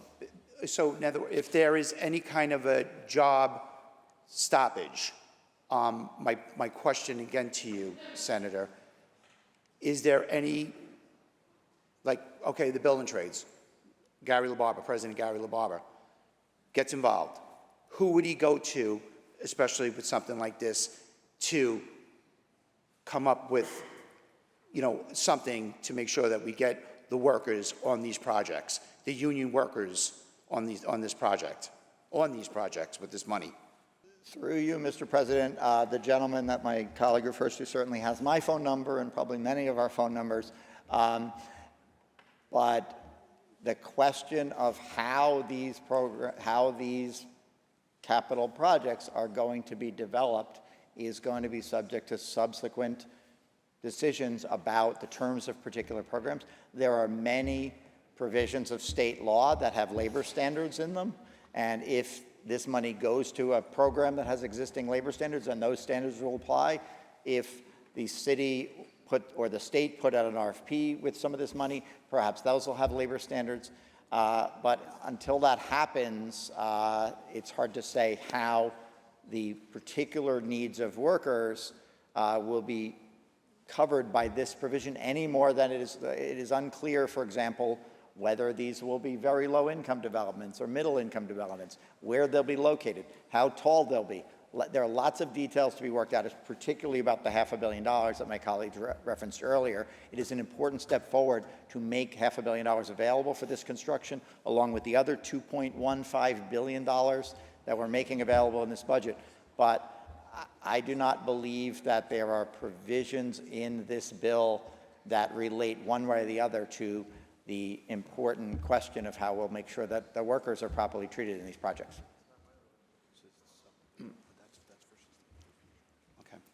And I thank you so much. And through you, Mr. President, would the sponsor just continue to yield for just one more question? Will the sponsor yield? Yes, Mr. President. The sponsor yields. And it's actually in Section 5. It says the labor peace agreement. It says for purposes of this section, labor peace agreement means an agreement between the owner and the developer and labor organizations. This is a large bill. What part? That's Mr. President, this bill has, page numbers, line numbers. I want to be as helpful as possible here. It's just hard without knowing what text we're referring to address the question. All right. And through you, Mr. President, just one more question. Would the sponsor continue to yield, please? Will the sponsor yield? Yes, Mr. President. So again, this way all of the building trades understand that there is no language at all for them to go by to make sure that they're going to be on these job sites. I know I'm being redundant, but again, we don't have any language for all these millions of dollars that are going to protect the local workforce, local jobs, the local people that work so hard, that are trained properly with apprenticeship programs, and we have no idea who's going to be on these job sites. Through you, Mr. President, from my experience, people in the building trades appreciate when we allocate $2.65 billion for new construction, and also certainly will appreciate all of our efforts to make sure that good union-scale jobs come out of those projects. This bill, which is putting forth $500 million for new construction in New York, as well as $2.15 billion for other capital projects in the state, as of today, this money did not exist as of yesterday, but if we vote for it today, there'll be $500 million to build lots of new housing, and I think that is an opportunity for our building trades that they will appreciate, and I certainly will support that any efforts to make sure there are good union contractors and good union jobs, as has been the case with a lot of large-scale construction in New York. But as of today, I also have not gotten I've not had this, even though I am very frequently in touch with the building trades, I have not heard any concern that this language in this capital budget bill does not contain specific labor provisions for these projects, which have to be yet to be worked out, as do basically all the other elements of these projects, of these programs. Thank you so much. Thank you, Mr. President. Thank you, Senator Matera. Okay. Senator Walczak, why do you rise? Thank you, Mr. President. Two different topics, and whoever's available could go first: Sustainable Futures Program and highway funding. Certainly. Sustainable Futures. Sustainable Futures. Senator Harkin, do you yield? Yes, I do. Response yields. Through you, Mr. President. So NYSERDA is still collecting a systems benefit charge on every electric bill in the state of New York, right? We're not changing that in this budget at all? Not. And through you, Mr. President, would the sponsor continue to yield? Will the sponsor yield? Yes. Sponsor yields.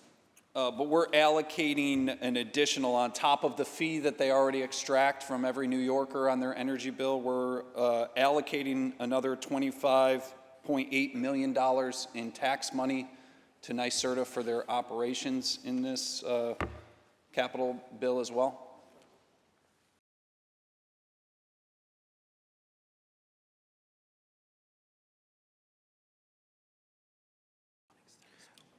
Mr. President, I think you are, the senator's referring to NYSERDA's special assessment, which the governor tried to increase, and we successfully rejected the increase of that special assessment. Through you, through you, Mr. President, if the sponsor will continue to yield. Will the sponsor yield? Yes, Madam President. The sponsor yields. I'm reading the legislature concurs with the executive on all funds recommendation of $25.8 million for NYSERDA.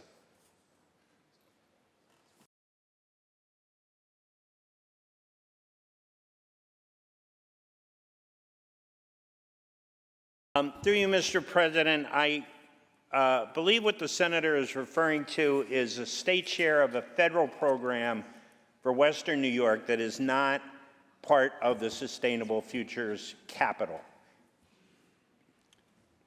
Through you, Mr. President, would the sponsor continue to yield? Will the sponsor yield? Absolutely. Sponsor yields. I'll pivot off of NYSERDA, at least in part for a moment, and try to stick to specifically the Sustainable Futures Program.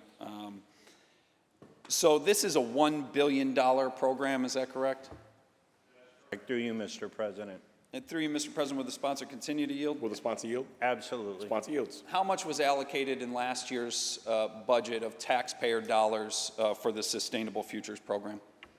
Through you, Mr. President, there was no Sustainable Futures Program last year. The governor created the Sustainable Futures Program as a substitute for the revenue that would have come had she implemented the cap and invest as the law had dictated. So obviously there are some in the environmental community who are very disappointed that the governor didn't move forward with cap and invest. Obviously there's some on your side of the aisle who are probably relieved she didn't move forward with cap and invest. But the money that was going to be generated through that was going to be allocated to these types of projects anyhow. So for the period that DEC and NYSERDA were quote-unquote collecting data, which is why she said there was a need for the pause, this will continue to build some of those community-centered projects that were contemplated in Cap and Invest and the Community Action Fund.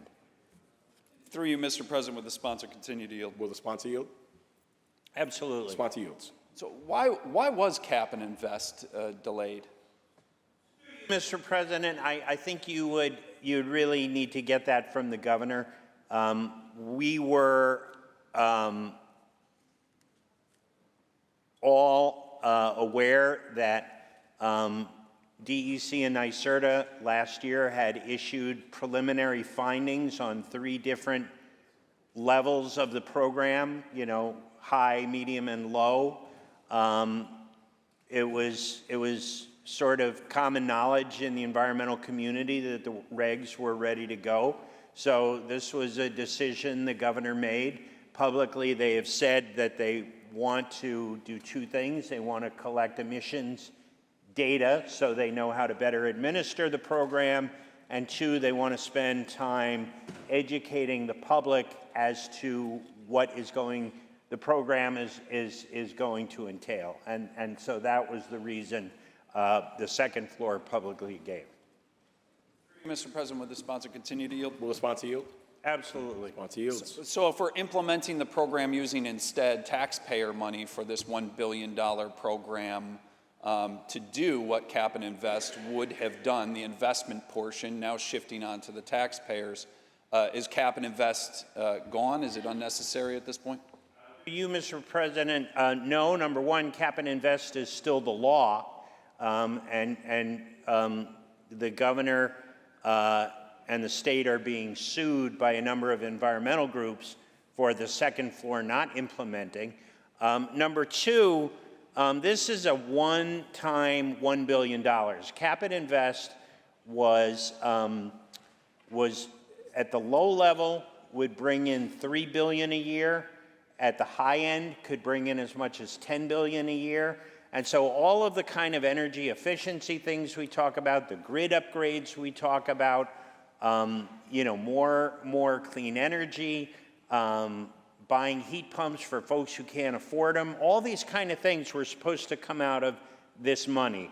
So this is just a one-time, dare I say, a tide us over, until we really get to implementing that program, where we really begin to, in a formal and programmatic way, transition our economy.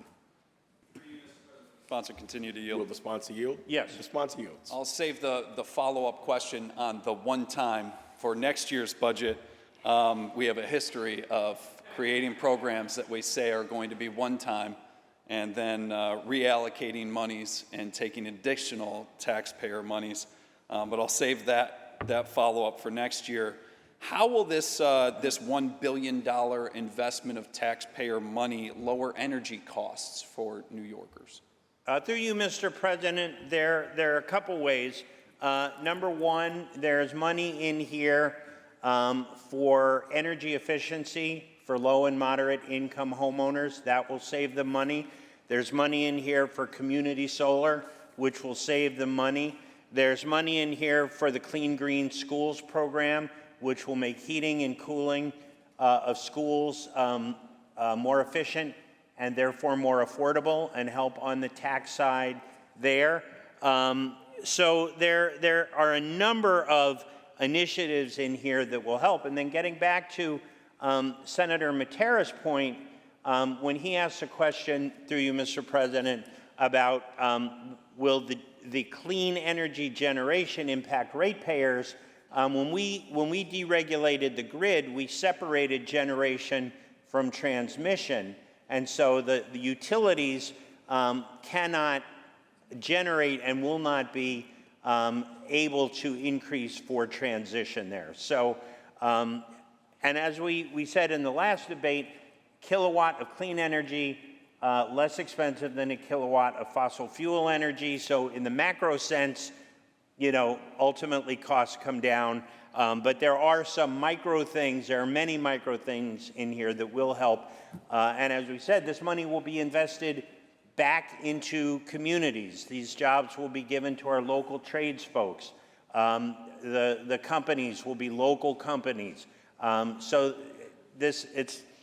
yes, it's a lot of money, but when we look at capital investment, it's just that. This is investment back into our communities, back into jobs, back into families, and back to all the supporting entities. So there are other benefits.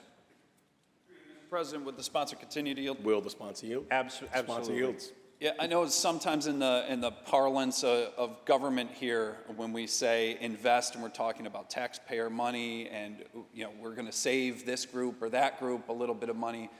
The heart of my question is really, when I'm asking this a year from now, how much should energy bills in New York State be reduced by shifting the burden of $1 billion onto taxpayers for this Sustainable Futures program?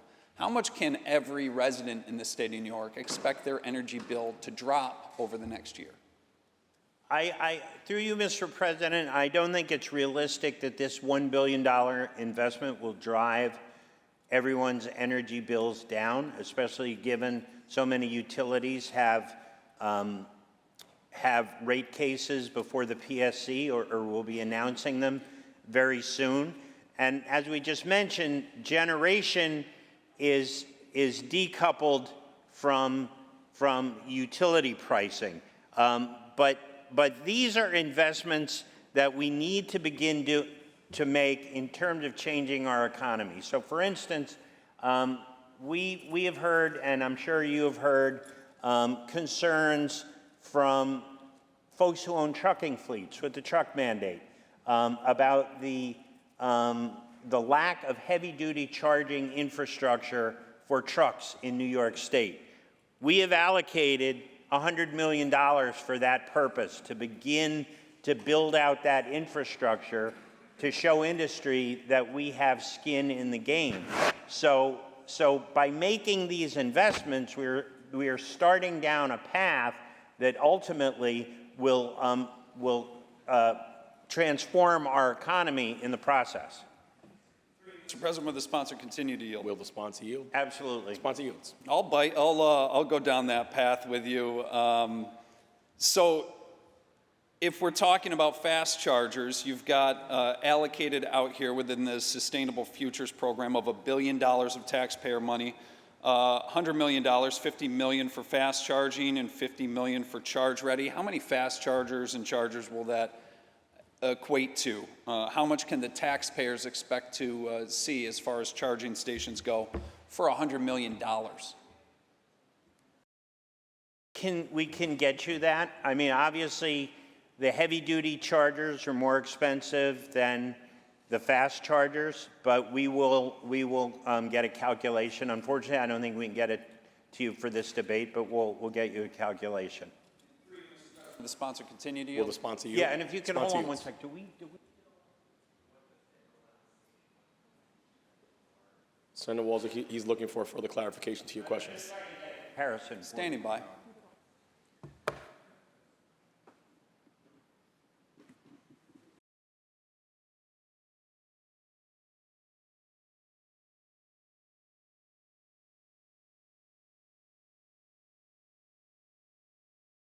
For you, sir.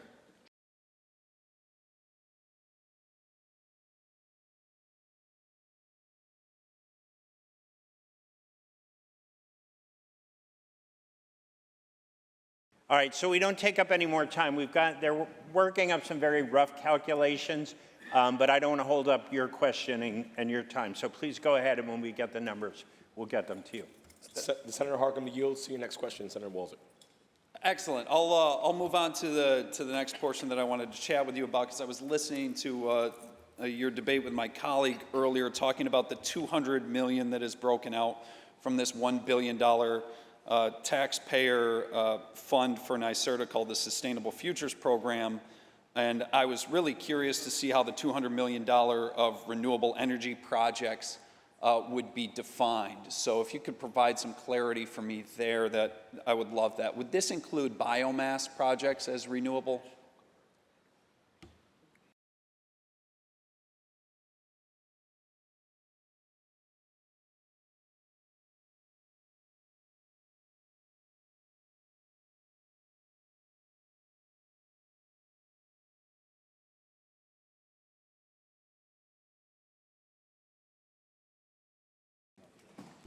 Through you, Mr. President, through the CLCPA definition of renewable energy, biomass is not considered renewable energy in the CLCPA, but I think it has a very broad definition of many different types of projects. We're talking about hydrogen, solar, geothermal,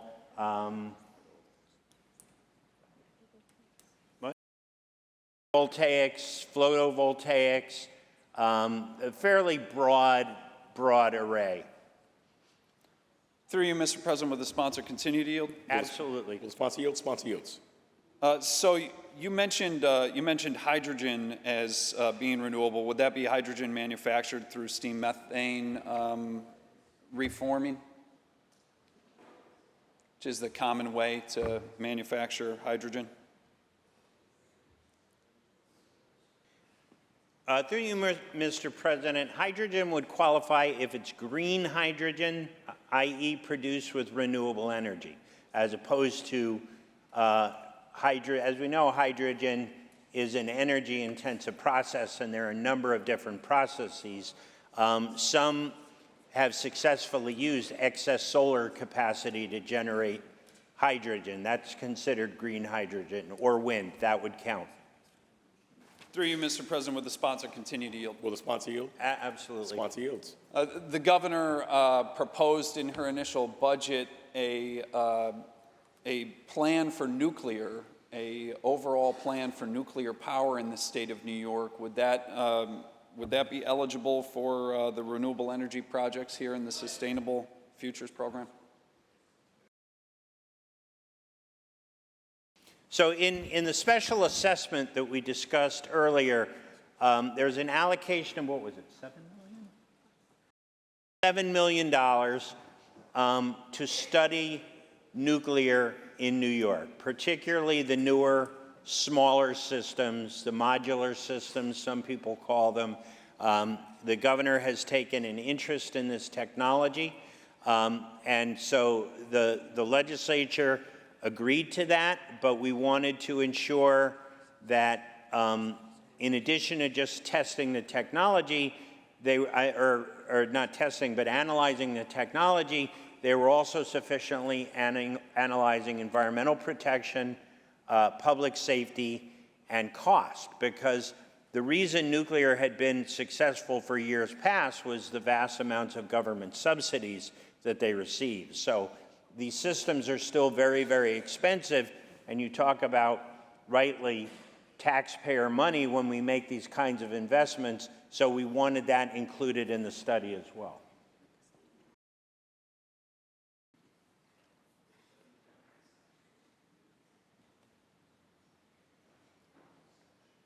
Through you, Mr. President, never mind. The study was dropped. I'm sorry, we thought the study was in, the study is out. Through you, Mr. President, will the sponsor continue to yield? Will the sponsor yield? Absolutely. Sponsor yields. Okay, so no nuclear master plan in this budget then? No. And through you, Mr. President, will the sponsor continue to yield? If I may, through you, Mr. President, to answer your question, that would not preclude the executive from just doing that analysis now. NYSERDA could do that, NYPA could do that in the course of their normal operations. So, would you continue to yield? Will the sponsor continue to yield? Yes. Sponsor yields. These projects, the $200 million renewable energy projects, and actually all of the funding under the Sustainable Futures Program, $1 billion, would those be subject to Buy American provisions under law currently?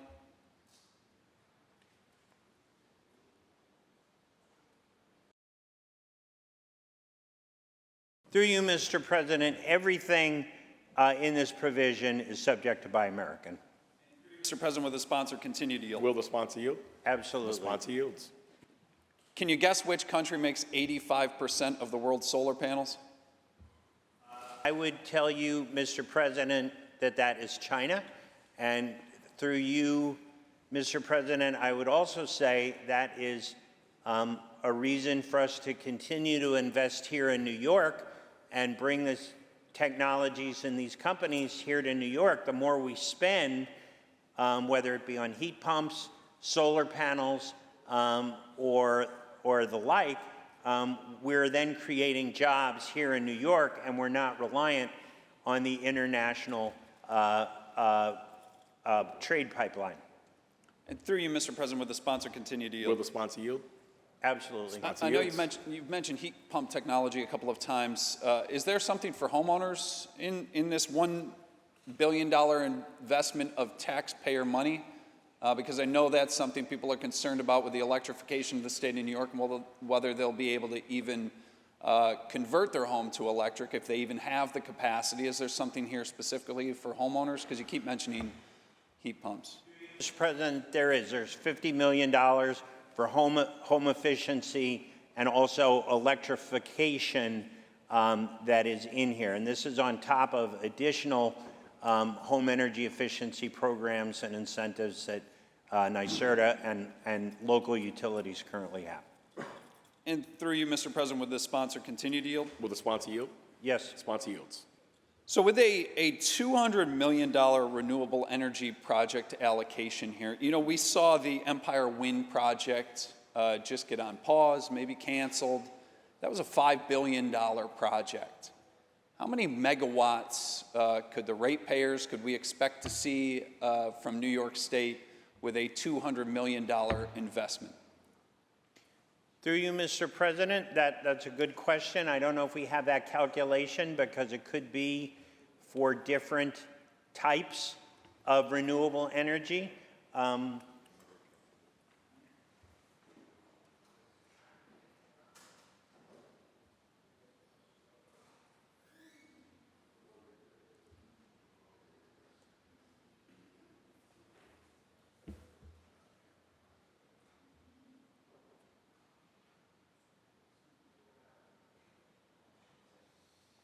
Right, so through you, Mr. President, there's an allocation for New York Power Authority for build public renewables. That's 3 gigs. But again, for $200 million, it's small. It's a small figure. You know, NYPA is and NYSERDA are doing much larger projects. But this is more for some of the local projects that are not as competitive necessarily as some of the larger projects. But again, this is $200 million of a one-shot of $1 billion, when what we really should be doing, according to the law, is cap and invest, which would be a minimum of $3 billion a year, could be as much as $10 billion, depending on how they tailor the auction market. So that's really where we're going to get the efficiency. Thank you, Mr. President, on the bill. Senator Walczyk on the bill. So I want to button up that portion before I move on to highway funding and some of the observations that I just made from this debate. One key highlight, we're taking an extra $1 billion of taxpayer money, and by admission of the sponsor, people should not expect that investment of taking that taxpayer money to reduce their energy bill at all. In addition, part of that is going to $200 million in new renewable energy projects. But we don't even know how many megawatts of energy that's going to put into our system. This is $1 billion that is actually going to increase the cost of production of energy in the state of New York and make your bill go up even more. And with that, Mr. President, I would ask someone to yield on highway funding. Certainly, Senator Walczyk, as a courtesy, you have approximately 7.5 minutes remaining. Senator Cooney, do you yield? Oh, okay. Senator Cooney, do you yield? I do yield. Sponsor yields. Extreme winter recovery, flat the last 2 years. Did it increase this year? Through you, Mr. President, it did not increase. We put all of the funds as we could into the CHIPS bucket that I spoke to with Senator Martins. And through you, Mr. President, would the sponsor continue to yield? Will the sponsor yield? Yes. The sponsor yields. State touring route program, flat the last 2 years. Did it increase this year? Same, through you, Mr. President, same answer. All priority was given towards the CHIPS. And through you, Mr. President, would the sponsor continue to yield? Will the sponsor yield? Sponsor yields. Pave New York program, flat the last 2 years. Did it increase this year? Through you, Mr. President, same answer. All allocations were given towards the CHIPS program. Through you, Mr. President, would the sponsor continue to yield? Will the sponsor yield? Yes. Sponsor The yields. governor's own created Pave Our Potholes program, been flat the last 2 years. Did it increase this year? Through you, Mr. President, same answer. All allocations were given towards the CHIPS program, although I will note that CHIPS can be used to do pavement and pothole refilling. And through you, Mr. President, would the sponsor continue to yield? Will the sponsor yield? Yes. Sponsor yields. Bridge New York program has been flat the last 2 years. Did it increase in the budget bill before us this year? Through you, Mr. President, all funds were allocated towards the CHIPS program as a priority, but as you noted before, CHIPS can also include work to bridges and as well as some culverts as well. And through you, Mr. President, we'll let the chips fall. Chips. They were flat. Are you asking the sponsor to yield? Oh, would he yield? Will sponsor yield? Yes. Sponsor yields. Chips, did they increase this year? Through you, Mr. President, yes. All allocations were given towards the CHIPS program. We were able to get an increase in the CHIPS program. I'm very proud to have worked to seek a $50 million increase over last year for this fiscal year and a commitment for next year for an additional $50 million. Through you, Mr. President, would the sponsor continue to yield? Will the sponsor yield? Yes. The sponsor yields. When the orange shirts came down to the Capitol, the county highways, town highway supers came down here. They asked for us to consolidate CHIPS, extreme winter recovery, and touring roads into one line of funding. It can be a little confusing for them sometimes, and also asked for an increase. Did we consolidate those funding streams? Those conversations were had, and we're still open to having those conversations around collapsing some of those different funding buckets, understanding from those highway superintendents and a lot of the stakeholders that CHIPS is the most easily allocatable funding source for municipalities and for counties. But in terms of which buckets were combined, that was not held in the budget process, but open to that conversation as we go outside the budget. And through you, Mr. President, if the sponsor would continue to yield? Will the sponsor yield? Yes. The sponsor yields. They had the same request on Pave New York and POP. Can I assume the same answer? Through you, Mr. President, yes. And through you, Mr. President, would the sponsor continue to yield? Will the sponsor yield? The sponsor yields. Those orange shirts, not just a great lobby effort and come down here once a year, but they also do the very important work of maintaining the safety of our roads and highways across New York State. After years of being flat and dramatic costs of business increasing, they asked for what I thought was a pretty moderate ask for $250 million in the CHIPS program. Why just 50 and not the 250 that they were asking for? Through you, Mr. President, we very much agree with the need for more funding for our roads and bridges. I stood with those highway superintendents along with yourself to allocate as many dollars as possible to this program. You'll remember that in the Senate One House budget, we were pleased to deliver $125 million towards the CHIPS program, and we weren't able to get that across the finish line in terms of the final three-way agreement. We push as hard as we can because we do believe that by doing the investments in terms of structural repairs, we can make more of our roads and bridges from fair and poor condition to excellent condition. And we know we have to do more, and we're going to continue to do more next year, which is why we got that 2-year commitment for not only $50 million in this year's budget, but for next year to start $50 million higher so that we can continue to get that number up closer to where our highway superintendents need us to be. Mr. President, how am I doing on time? Excuse me? How much time? 3 minutes. I'll go on the bill. Senator Walczyk on the bill. State DOT we gave them an additional $800 million to support their capital plan. $800 million for the state roads and the state, and they're buying new trucks. They're doing pretty well with their capital plan, but we've largely ignored our local municipalities who do all of the hard work across the way. Local highway superintendents are responsible for over 100,000 center lane miles across the state of New York. How can they afford to maintain 8,600 bridges if we can't even increase them what they've asked year over year, flat after a number of years?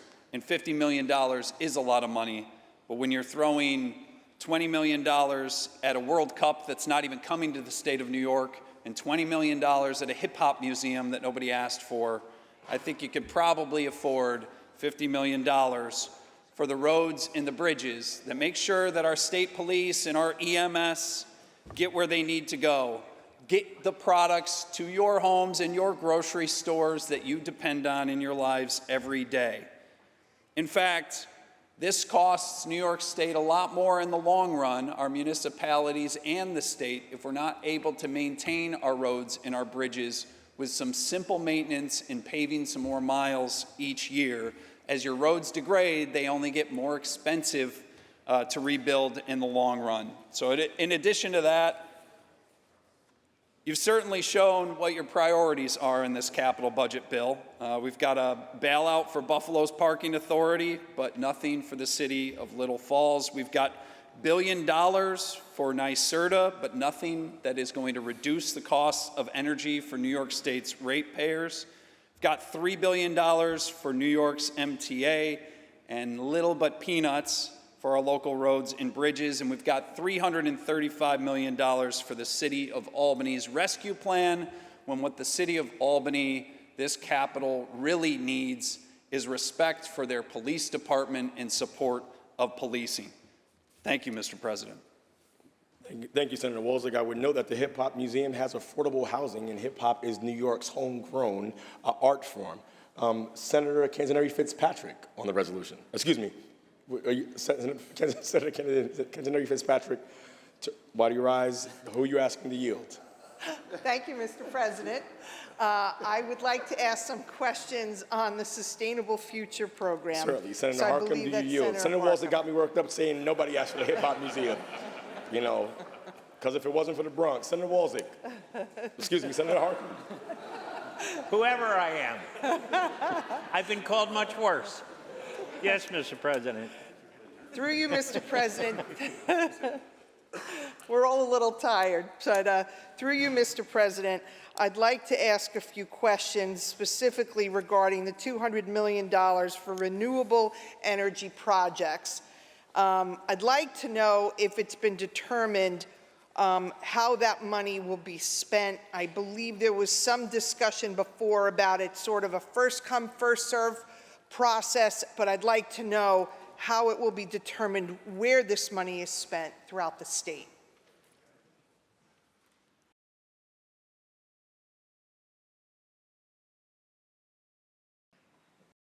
Through you, Mr. President, good question. The money from this, because it's a replacement for the cap and invest money, must be spent in the same manner as called for in the Climate Action Fund. So 35% goes to either disadvantaged or environmental justice communities. All of the labor protections that we talked about in our conversation with Senator Matera. And then I believe, is it RFP process? Requirement. And then it would be a competitive process through most likely NYSERDA, who does most of this work, that the projects would be decided upon. Will the sponsor continue to yield? Will the sponsor yield? Yes. The sponsor yields. So through you, Mr. President, my question is, how did we arrive at the number of $200 million? Is there an expectation of certain projects that have priority? Through you, Mr. President, I do not believe so. There was, when we talked about the $450 million for building green homes, the $200 million thermal energy projects for CUNY and SUNY, there are a number of shovel-ready projects for CUNY and SUNY that have been identified. So that's more of a hard number.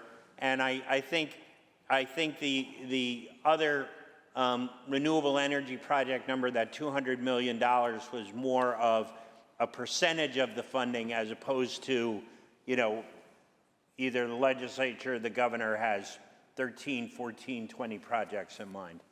Through you, Mr. President, will the sponsor continue to Will yield? the sponsor yield? Absolutely. The sponsor yields. So through you, Mr. President, I'd like to know, I believe it says renewable energy generating projects. My question is, can this be used for offshore wind? Can it be used for solar panels? But could it also be used for battery storage?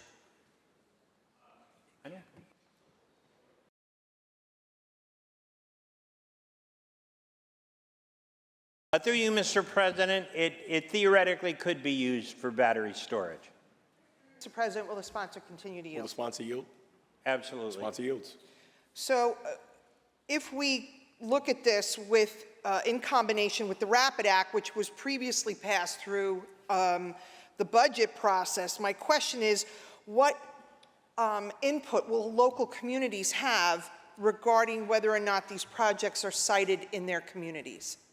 Through you, Mr. President, the whole point of the Climate Action Fund is these are community-centered projects. They need to be coming out of the community for the benefit of the community. And that's what the language in the law we wrote to create the Climate Action Fund. Through you, Mr. President, will the sponsor continue to yield? Will the sponsor yield?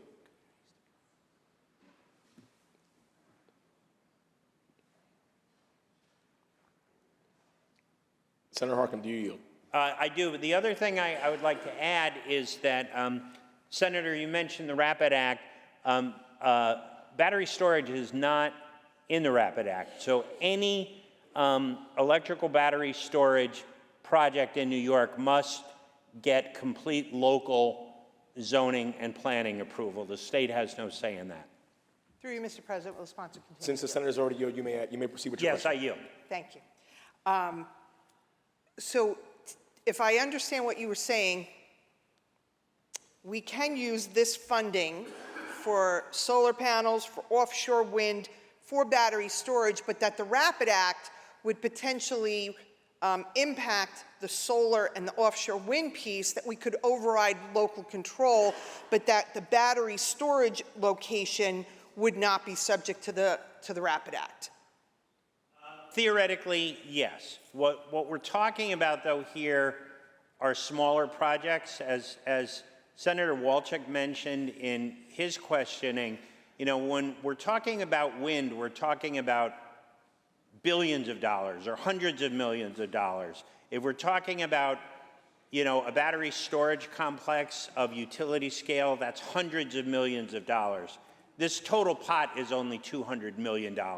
So I think what was really envisioned here, yes, by statute, it could go to those things, but I think really more for things like community solar, those types of projects that are community-centered and for the benefit of the communities in which they sit. Through you, Mr. President, will the sponsor continue to yield? Will the sponsor yield? Yes. Sponsor yields. So thank you for that clarification. Now, looking at the language of the bill, it makes reference to Section 163 and 112 of the law, saying that $100 million potentially will not be subject to approval by the comptroller. And I'm wondering if you have a comment, if that my read of this is correct.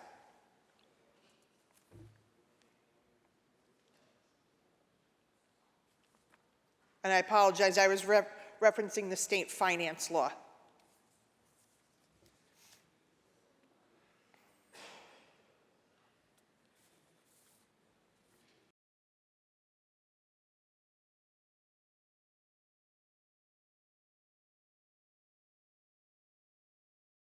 Thank you, Mr. President. Thank you for the question, Senator. 900 million of the 100 million is RFP is competitive. The 100 million that you referenced is not competitive, therefore not subject to RFP, not subject to comptroller review. So that would be, and this language is similar in the Bond Act as well. There's a certain amount of money that is not required for RFP, so that if things come up in the course of agency operations, the governor has some flexibility to plug money into those projects. Mr. President, will the sponsor continue to yield? Will the sponsor yield? Yes. Sponsor yields. So, Senator, just to clarify, through you, Mr. President, that the $100 million that is carved out, there is no oversight by the comptroller, that this is sort of money that is not necessarily going through the same hoops as the first $100 million. Is that correct? The other $900 million. 900, I'm sorry. Yes and no.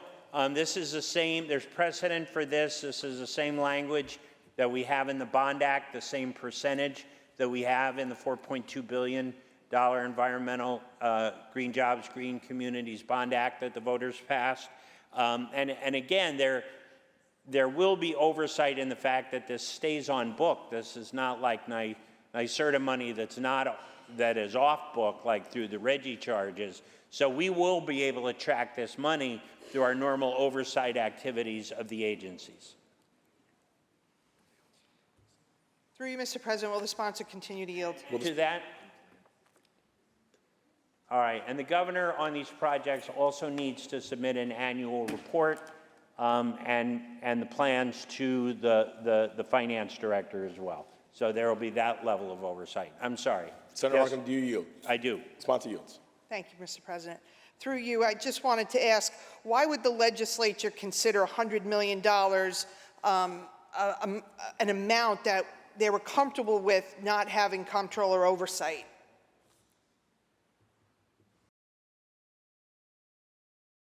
Through you, Mr. President, there's precedent in law for this already. It's the same precedent in the Bond Act, and this is to give the agencies who are doing this work flexibility in a volatile, as was mentioned in the debate before, the volatility of costs that we're experiencing right now in the energy markets, whether they be carbon or renewable energy. And this will give them the flexibility to plug in various projects that may need assistance. Mr. President, on the bill. Senator Canzoneri Fitzpatrick on the bill. Thank you, Senator Harkin, for answering my questions. I have a difficult time when this chamber continues to put forth legislation of funding money that we're not getting the proper oversight and the proper local input with regards to these renewable energy projects. As I stated, combined with the RAPID Act, we have a substantial investment without local input. And I pause whenever that happens, because our communities deserve to have input into what is going to be in their backyard.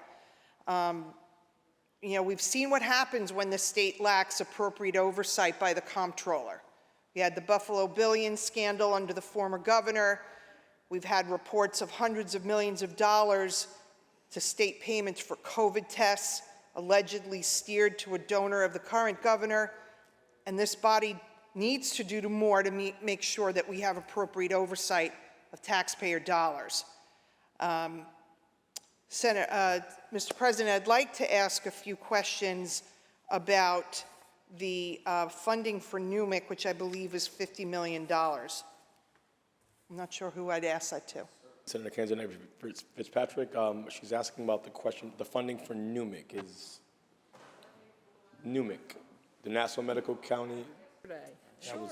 Senator Krueger, would you yield for that question? Yes, I'm having deja vu. Absolutely. Deja vu once all over again. The sponsor yields. Thank you, Mr. President.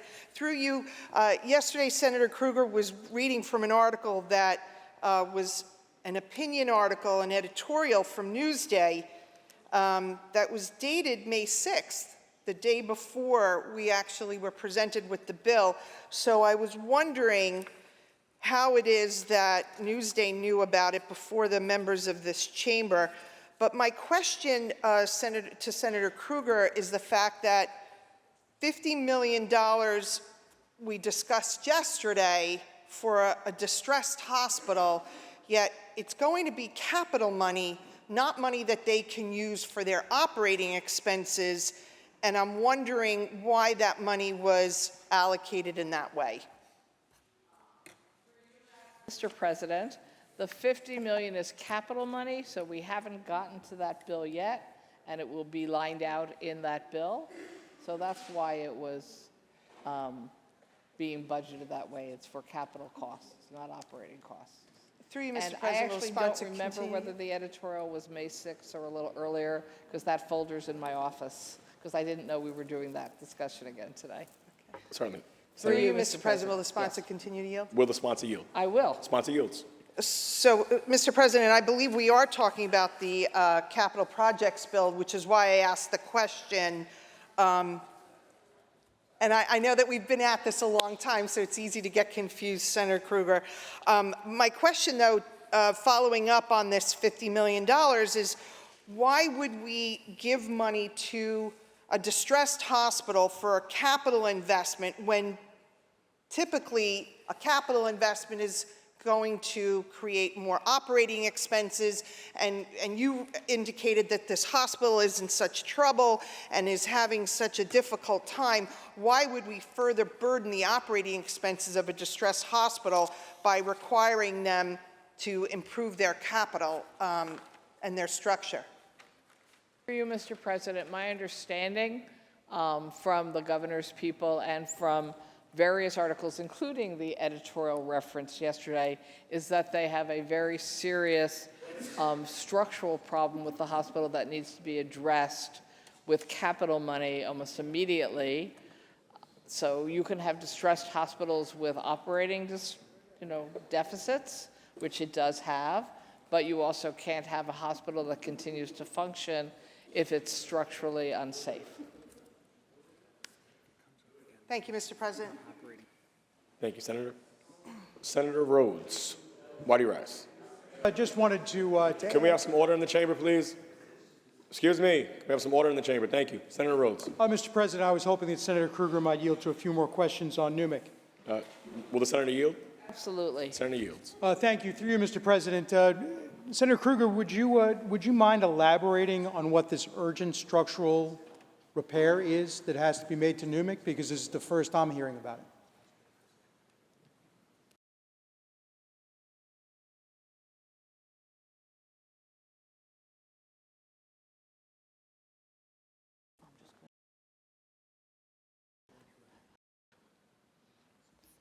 Mr. President, we believe that actually one of the other Long Island members referenced the need for it yesterday. I'm just not sure which one. So we would have to send somebody hunting for the answer to that. And will the senator continue to yield? Will the senator yield? Senator yields. Through you, Mr. President. And this $50 million in capital funding, since it is to address an urgent structural capital need at Newmick, apparently, when can we expect from today's date that money to actually appear in the account of Newmick?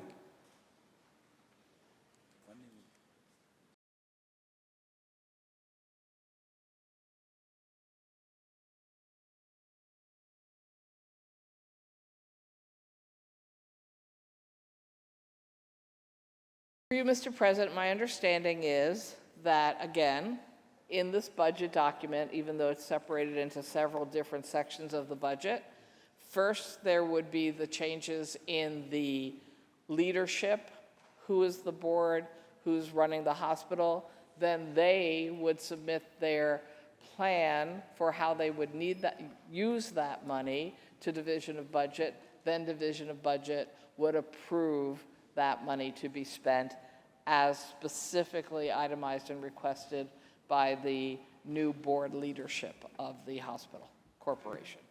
Would the sponsor continue to yield? Will the sponsor yield? Yes. Sponsor yields. Thank you. Through you, Mr. President. So my understanding is that this urgent, pressing structural need that has to be addressed at the hospital will first have to wait until the new board is appointed. Then that new board will have to figure out what the urgent structural need is, how to fix it, develop a plan on how to fix it, then submit that plan to the state. Then the state has to review the plan, approve the plan, and then issue the money. Am I correct in my understanding? That is how money is spent at the state level, pretty much on every item. And I will just point out, again, because maybe people forgot my points from yesterday, the reason this entire plan is going forward is because this is a distressed hospital in enormous debt, debt growing every month, people panicked about whether they will be able to continue to function as an important hospital, particularly in the poor communities of Nassau County. So this $50 million is part of an overall effort to restructure, help this hospital stabilize and move forward. Will the Yes. sponsor yield? Sponsor yields. Thank you, Senator Kruger. Through you, Mr. President, can any of this $50 million be used to pay down debt? Through you, Mr. President, it is conceivable that the board and the governor's division of budget would agree to do something like that. I don't know. And will the sponsor continue to yield? Will the sponsor yield? Yes. Sponsor yields.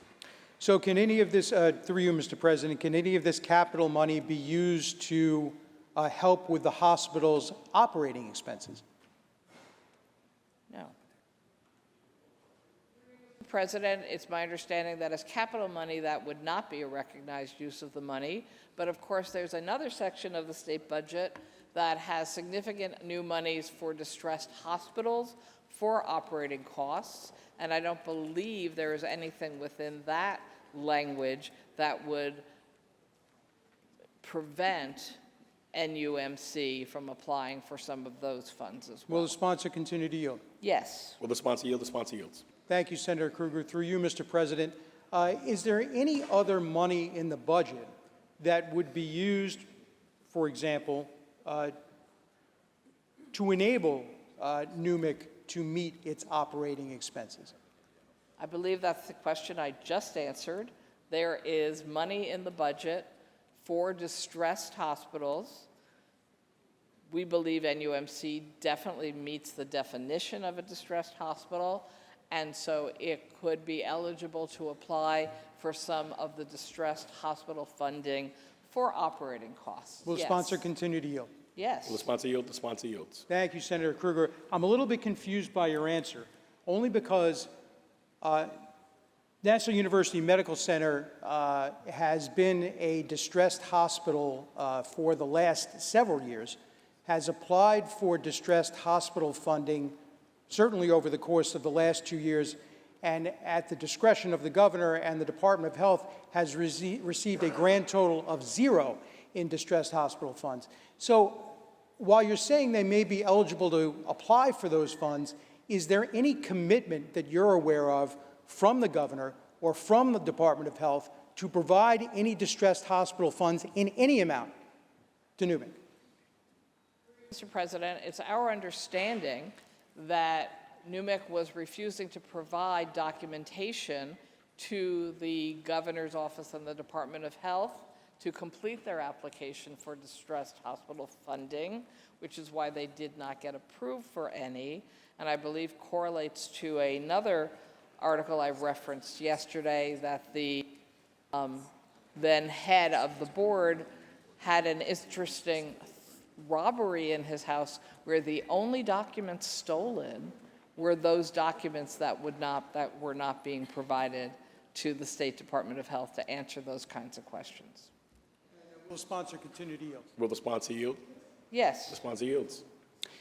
Senator Kruger, through you, Mr. President, you referenced that people were panicked and begging for help. The county executive didn't ask for help. The chairman of the board of NUMIC didn't ask for help. The CEO of the hospital didn't ask for help. Can you illuminate us as to who it was exactly that was panicked and asking for help? Mr. President, I think they all did ask for help. They just didn't submit the documentation or answer the questions. In fact, after we got off the floor yesterday, because several had asked me the question, has anybody been talking about this with County Executive Blakeman? The response, actually, I didn't ask for it. I got volunteered it, was that the governor's office has been trying to have a discussion with County Executive Blakeman about exactly this issue for quite a while, and he's refused to talk to them. So I think people were saying they had a problem. They were saying they were distressed. They were saying they were in need of help. And they weren't getting money because they weren't actually providing the legal documentation that would be needed to approve what they asked for. And that's why the state took a fairly dramatic approach to trying to insert itself into redesign of the board and redirection for leadership to make sure it actually went forward correctly now. Will the sponsor continue to yield? Will the sponsor yield? Sure. Sponsor yields. Thank you, Senator Krueger. Through you, Mr. President, do we know if any of the $50 million in capital funding that's being provided will be utilized for the construction of any housing?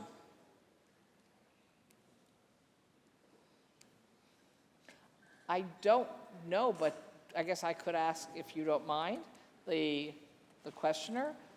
Does that hospital have housing now? Senator Rhodes, will you yield to? I will yield to a question. Thank you. Is there housing connected to the hospital or the corporation now? There is. Then I think I suspect that the answer is no. And will the senator continue to Will the senator yield? yield? Yes. Senator Krueger yields. Do we know, through you, Mr. President, whether any of the capital money will be utilized for the expansion of any psychiatric services that are provided at the hospital? Through you, Mr. President, I believe that those kinds of decisions about what services hospitals offer, need to expand, need to improve their space for, are in fact the responsibility of the board of the hospital. So I certainly would not be in a place to know that. Will the sponsor continue to yield? Will the sponsor yield? Yes. Sponsor yields. Thank you, Senator Krueger. Through you, Mr. President, you've indicated that it would be the board that's in the position to know. Do you mean the board that the governor is removing? No, Mr. President, I believe that this money that we're talking about how it's spent is contingent upon the creation of a new board of directors that might include some of the existing board of directors, I don't know, and new leadership for the hospital and chairmanship of the board. And so only once those are in place would there be discussions about how they wish to use money and an application, and only then would we know what they're asking for and what money's approved, both capital and operating. Will the sponsor continue to yield? Will the sponsor yield? Yes. Sponsor yields. Thank you, Senator Krueger. Perhaps you misunderstood my question. Perhaps it's not clear. I thought in your answer to the previous question, you had indicated that it would be the board of the hospital that would know whether this money was going to be spent for the expansion of psychiatric services. I'm a little confused by the answer, only because this $50 million is being provided for capital expenses, presumably for a reason. Yet, there's been no communication with the existing board and the governor's office. There's been no communication with the county executive and the governor's office. There's been no communication with the CEO of the hospital and the governor's office, nor has there been communication with the health department as reported by the CEO for almost 18 months. Who is it that's actually developing this plan? Who decided that it would be $50 million?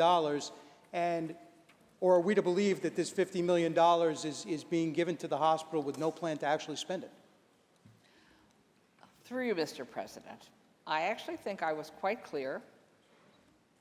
I do not believe the governor intends to distribute any new monies, capital or operating, to this hospital until such time as a new board has been established and new leadership has been established, and then a normal process for a hospital institution to request funds from the state to have documentation of why they need that money and how they'll use it is gone through, and then the state approves. It's not the opposite way. It's never the opposite way. It's first, you have a board who submits what they are asking for and proves the justification and need for it, and then the state moves money, not the reverse. Will the sponsor continue to yield? Senator Rowe, just wanted to advise you that at the aggregate debate time, you have approximately 5 minutes remaining. Senator Krueger, do you yield? Of course I do. Sponsor yields.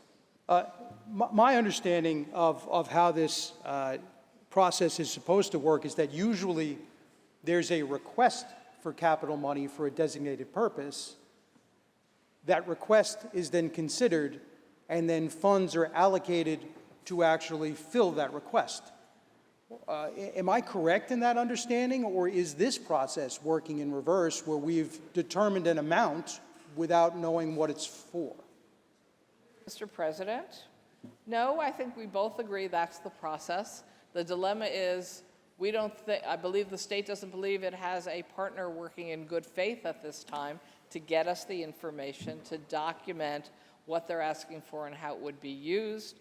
And the reference was made that there's been no discussion with various parties between the governor's office and those parties for 18 months. I've been informed that those parties have not wished to answer the questions of the governor's office or discuss it. That is why we are in the place we are in on the underlying story here. This is a hospital that needs assistance to go forward because it does not apparently have responsible leadership either from the board or the executive or even perhaps the county exec. That is why the governor is recommending this change, and the legislature within this budget set of bills has agreed that that is the right answer. Newsday has agreed that is the right answer. My colleague from Long Island, who represents not the hospital, but as she explained yesterday very articulately, most of the people who go to the hospital agree. And as to whether the exact number is 50 million or 49.5 or 150 million, I don't know. It's a beginning. The fact that the governor has put aside 50 million for capital purposes for this facility. And again, they will be eligible to apply for distressed hospital operating funds, which I also don't think we will know any details about, into a newly reestablished board, does their own evaluation and comes forward and submits requests to, I think it goes through the Department of Health. President? 2 minutes remaining. Thank you very much. Thank you, Senator Krueger. I'll go on the bill. Senator Rose on the bill. Yeah, I'm certainly happy that Newmic is receiving $50 million in capital funds.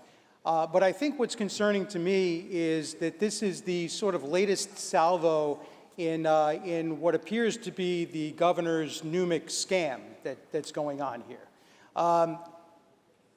The whole reason for taking over Newmic that's been articulated on this floor and articulated by the governor is that it is a financially stressed hospital, right? That people are panicked, that it's not going to be able to continue its services, that people are panicked, that it's not going to be able to meet its bills, that it's saddled with debt. And so what does the governor decide that she wants to do?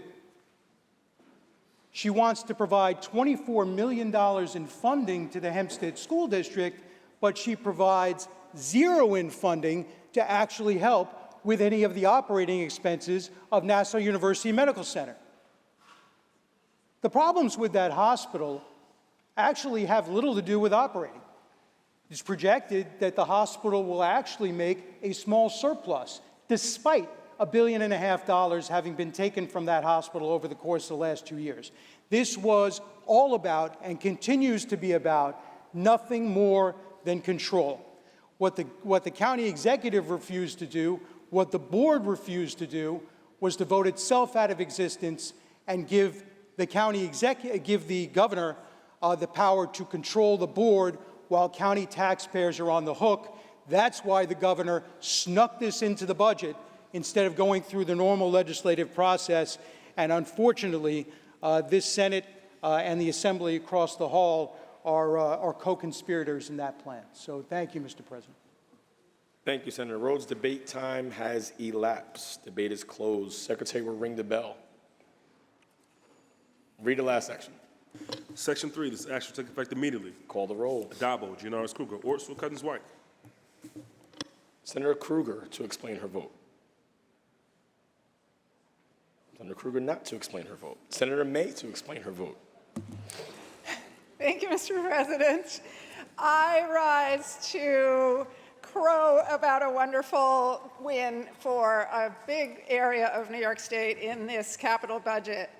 Upstate University Hospital has the emergency department that serves 14 counties as the level 1 trauma center, 37 counties as the burn center, and all of New York State north of Westchester as the poison center.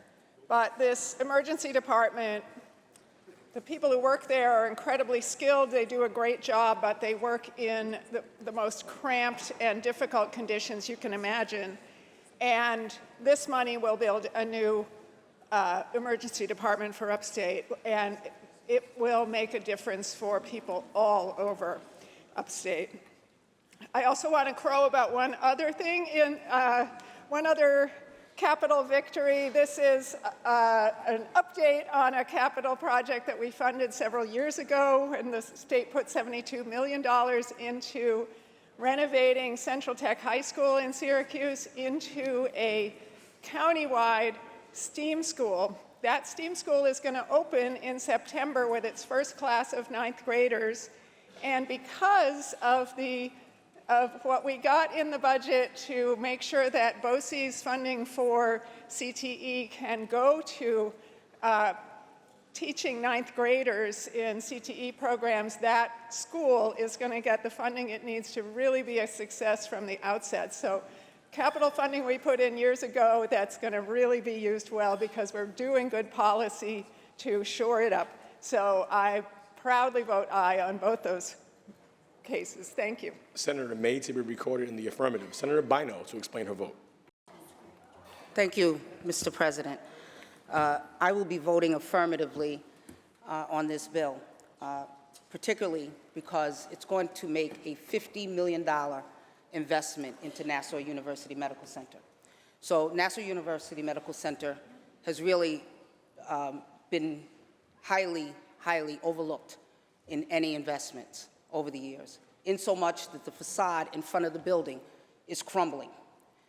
The HVAC system is in such bad shape that they have to bring in fans to the patient's room to provide some level of ventilation. Additionally, the elevators, large number of them need to be replaced.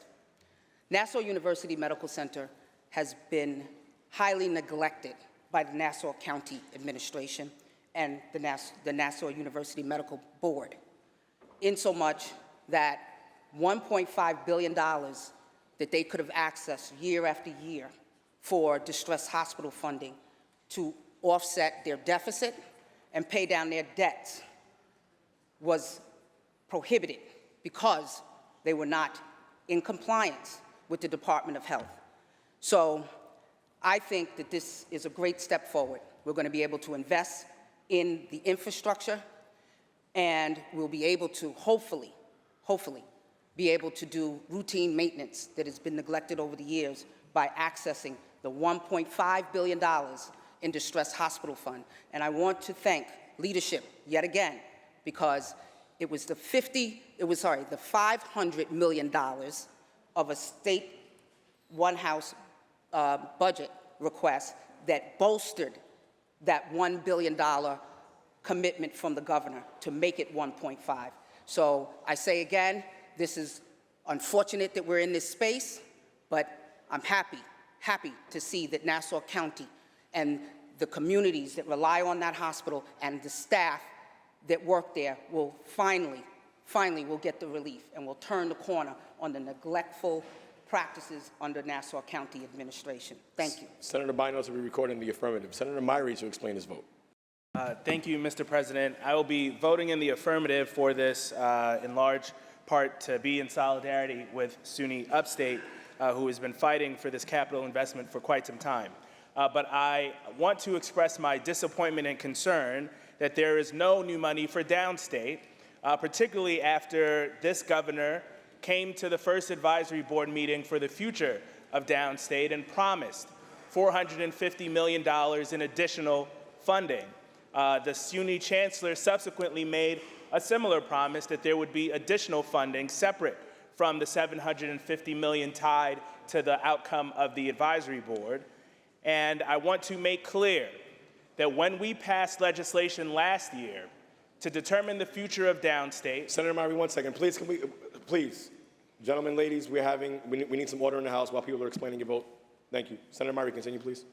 When we passed legislation last year to determine the future of downstate subject to community involvement that would require transparency and would require real integration of the stakeholders, we did not anticipate that the governor would come and promise more capital funding and pass a budget with zero capital funding. So make no mistake that we will not take this lightly, and we are hoping to avoid a similar situation that we faced last year, but the community will have the last word on what happens at downstate. Thank you.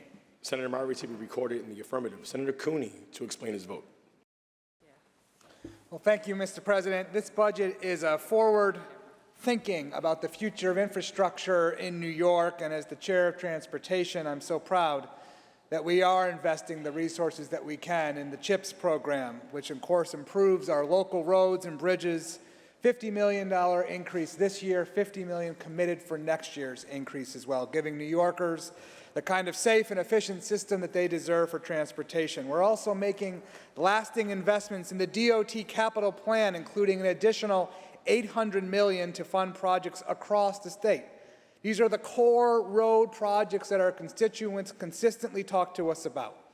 From Hempstead to Yonkers to Cornwall to Buffalo to Rochester, we're making sure that all of our districts are taken care of by making these critical road improvements. But it's not just transportation.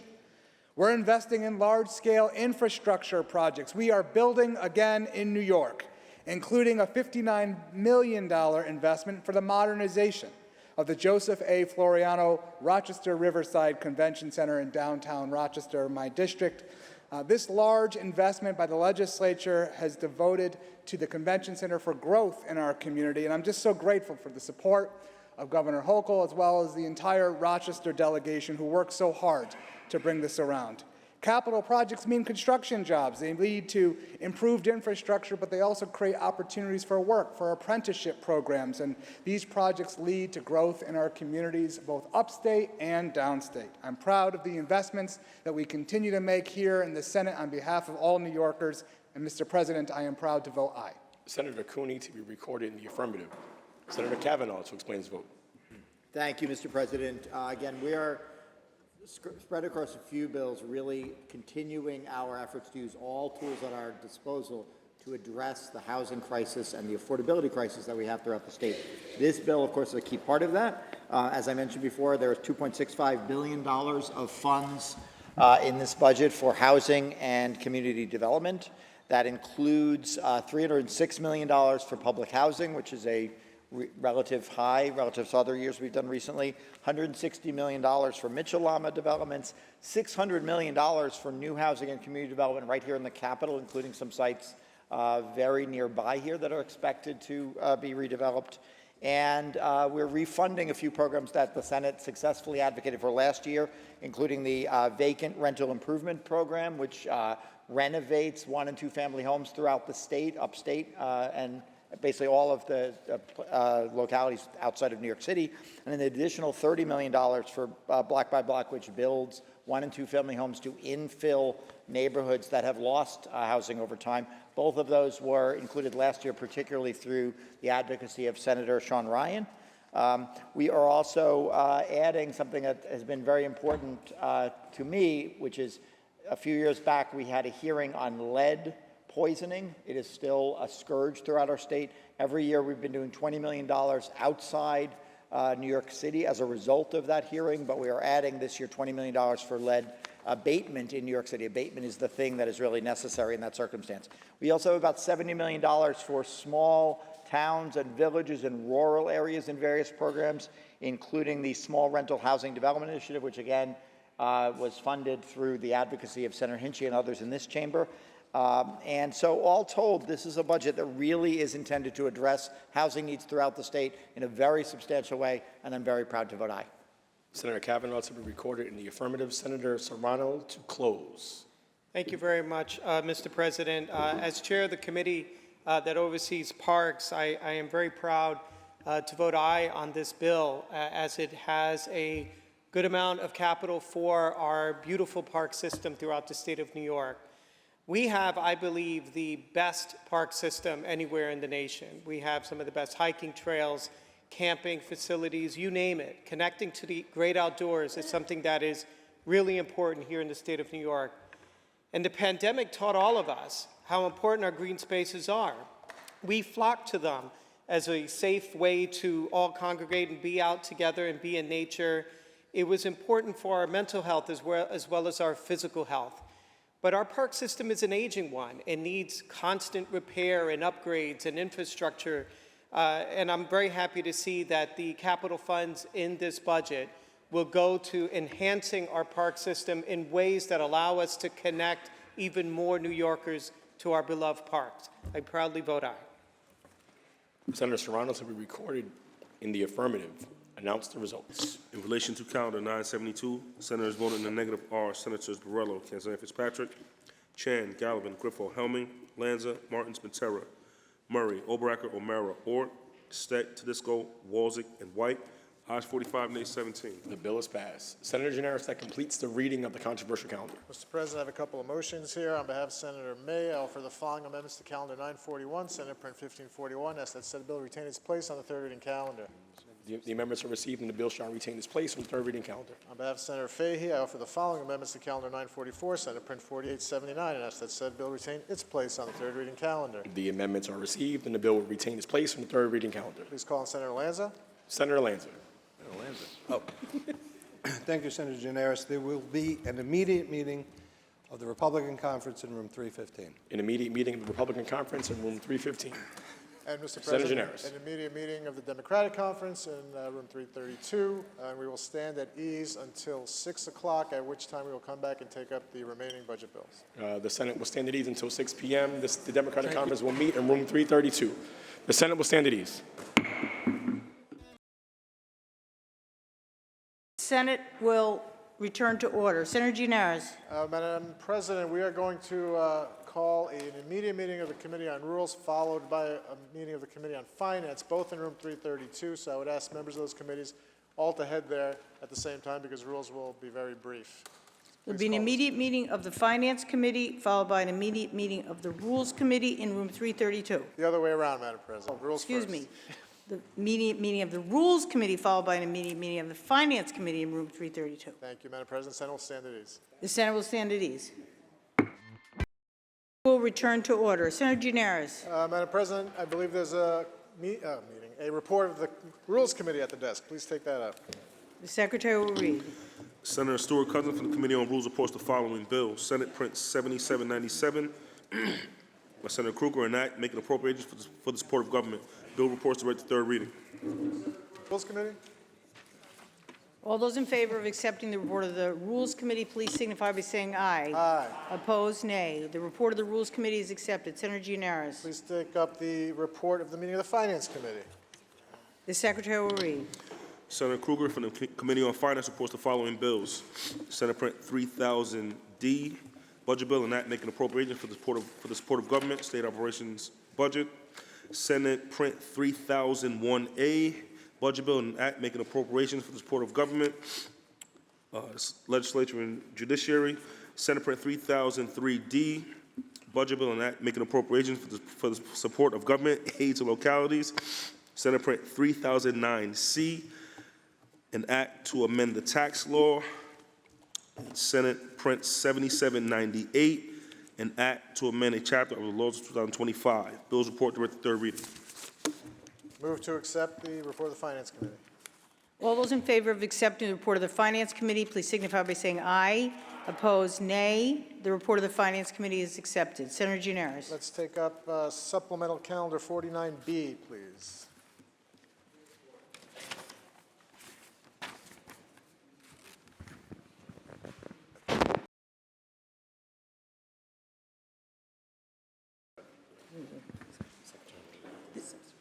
The Secretary will read. There is a substitution at the desk. The Secretary will read.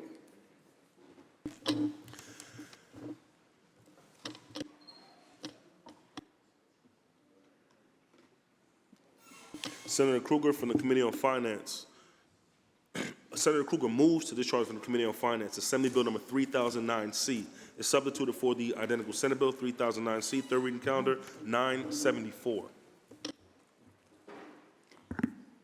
There is a message of necessity at the desk. No. President, I think we're awaiting the reading of the supplemental calendar first.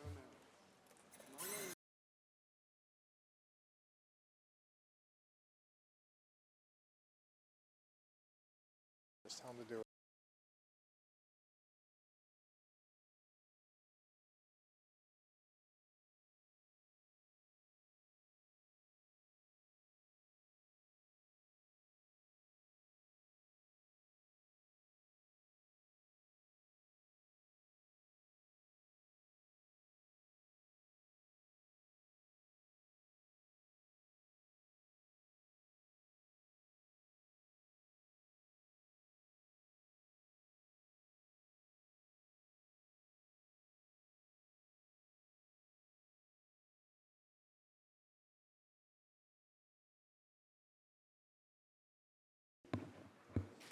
The Secretary will read.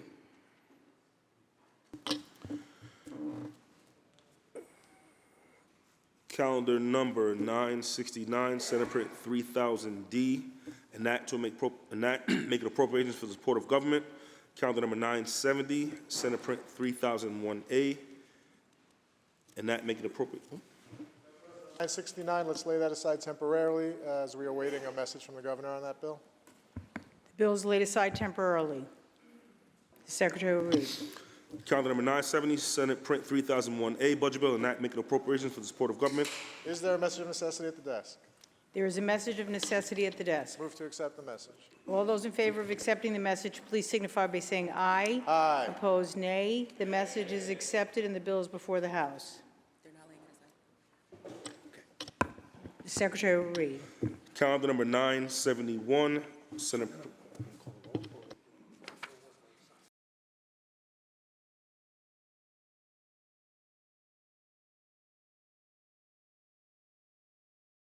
The vote on 970.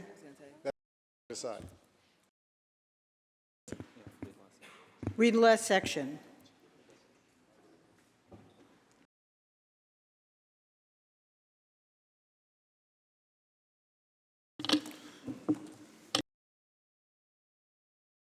Section 2, this action will take effect immediately. Call the roll. Addabbo, Gianaris, Kruger, Ort, Sewell, Cousins, White.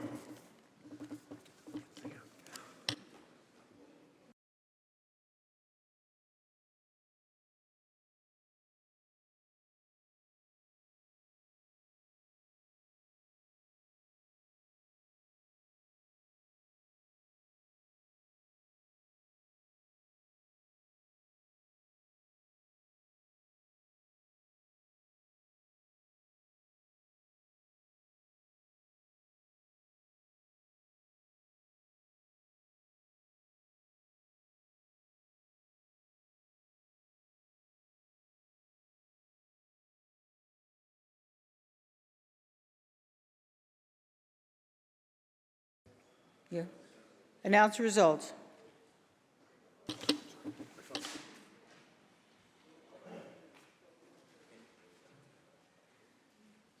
In relation to calendar 970, those senators voting in the negative are Senators Borrello, Chan, Griffo, Helmy, Lanza, Matera, Murray, Obaraka, O'Mara, Ort, Rhodes, Steck, Tedisco, Walzick, and White.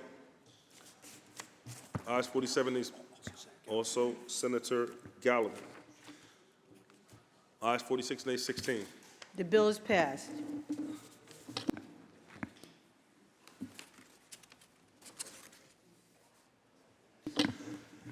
Calendar number 971, Senate Print 3003D, enact making appropriations for the support of government.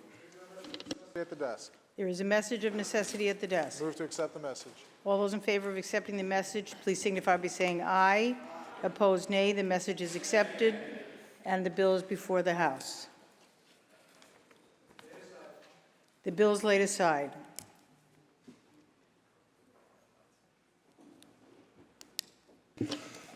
Calendar 974, Senate Print 3009C, enact to amend the tax law.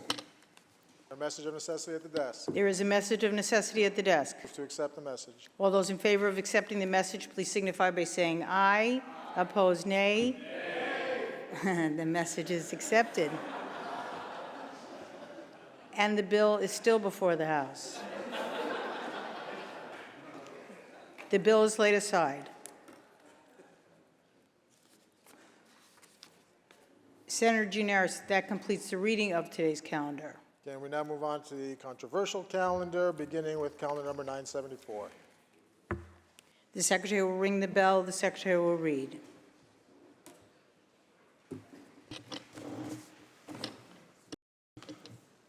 Calendar number 974, Assembly number 3009C, budget bill enact to amend the tax law.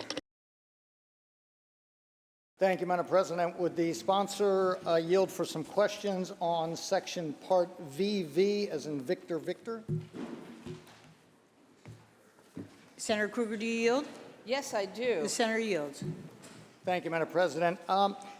Let's start with how much do you anticipate that this new MTA payroll tax increase will raise per year? Do we have an estimate? Estimate is $1.4 billion per year. Very good. Would the sponsor continue to yield, You Madam continue to President? yield? Yes, I do. The sponsor yields. Thank you. I understand that some folks that are paying it now have been taken off. Local governments, I believe, is taken off. Community colleges have also been removed. But how about hospitals? Are hospitals going to still be paying? Local governments outside of New York City have been removed, not the city of New York, and hospitals have not been removed. Have not been removed. Through you, Madam President, would the sponsor continue to yield? You continue to yield? Yes. The sponsor yields. Thank you. How about multiple companies with multiple locations? So you have maybe a Walgreens or a Rite Aid that has multiple locations throughout maybe multiple zones. Some in Nassau, some in Suffolk. Those would both be Zone 2, and maybe even some in the city. How are they handled? Each location, employees would be counted, and it would be calculated that way. So it's only for the operation of businesses with employees within the 12 counties. So if you're a national chain or a statewide chain, let's say pharmacies, it's only your pharmacies within the MTA region and the employees therein. Madam President, through you, would the sponsor continue to yield? You continue to yield? Yes. Sponsor yields. Thank you. So just for clarification, so I have it right, I'm going to take Zone 2 and take Long Island, for example. So we have CVS pharmacies, and let's pretend they were nowhere else, but there were 10 in Suffolk County and 10 in Nassau County. All 20 of those stores would be taken as one. These are MTA region counties. They would be at the same rate. So I actually don't know how everybody pays their taxes, whether they do it as by county or by total number of businesses they operate in the state of New York. I assume that's a standard situation for any of these businesses. Thank you, Madam President. Through you, would the sponsor continue to yield? You continue to yield? I do. Sponsor yields. Thank you. There's a section here, and I just want, for clarification purposes, I'm reading about the lock boxes, and we're talking about, it says the account for the 2020-2024 capital plan will receive revenues from congestion pricing. That'll be set, I believe, in one box. And then the account for the 2025 through 2029 capital plan will receive revenues from the increased payroll mobility tax, by amending the Public Authorities Law to direct 28.5% of all revenue collected from the payroll mobility tax into the lockbox. Can you explain that a little bit, why that's being done, how that's being done? Okay, so the first lockbox, as you pointed out, is specific to the congestion pricing money that continues to come in to pay for the bonds that are used for the 5-year capital plan that is now basically over. So you want to make sure you're holding that money and tracking that separately, right? Different time frame, different capital plan, different revenue stream. On the PMT, walking into the 25-29 capital plan, it's also defined as a lockbox, separate from your first lockbox. And the continuation of your question was, you mentioned 28%? He's going to help me understand.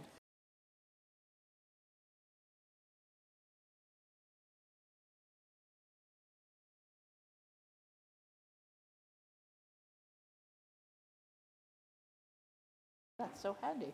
Okay, so we already have a PMT that we've put into effect, and that is for operations, and that will continue to be for operations. That was a previous 2 years ago decision, but we are increasing the PMT for this new capital plan. Therefore, 28% of the total PMT, quote, the new amount, will go specifically into a lockbox for capital. So we just want to be able to separate out which part of the tax is for operations versus for capital. Through you, Madam President, will the sponsor continue to yield? You continue to yield? Yes. The sponsor yields. And I do think I understood that. I think so. The 1.4 billion we're talking from the new increase of the payroll tax, that'll go into the second lockbox, and that is for the capital plan, while the other portion of the payroll tax is currently funding operational. Is that correct? We can both work for the MTA, There yes. you go. No, please, no. Thank you, Senator Krueger. Madam President, I'd like to go on the bill, if you please. Senator Murray on the bill. Thank you. So thank you, Senator Krueger. Appreciate that. But here we go. Man, the MTA payroll tax again. This was so very popular when it got put in place in the first place. So the problem here is the governor has been out there pushing this like we're doing some sort of favor for smaller businesses. So let's be clear and clear up a couple of misconceptions. First off, some of the smaller businesses with a payroll, now it's breaking down per quarter, so what I'm going to do is I'm going to kind of roll it into annual to be easier, and I'm going to estimate on some job numbers, but just for the purpose of keeping it as simple as possible, although nothing is simple with the MTA. So what they've done is actually added a category for the MTA payroll tax in the outside zones, outside of the city, while raising the payroll tax within the city as well. Now, what they've done is they've taken, it used to be, and follow me here, a company with a payroll of about 1.25 million or more was paying at a rate of, I believe it was 0.11%. Then when you went a little higher, it would increase to 0.23%, and then the top rate was 0.34%. What they've done is they've taken that first category, the 0.11, they cut it in half. So you're not getting away, it's a little bit lower. But understand, we're talking about companies. What I did was I took the average salary on Long Island. The average salary in Nassau County is $74,000 and change. In Suffolk County, it's $72,000 and change, so you know where I went. 73 and change. So taking 73,000 and change, to fit into the first category, you're looking at companies with about 17 or 18 employees. We are not talking about massive companies. 17 or 18 employees on average. They're still going to be paying. They're just going to be lowered a little bit. They weren't paying that much to begin with. It was more than they should be, but they're going to be lowered a little bit. Then the next category, that's category 2. That was the category that was 0.23. That also has been cut in half to 0.115. That would be about 18 to 23 employees. Still not a massive company here, but more like a mom and pop type operation. They're still going to be paying, and now at 0.115%. We get up to about 24 plus, And I say plus because it's not quite 24 and then forever. It's 24 to about 135 employees. Now, they're going to be at what was the top rate, 0.34%. Then we're going to add another category at 0.635%, so almost double what the highest rate was. And basically, anybody over 135 or so employees is going to be paying that. It is a job killer. If you're a business owner and you're starting to succeed, what's the first thing you want to do? You want to grow and keep succeeding. You want to add jobs. Now, somebody said to me earlier, well, we're just worried, you should be worried about Zone 2, right? That's where you live. Don't worry about Zone 1. That's the city. Who cares? Well, no. Well, as was pointed out before, the LIRR is the highest subsidized transportation portion of the MTA. Why? Why would that be the highest subsidized? Well, let me tell you something. People aren't jumping on the train out in Suffolk County just to ride on and hop off somewhere else on Long Island. They're going into the city. And when they go into the city, they're either going in there to work or they're going in there to spend money. And if they are going into work, they're still spending money. They're buying lunch, they're buying dinner, going to entertainment, things like this. Why is the LIRR the highest subsidized? It's a business decision. You want to invest in there because you want to bring these people in so they bring their wallets and they spend their money. I'm not saying it's a dumb decision. It's smart. It's a business decision. But please don't act like you're doing Long Island a favor. You're not. Long Island businesses, the employees are not riding the railroad to go to work if you work in Suffolk County. That's just not happening unless you work in the city. So we're not doing any favors to Long Island by investing in this. Let's not kid ourselves there. What we're doing, though, is we are hurting Long Island's businesses and those businesses in Suffolk County. But we're also hurting the employees because, as I said, these are the employees that are going into the city to go to work. Well, in the city, when we talk about the Zone 1, boy, they really hammered Zone 1. 2 years ago, for those that are in the city, 2 years ago, this body voted to increase the highest rate in Zone 1, and here we are 2 years later, back again to hammer them again. You really must not like business in New York City, I gotta tell you, because that rate, the top rate now is gonna be 0.895%, so those big employers are getting hammered. And I asked earlier, one of the reasons I asked was, I asked specifically about hospitals. What's one of the biggest expenses we have? What's one of our biggest fears? Getting sick and having medical bills, right? Healthcare is expensive. So what are we doing? We're hammering hospitals. We have a nursing shortage. What a great incentive to hire more nurses. The more you hire, the more taxes you're going to pay, and you're going to pay it at a massive rate. I've talked to some of the hospitals in my district, and what they were paying at what was the highest rate, hundreds of thousands of dollars. That could easily jump up to over $1 million, easy. And of course, every time a business gets hit with these expenses, who feels it? Every one of us, the consumers, because the only way they can make it back is to raise prices. I go back to that person that asked, why should we worry about the city and them raising it? Because it's going to get to a point where the city businesses are going to say it's just not worth it, and they're going to leave. And those employees that were riding the train in, they're now collecting unemployment. That's not smart.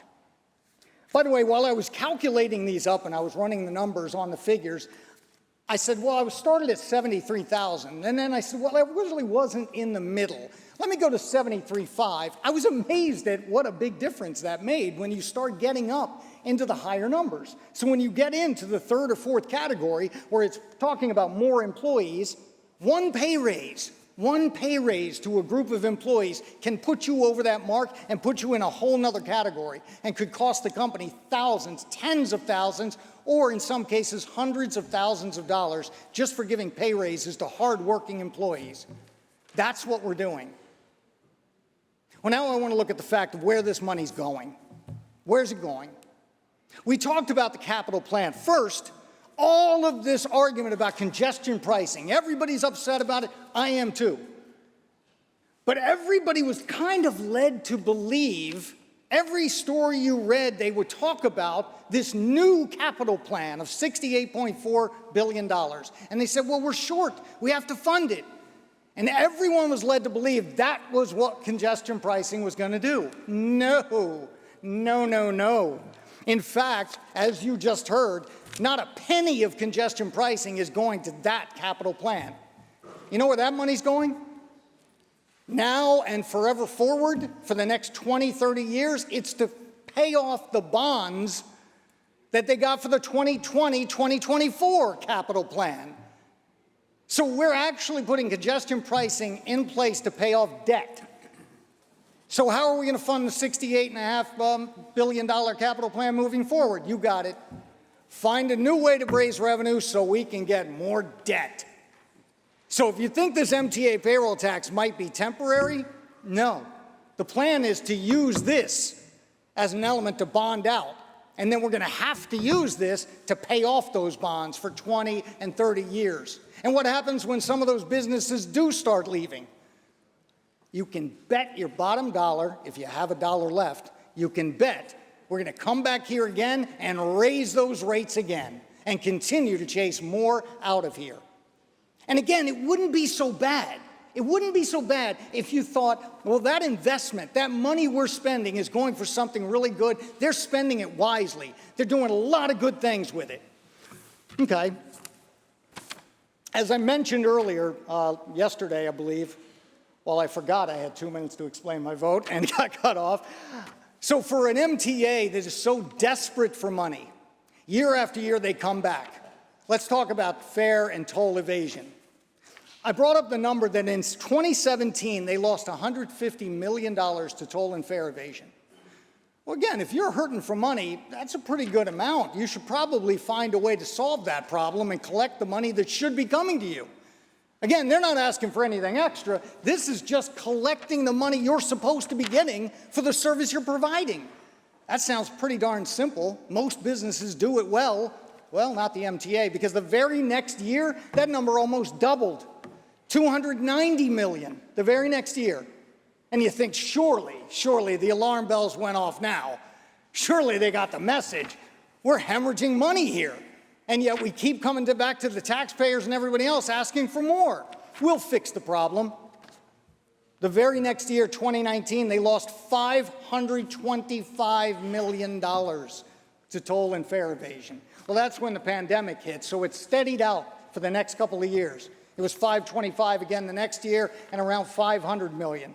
By the way, if you add up those 3 years, it's $1.5 billion just in those 3 years. But again, we get done the pandemic, we come back, we're back to business. You figure they're asking for a lot of money, they're going to fix the problem, right? Nope. Still doesn't happen. Still doesn't happen. The next year, 700 million, and the last year we reported, let me go back, because I mentioned 2 years ago, this body voted to raise the MTA payroll tax for the city businesses. Well, as part of that deal, we said, well, if we're going to do that, the MTA's got to step up. You got to clean up your fiscal backyard. We want to see $600 million in savings. We never saw it. What we did see was they went from 700 million to 800 million in lost revenue from toll and fare evasion. They also saw a record amount of overtime at $1.42 billion. They're going the wrong direction, folks. There's no accountability, no responsibility here. All they do is come back and ask for more. They don't clean up anything. So I said, where are they spending this money? Well, let's take a look. The MTA spent over $900 million in consultant costs for the 2nd Avenue subway. Now, the first phase of the 2nd Avenue subway cost $2.6 billion per mile. If you add up the Madrid subway, the Paris subway, and the London subway extensions, lump them together, it doesn't equal half of what the MTA spent there. So again, you think they're going to get that under control, right? Think again. The second phase of the 2nd Avenue subway is going to cost $4.3 billion per mile. It just never ends, folks. Just spending like it's water, man. They don't care, because we'll just come back and ask for more. New staircase and entryway at Times Square subway station cost the MTA $30 million. The MTA installed 910 cameras in 32 subway stations to make it safer, right? Sorry, I had to laugh at that one. That cost $21.3 million. That comes to $23,000 per camera. I can get a Ring camera and do better than that. The MTA spent over $650 million on security camera projects since 2002. These are just some of the reckless spending. It can go on and on. If you want to, well, I'm kind of a geek, I guess, a policy geek. I get amused by looking up these audits, some of the audits that the comptroller's done on the MTA, because, man, it'll blow your mind. Every one of them, you find millions and millions. Back in 2009, when they first put the first MTA payroll tax in place, because they needed money so desperately, the LIRR forgot to charge advertisers for all the billboards along the Long Island Railroad to the extent of, I believe it was, what was it, $8 million, I believe it was. They forgot to charge them. Again, this is an authority that needs money desperately. I think you're getting the hint here. Before we shell out more, before we chase the jobs away, before we hammer the entrepreneurs and the business people that just want to earn a living, before we do that, let's demand, not ask, demand that they clean up their own fiscal backyard. We need to see some fiscal responsibility, or no, you don't get this. Senator Krueger yesterday, I apologize, I forget what subject it was on. It might have been the hospital. Now that I remember it was NUMAC. We're talking about the Nassau Medical Center. And she made the comment that maybe they should withhold their funding until they straighten themselves out. That would teach them, right? That would show them how to do it right. Yeah, that's exactly what we should do for the MTA. Why don't we say no once in a while and make them fix their own problems? And that's why, Madam President, I will be voting no, and I urge all of my colleagues to do the same. Thank you. Thank you, Senator Murray. Senator Weber, why do you rise? Thank you, Madam President. Will the sponsor who handles Part A? Part A? Part A. That is Senator Krueger. Do you yield? Yes, I will. The senator yields. Through you, Madam President, will the sponsor answer some questions? Well, sponsor will yield. Thank you. So, Senator Krueger, good evening. I'd like to talk to you about, I know what's been the hottest topic in New York State since the governor announced it, and that's those inflation refund checks. Could you tell me what the governor had in her executive budget, and then tell me where we are today?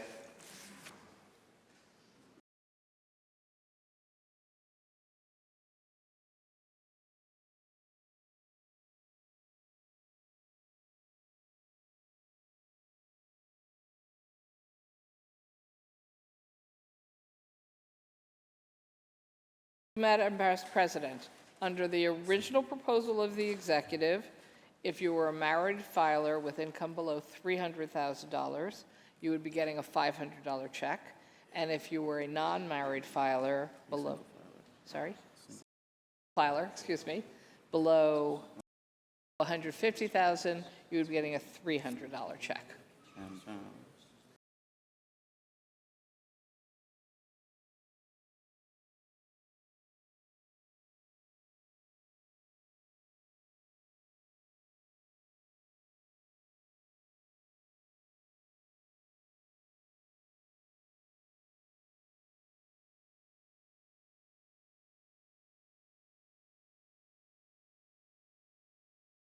Now, in the final budget, if you are married up to $150,000 in income, you get a $400 check.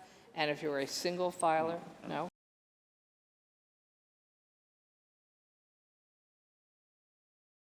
If you're married with incomes between $150,000 and $300,000, you get a $400 check.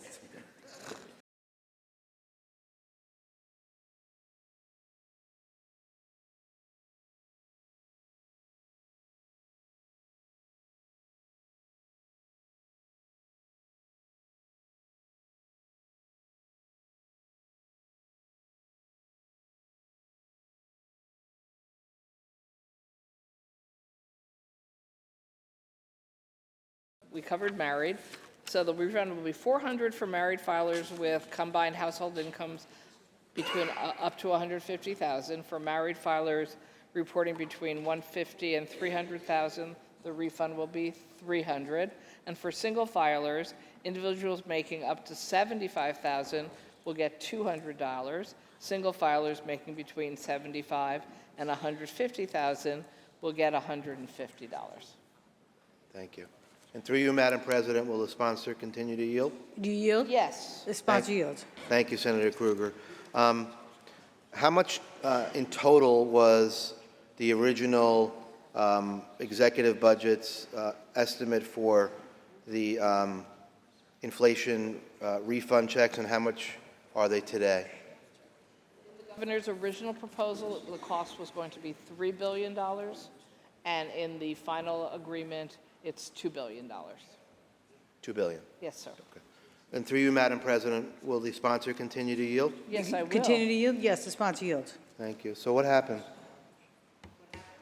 Where'd the money go? Through the budget process, the amount was negotiated down because we used the $1 billion for a number of other things that we thought were exceptionally important.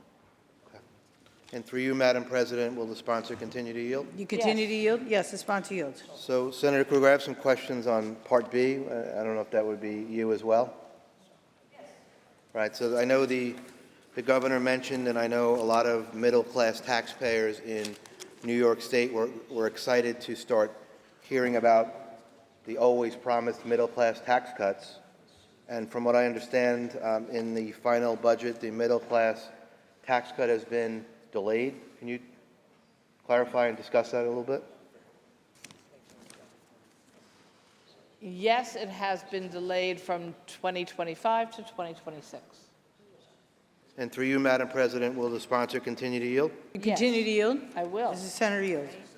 So in 2026, yeah, it's to 2027, I think, right? 26 and 20, okay. So can you tell me how much a middle-class taxpayer in 2026 will get in 2027 and the brackets as well? Can you kind of give me an estimate on that? Yes, sir. To clarify, there's one reduction in 26 and then an additional reduction in 27. So it's like on Jeopardy, we were both right? Okay. And I'm getting charts.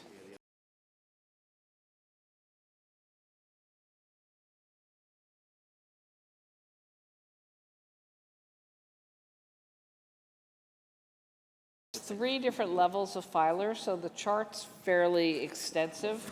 I don't know whether it just makes more sense to hand you the charts as opposed to my reading down the several pages of examples. Through you, Madam President, will the sponsor continue to yield? Are you finished answering, Senator Krueger? I'm sorry. I'm also getting answers of All right. Well, maybe easier ways to explain it.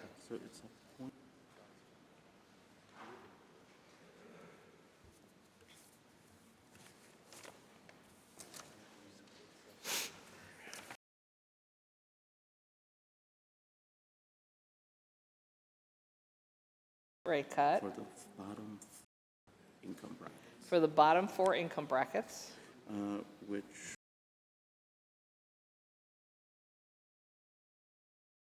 Married? no, it's for all. For all. Really good at this, and they're having trouble translating the charts.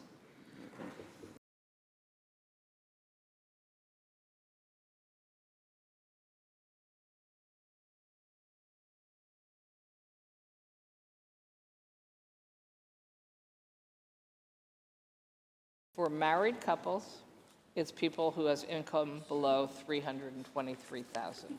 And then for Then for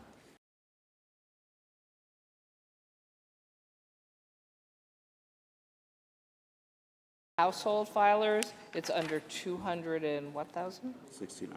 269,000. And for single, It's under 215,000. And through you, Madam President, will the sponsor continue to yield? You continue to yield? Absolutely. Senator yields. Will the middle-class tax cuts be equal in 2026 and 2027, or are they top-heavy in one year compared to the other year? 0.1% in '26, another 0.1% in '27, so 0.2% over the course of the 2 years. Okay, thank you, Senator Krueger. And Madam President, will the sponsor continue to yield? Yes. Yield, the senator yields. So I have one final question related to Part WW. Would that be you?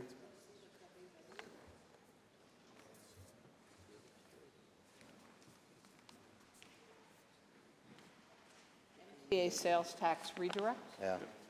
Okay, we'll trade bodies.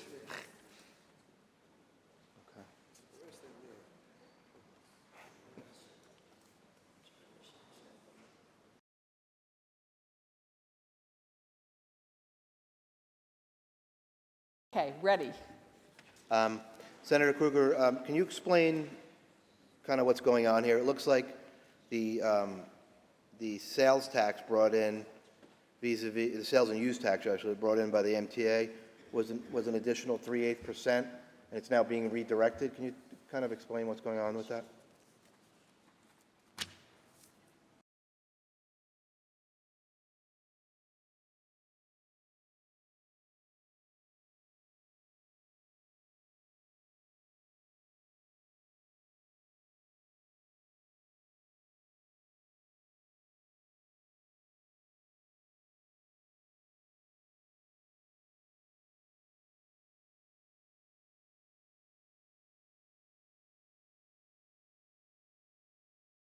Interesting.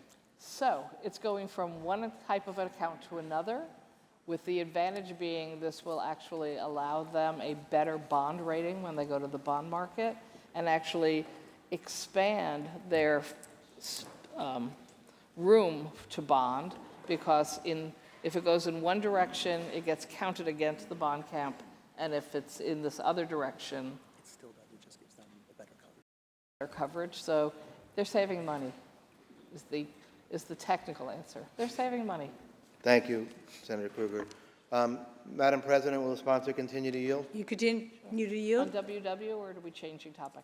Same, WW. Yes, absolutely. So, Senator Yield.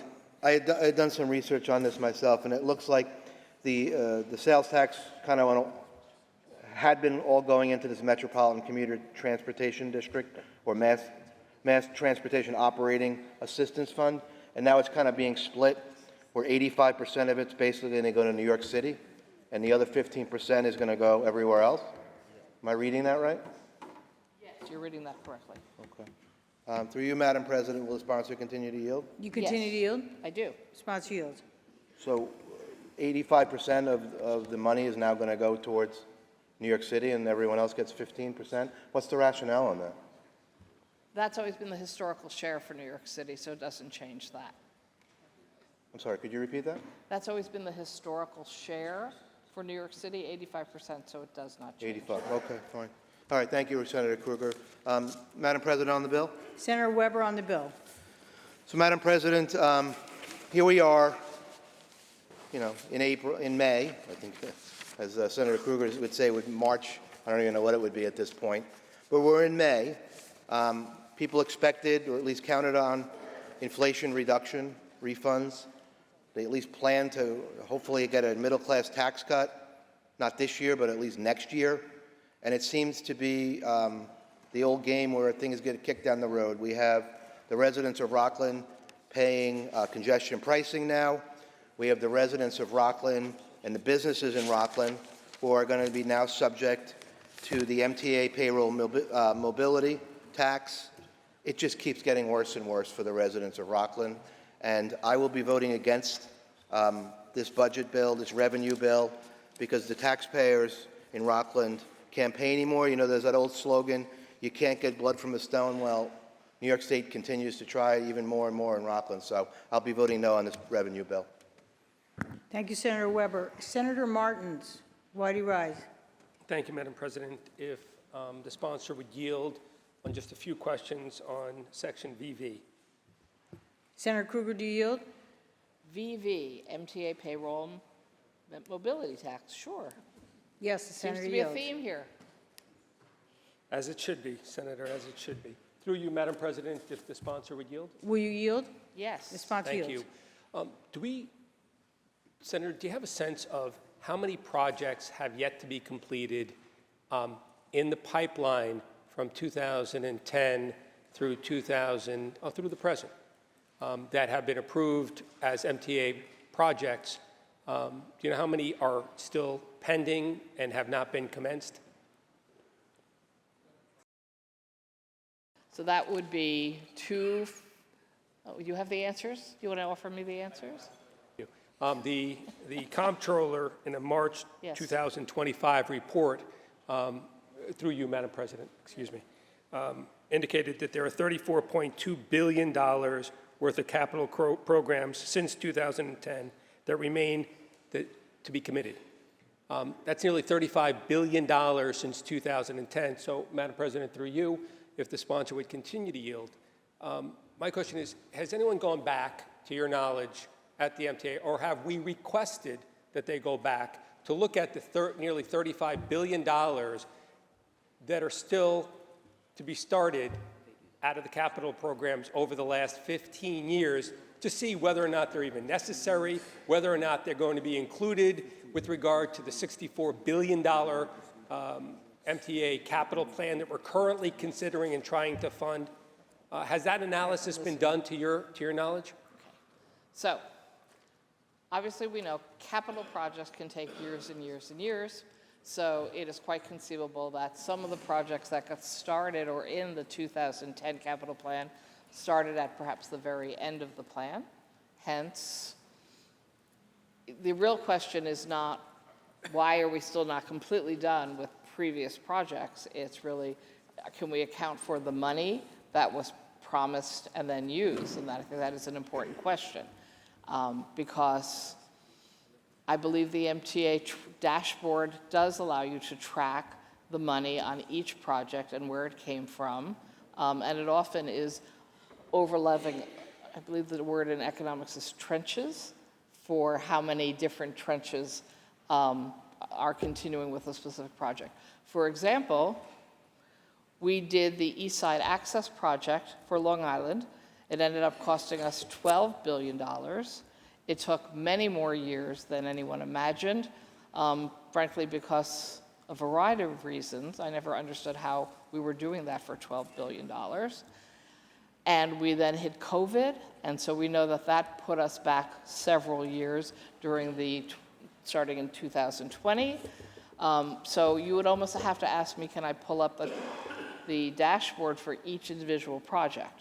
But I do believe that when you look at monies that were put into capital plans for specific projects and then hold that up against the projects and where they are in the timeline, they actually all match. We are behind, no question about it, on many different projects. And some projects are actually scheduled to take literally up to 25 years. So it would be 5 capital plans before you ever got them completed. So, there's not one right answer. Each project has to be looked at individually. Thank you, Madam President. Thank you, Senator Krueger. Madam President, on the bill. Senator Martin's on the bill. Look, my question really wasn't the projects that were in the pipeline, Madam President. My question was, has anyone gone back and looked at $35 billion worth of projects that were to be started and have yet to be started to see how those integrate with the $65 billion in projects that are about to start? We're being asked to fund $65 billion in projects when we haven't even started $35 billion in projects that date back to 2010 to the original MTA payroll tax. And so the idea that we have think about it, together over $100 billion in projects by this agency, and I just want to know how no one could have looked and analyzed to see whether or not some of those projects that are in those pipelines should be reconsidered, removed, and perhaps some of the funding that had been committed to that actually applied to the $58 billion that we have going forward, because we may not need that. Certainly, we've talked about how if the MTA simply did a better job at collecting its fares, not only on buses, but on the subway, and made sure that those fares were in hand, we'd have an extra $800 million to $1 billion a year. Now, I think the math that we've discussed over the last few days, certainly the MTA does borrow over 20 or 30 years. So we understand $1 billion a year in revenue can actually go to pay for a significant portion of what we're discussing here without the need to go back and hit our small businesses and large businesses with an additional payroll tax to the tune of $1.4 billion.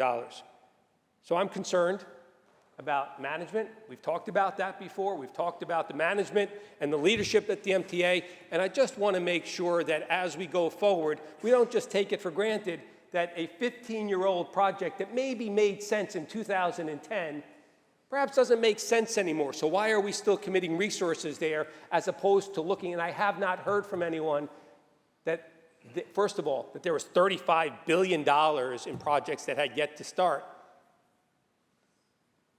But it seems highly unlikely with $35 billion in projects that are out there and monies that had been committed previously that and those projects can't be advanced to this $58 billion and move forward without the need to go back into the pockets of our businesses and our communities. And we can talk about congestion pricing, we can talk about the payroll mobility tax. Certainly I can echo Senator Murray's concerns, and certainly I have those concerns about the impact to our hospitals. As we all know, our hospitals have razor-thin margins. We know that. And yet, time and again, we'll write blank checks and allow the MTA to come out because it's in the best interest of this state. And again, I've said it before, the MTA is vitally important to this state and to our region, and I will say it to my communities. I get it, I understand that. That doesn't mean that I'm never going to ask a question. I'm not going to question them on how they spend money, and I'm not writing them a blank check. Enough is enough, Madam President, and that's why I'll be voting no on this bill. Thank you. Thank you, Senator Martins. Senator Krueger? Thank you very much. On the bill?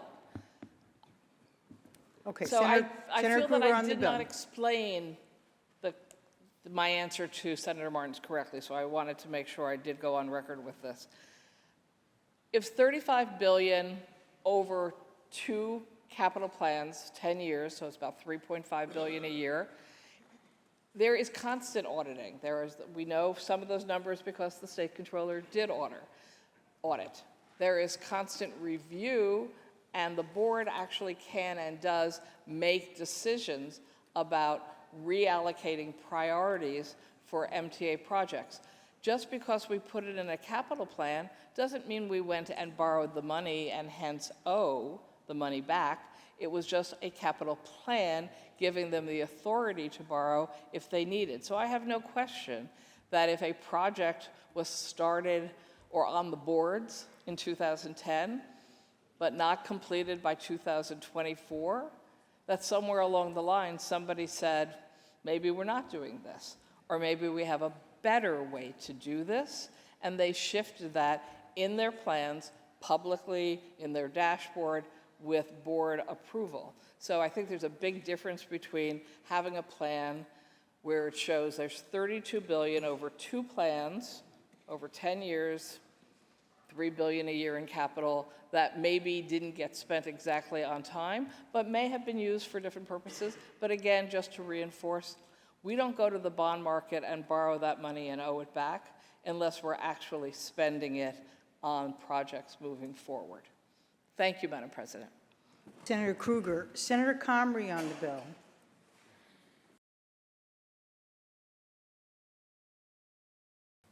Senator Krueger said a lot of what I was going to say. I just want to reemphasize that we have been, since doing our best to try to get audits, to try to ask these pertinent questions whenever there is a hearing with the MTA.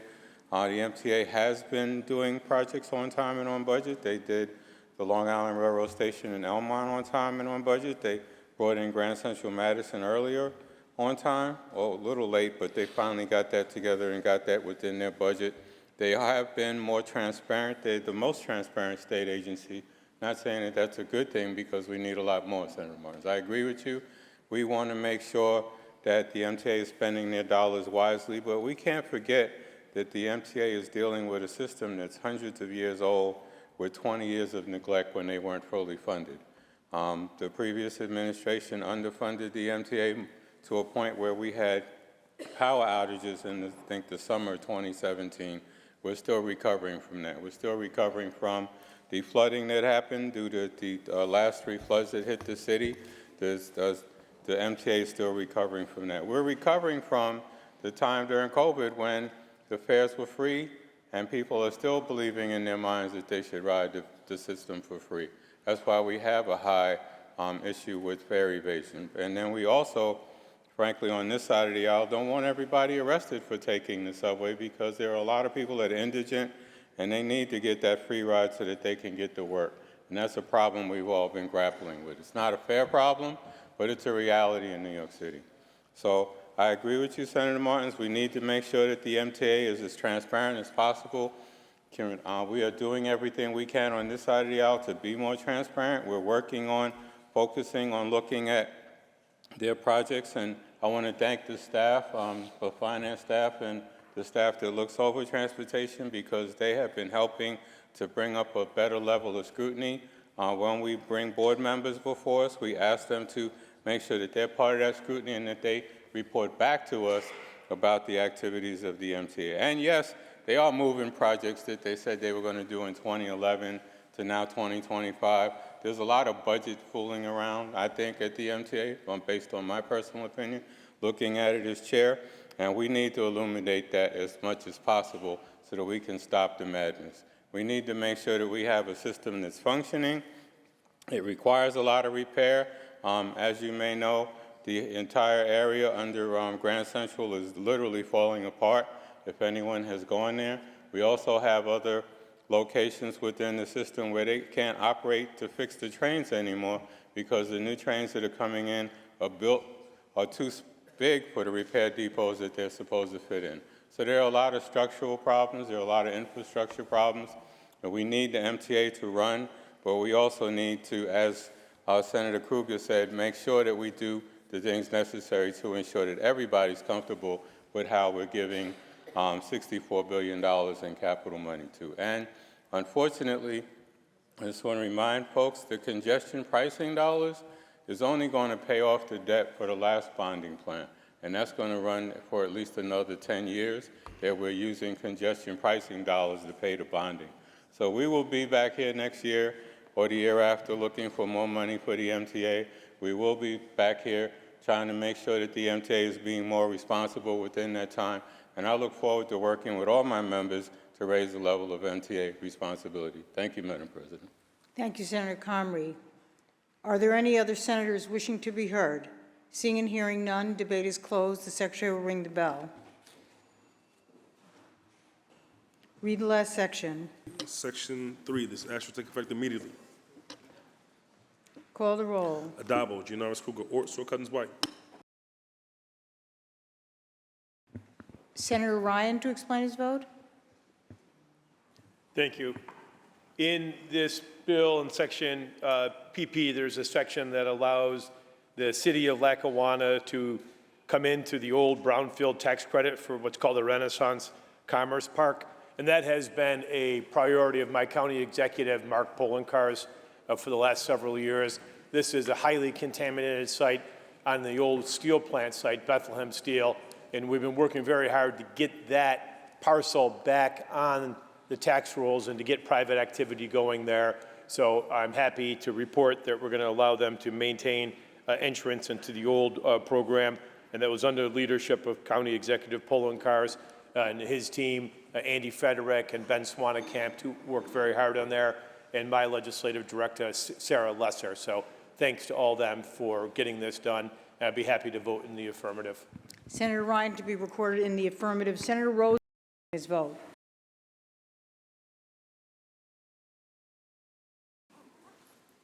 Thank you, Madam President. I appreciate it. I believe it was Senator Krueger and Senator Murray in their comments were joking about it sounded as though they work for the MTA.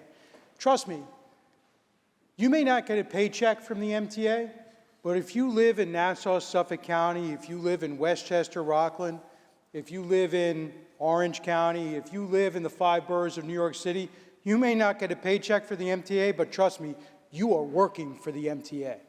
And we see the evidence of that here today. New York, highest tax state in the country. We have the 4th highest cost of living. We have the 2nd worst business climate in the country, according to Forbes magazine. We are number 1 in outward migration. In the last 10 years, we have lost 1.5 million New Yorkers. And so what are we seeing today? What are we seeing in this budget? We're seeing a $10 billion increase in spending. And we are seeing, in this particular bill, congestion pricing, which is making it more expensive for people to go to work. And we are now seeing an MTA payroll tax, which is making it more expensive for employers to create jobs. It is a tax on jobs. We have a governor and we have an MTA that is addicted to spending. And we have an Assembly and a Senate who are nothing more than enablers. Again, we have nothing in this budget to call for fiscal accountability, to call for an audit of the MTA. And as my colleague, Senator Comrie had mentioned, we all know that next year we're going to be back here doing the same thing, looking for more money to feed the beast. It has to stop. And that's why, Madam President, I will be voting no, and I would encourage my colleagues to do the same. Senator Rhodes to be recorded in the negative. Senator Kavanaugh to explain his vote. Thank you, Madam President. Just again, this bill contains several key provisions of our efforts to address the housing crisis. We are in Part D, we are doubling the state low-income tax credit at a cost of about $500,000 per project. We get several multiples of private investment as a result of that each time, so that $15 million addition to that program will really generate a great deal of economic activity in the private market to support affordable housing. We are also expanding the availability of the historic tax credit by expanding the geographic scope in which that can be used. And finally, there's an important provision which was in the executive budget and hasn't been spoken about in a while, but it's Part F, and this is a provision to put a waiting period on sales of 1- and 2-family homes by institutional purchasers. It's very often the case that somebody puts a house on the market and it is snapped up almost on day one by an all-cash offer from an institutional investor who may or may not be making it available for New Yorkers to live there. That has made it a lot harder for families to acquire 1- and 2-family homes. By putting a simple change of putting that waiting period, it should make a lot of our communities more accessible for home ownership. So I'm proud to be supporting that today, and I vote aye on this bill. Senator Kavanaugh to be recorded in the affirmative. Senator Walczyk to explain his vote. Thank you, Madam President. This bill includes a continuation of the program that's already handed out $7.7 billion to the film industry. $700 million for the film tax credit has proven to be a net negative ROI, returning 31 cents per dollar. We talk about state investments around here quite a bit. But this program has proven to not have transparency, and millions have been wasted on terrible projects, seasons that have been canceled, and shows that nobody watches. There's a lot of ways, when you're talking about priorities, you could spend those $700 million. You could spend $250 million of that to increase CHIPS. You could fully fund the 7.8 COLA request for ARCs at $235 million. You could add a $1.5 million increase for FLOPA to meet their request for our soil and water conservation districts. You could spend $200,000 for Boys State in addition to funding Girls State. You could spend $100K that the Civil Air Patrol asked for.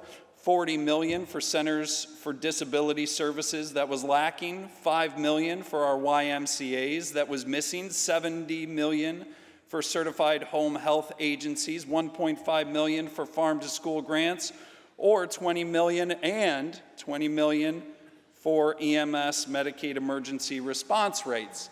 That would be a smarter investment, or if you couldn't bring it upon yourselves to support those excellent programs that support our communities, you could just save the taxpayers $700 million and shut down the film tax program.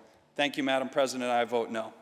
Senator Walczyk to be recorded in the negative. Announce the result.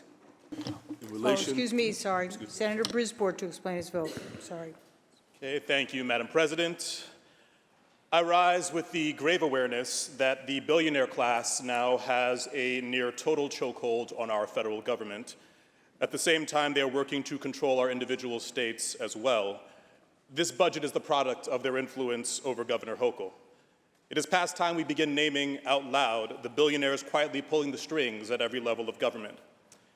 Here in New York, they include billionaire Andrew Tisch, a Hochul donor who grew his family fortune by lying to Congress about the harmful effects of smoking cigarettes. Today, his net worth is nearly $1.3 billion, nearly twice as much wealth as it would cost New York to ensure all recipients of SNAP food stamps had at least $50 a month for food, a moderate proposal that Governor Hochul chose not to fund even as food prices rise. Then there are donors like John Catsimatidis, the oil CEO who funded both Hochul and Trump. He has a net worth of $4.5 billion. That is nearly 8 times the size of the proposal Governor Hochul forced out of this budget that would have raised the wages of human services workers to match inflation. But even his massive fortune is dwarfed by that of Wall Street billionaires Marilyn and Jim Simmons. These Hochul donors hoarded more money than it would cost to build and implement an entire statewide universal childcare system. Notably, not only did Governor Hochul privately negotiate against funding for universal childcare, but under her budget, childcare workers will receive a pay cut this year. Childcare workers will receive a pay cut this year. Childcare workers will receive a pay cut this year. And the state will underfund existing childcare programs. While the public will suffer, these billionaires and their heirs got what they paid for when they bankrolled her campaign, a governor in their pocket committed to preserving tax breaks for the ultra-rich even as they drain our economy. Over the next year, they will continue to escalate their power grab unless we are willing to rise up against them. I vote no. Senator Brisboard to be recorded in the negative. I assume I missed that. Yes? Senator Brisboard to be recorded in the negative. Announce the results. In relation to calendar 974, those senators voted in the negative are Senators Ashby, Borrello, Brisboard, Bino, Kenzan Fitzpatrick, Chan, Gallivan, Griffo, Hellman, Lanza, Martinez, Martins, Matera, Murray, Obaracker, O'Mara, Ort, Palumbo, Rhodes, Ralston, Scarcella, Spanton, Scoofus, Steck, Tedisco, Walczyk, Weber, and White. Ayes 35, nays 27. The bill is passed. Madam President, let's take up next calendar number 971. The Secretary will ring the bell. The Secretary will read. Calendar number 971, Senate Print 3003D, Budget Bill and Act making appropriations for the support of government. Senator Murray, why do you rise? Thank you, Madam President. I was hoping, by the way, I refilled my coffee and it is not decaf. I was hoping the sponsor would yield for just a question on the, it might actually be you, on OTDA. Here we go. The Office of Temporary Disability Assistance. Well, the sponsor. Since the appropriate sponsor is otherwise engaged, I will do my best. Thank you. And The I will, sponsor yields. I will compliment the appropriate sponsor as well, because I know she's been working very hard on this issue as well. I was wondering, anywhere in this bill, can we find the funding to institute the chip technology for the SNAP EBT cards?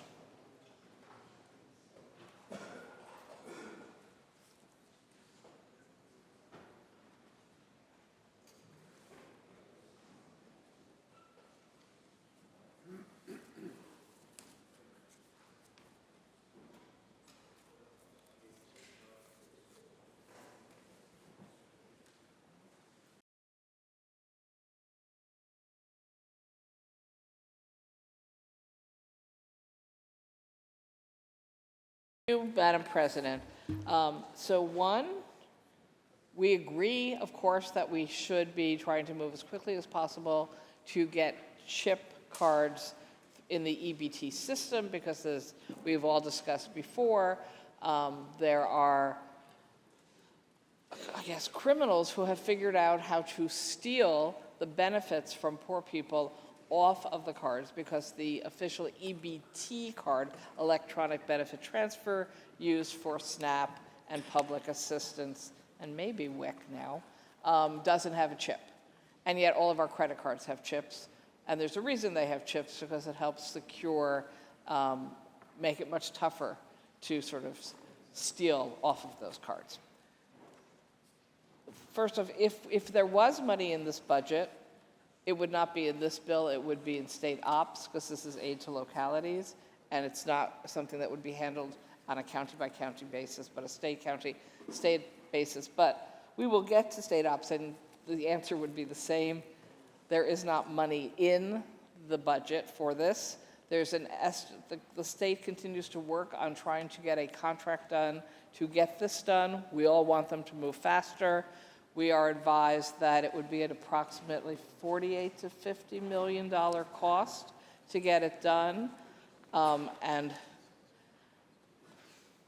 I'm optimistic that the state will figure out how to successfully negotiate the contract and get this rolling in this coming year. And I don't believe it would require any kind of amendment to a budget to get that done. President, on the bill? Senator Murray on the bill. Thank you, Senator Krueger. So, yes, you're absolutely right. The thieves have found a way to steal the money off of the cards. What they'll do is, because we have the strips, the electronic strips, magnetic strips still, and not the chip technology. So when they're swiping it, they're putting a skimmer on top. And I've seen a video, they can do it within 10 seconds. They can replace it, put it on that quick. And what'll happen is the minute you skim that, or scan it, they skim the money off and take and empty your account. In fact, to the tune of $40 million New Yorkers have lost. New Yorkers that need this money to feed their families. Since 2022, they've stolen $40 million. Here's the part that has me upset. I mean, I'm glad that you said that we'll make the effort, but we haven't. Well, wait, yes, we have. See, we haven't done it for the SNAP benefit cards, but Department of Labor has had the chip technology on their unemployment EBT cards. They've had it for a couple of years now.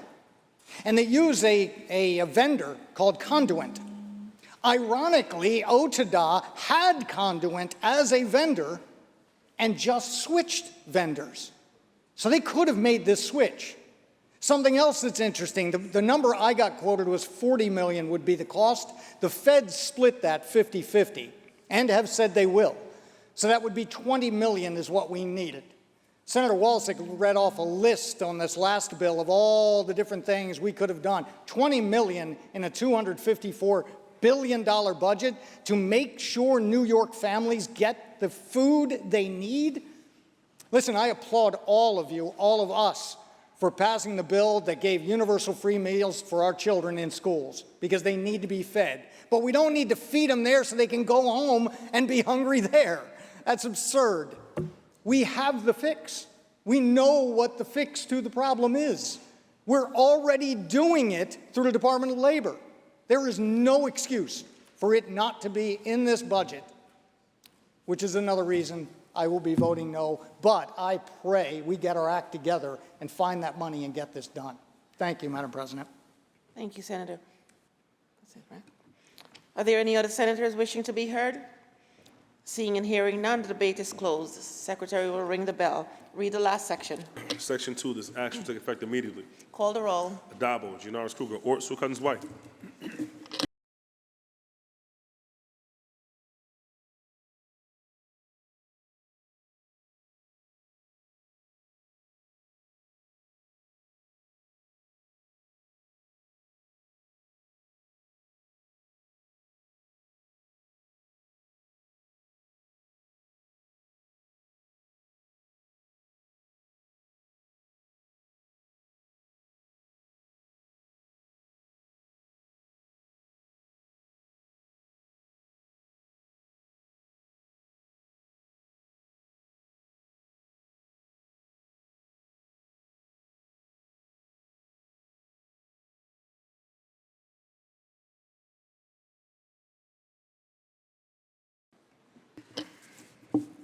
Announce the results. In relation to calendar 971, those senators voting in the negative are Senators Borrello, Kinsale Fitzpatrick, Chan, Gallivan, Griffo, Helming, Lanza, Martins, Matera, Murray, Obaracker, O'Mara, Ord, Rhodes, Steck, Tedisco, Walzick, and White. Ayes 44, nays 18. The bill is passed. Senator Gineris. At this time, let's move on to supplemental calendar 49C, please. Secretary will read. Calendar number 975, Senate Print 7797 by Senator Krueger, an act making appropriations for the support of government.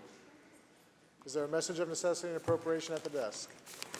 There is a message of necessity at the desk. Move to accept the message. All those in favor of accepting the message, please signify by saying aye. Opposed, nay. The message is accepted and the bill is before the House.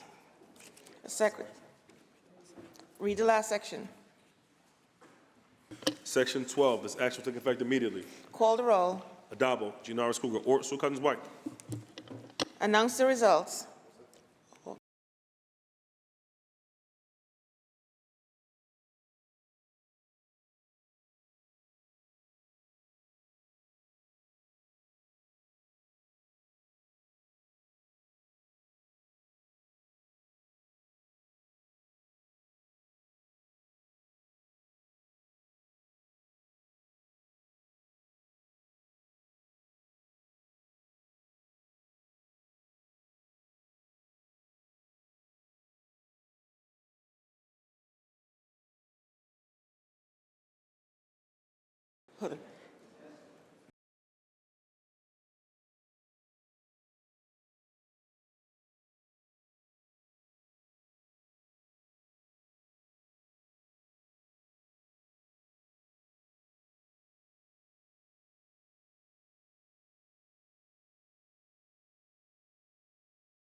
Announce the results. In relation to calendar 975, voting in the negative are Senators Borrello, Helming, Lanza, Ort, and White. Ayes 57, nays 5. The bill is passed. Senator Gineris. President, this time we're going to stand at ease temporarily while we await the messages on the final two bills. The Senate will stand at ease. The Senate will return to order. Senator Gineris. Madam President, let's move on to supplemental calendar 49D, as in David, please. The Secretary will read.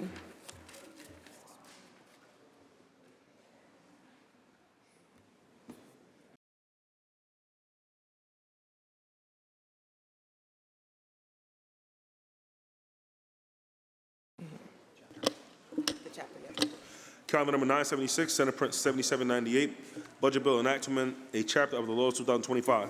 Is there a message of necessity at the desk? There is a message of necessity at the desk. Move to accept the message. All those in favor of accepting the message, please signify by saying aye. Opposed, nay. The message is accepted and the bill is before the House.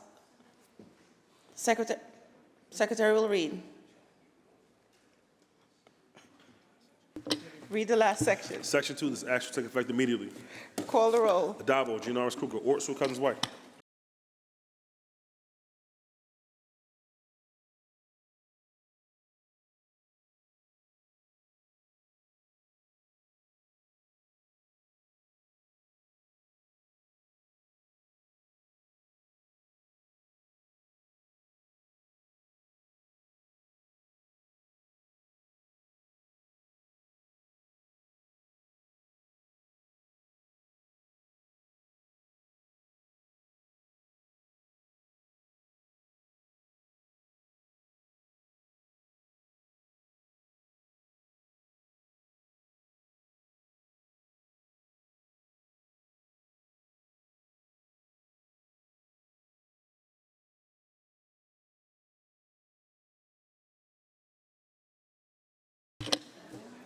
Announce the results. In relation to Calendar 976, those senators voting in the negative are Senators Borrello, Kazan Fitzpatrick, Gallivan, Griffo, Lanza, Martins, Matera, Murray, Obracker, O'Mara, Ort, Rhodes, Steck, Tedisco, Walzick, and White. Ayes 46, nays 16. The bill is passed. Senator Janeiro. Let's now return to supplemental calendar 49B. Remove the lay aside on calendar 969 and take that up, please. The Secretary will read. Calendar number 969, Senate Print 3000D, Budget Bill and Act making appropriations for the support of government. Necessity at the desk. There is a message of necessity at the desk. Move to accept the message. All those in favor of accepting the message, please signify by saying aye. Opposed, nay? The message is accepted and the bill is before the House. Lay it aside. Controversial calendar. Secretary will ring the bell. Secretary will read. Calendar number 969, Senate Print 3000D, an act making appropriations for the support of government.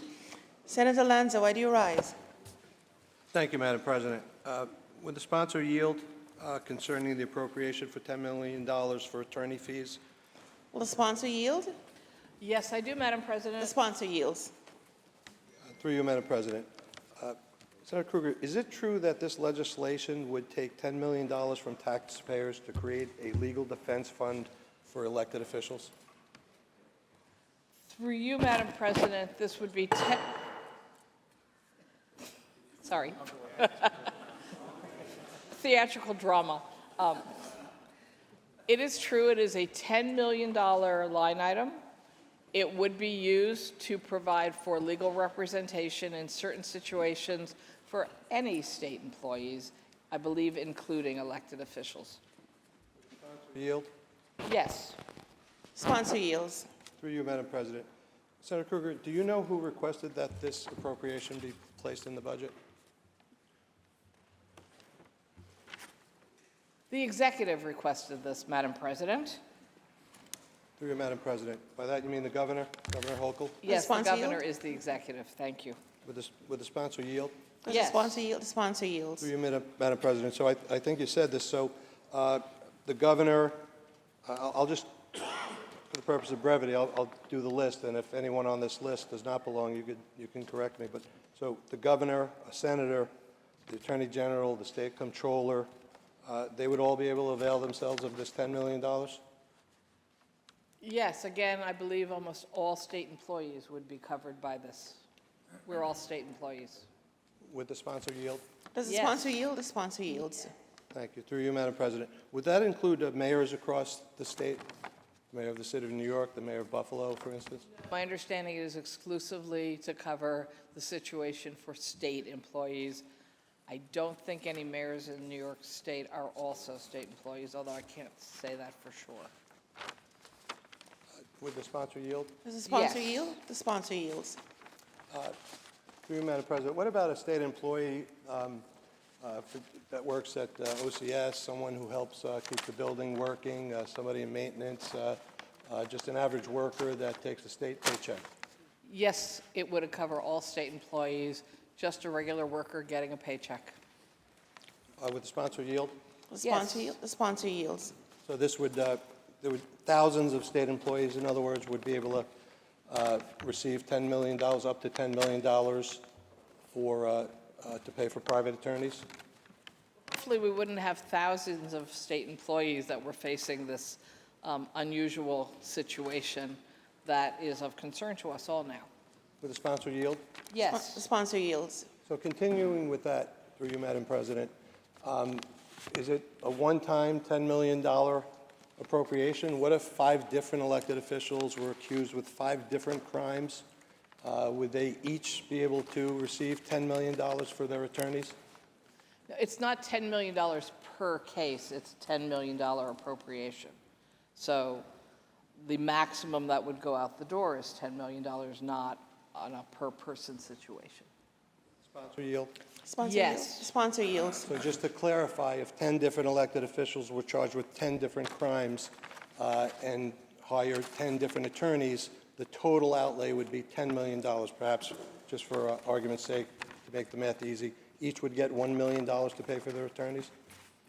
Madam President, there's a number of different requirements in order to be eligible to draw down on these funds. So one would be reasonable attorney fees, so I'm not sure what attorneys are getting away with $1 million per case in 10 different cases. One. Two, you actually have to show that the case is of a certain kind that should not have been filed against you as a personal responsibility. So it's not anybody who gets accused of anything being able to draw down these funds. For the sponsor yield? Yes. Sponsor yields. Through you, Madam President, I'm glad you mentioned that. So it's not any investigations, but it certainly would cover investigations that are not even related to the work that the elected official is doing, correct?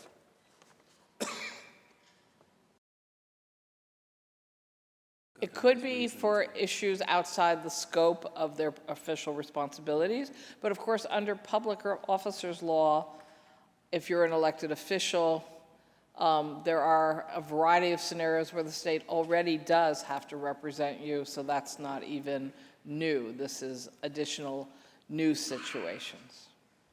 Sponsor yield? Yes. The sponsor yields. Through you, Madam President, but isn't that only and exclusively with respect to when the action being investigated is pursuant to that elected official's duties and responsibilities as according to their position?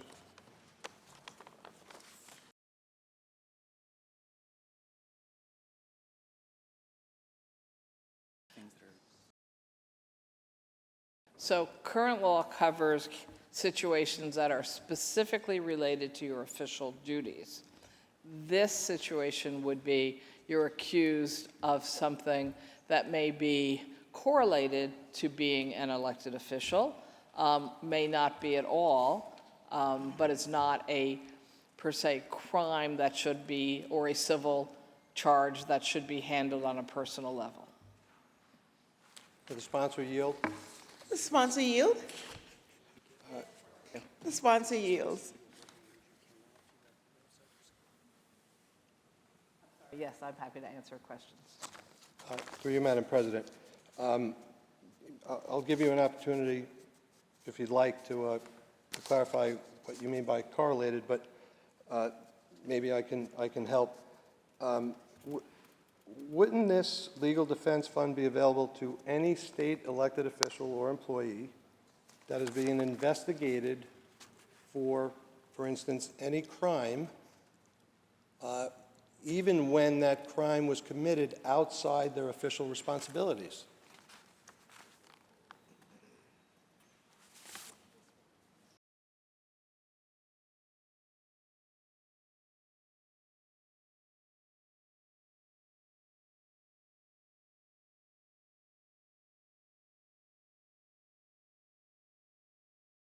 Through you, Madam President, this money would only become available to you to pay your legal fees if, in fact, you were convicted of a crime, criminal or civil.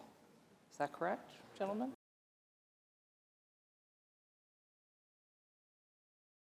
If you are convicted, you are not entitled to these funds. The sponsor yield? Does Yes. the sponsor yield? The sponsor yields. Senator Krueger, would you be able to point out where in the legislation it says that?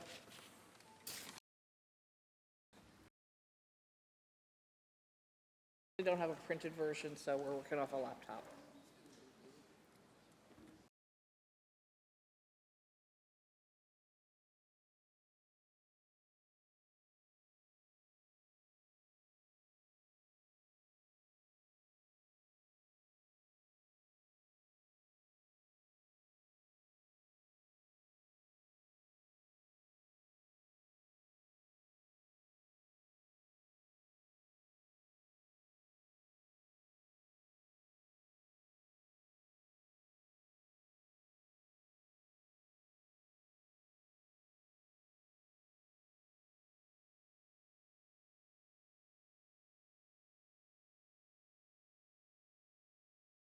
Mr. Martins, he has a print copy.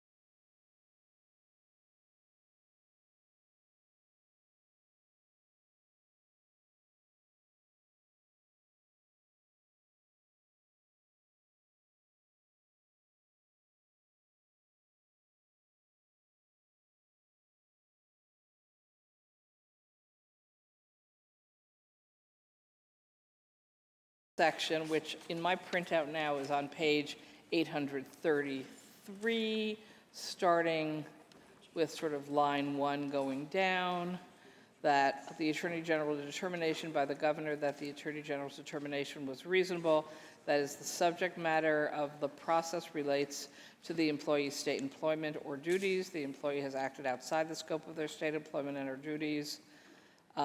State employment to violate any applicable law, regulation, or valid executive order, and if the subject matter of the process is unrelated to the employee's state employment or duties, it's reasonable to commence because of it in response to the employee's state employment or exercise of their duties, the employee has violated any applicable law, regulation, or valid executive order.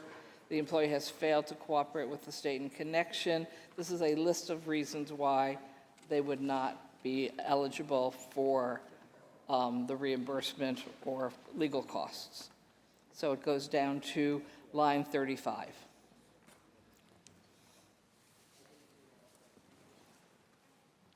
Will the sponsor yield? Does the sponsor yield? Sure. The sponsor yields. Through you, Madam President. So, Senator Krueger, I understand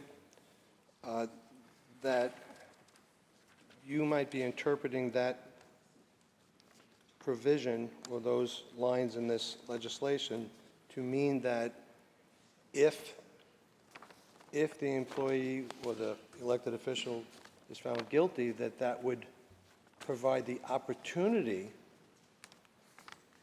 to perhaps the governor or the comptroller or even the Attorney General, by the way, because it's sort of convoluted, to determine that we're going to, I suppose, ab initio, find that it was not a valid disbursement. It doesn't, I don't see anything here that says that must happen. It seems to just suggest to me that the governor may decide after the fact that if you're found guilty, well, I'm going to sort of stop this from happening. But the governor doesn't have to stop this from happening. That's at least my read of this legislation. So I'm not going to challenge your legal interpretations because, as you well know, I'm not an attorney. But when you read the final sentence, which I didn't read, in the event of any such determination by the AG or the governor in that long list, neither the employee nor the employee's private counsel shall be eligible for payment of reasonable attorney's fees and expenses pursuant to this appropriation. So yes, as I read this, I really have to go to law school one of these days, don't you think?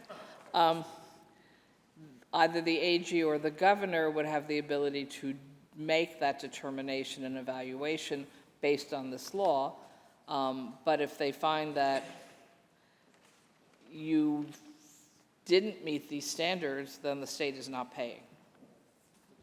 Yield? Yes. The sponsor yields. Through you, Madam President. Senator Krueger, you are as good an attorney as I've ever met. You don't get around enough. So I'm going to move on from this point because I think it's clear, I think even in your answer, you've acknowledged that it is possible that for a number of reasons, by the way, and we're going to get to that because I sort of jumped the gun here with respect to how you even begin to be qualified for these funds. But just, so there are a number of provisions here that talk about who it is that gets the money, who it is that approves the money, and who it is that then makes a final determination. But none of them say, there's nothing in here that says that at each step of the way, even upon conviction, that you can still receive, keep, and have properly dispersed the funds. So, for instance, let me get back to the beginning and talk about what the legislation says about who it is that would qualify. Are you on the bill for now? I suppose I was for a minute, but now I have a question. Okay, fine. I apologize. Through you, Madam President. Yes. So in order to qualify for this $10 million, it says that it must be determined that the prosecution or the investigation or the subpoena being brought against you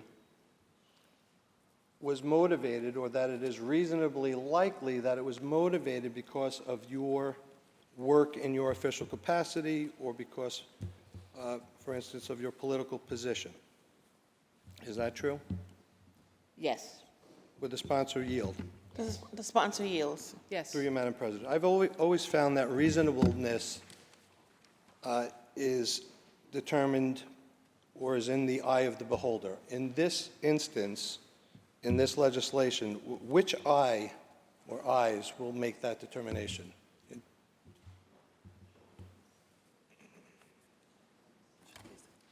Attorney General, unless the employee is a part of the Attorney General's office, and then it would be the executive.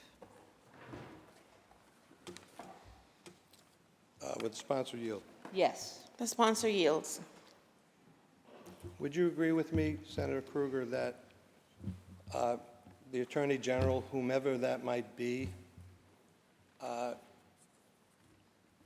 should not have the sole authority or should not have the authority only together with the governor, given the fact that either one of them may be the subject of a prosecution, either of whom may then want to have this money? It wouldn't be deciding for them.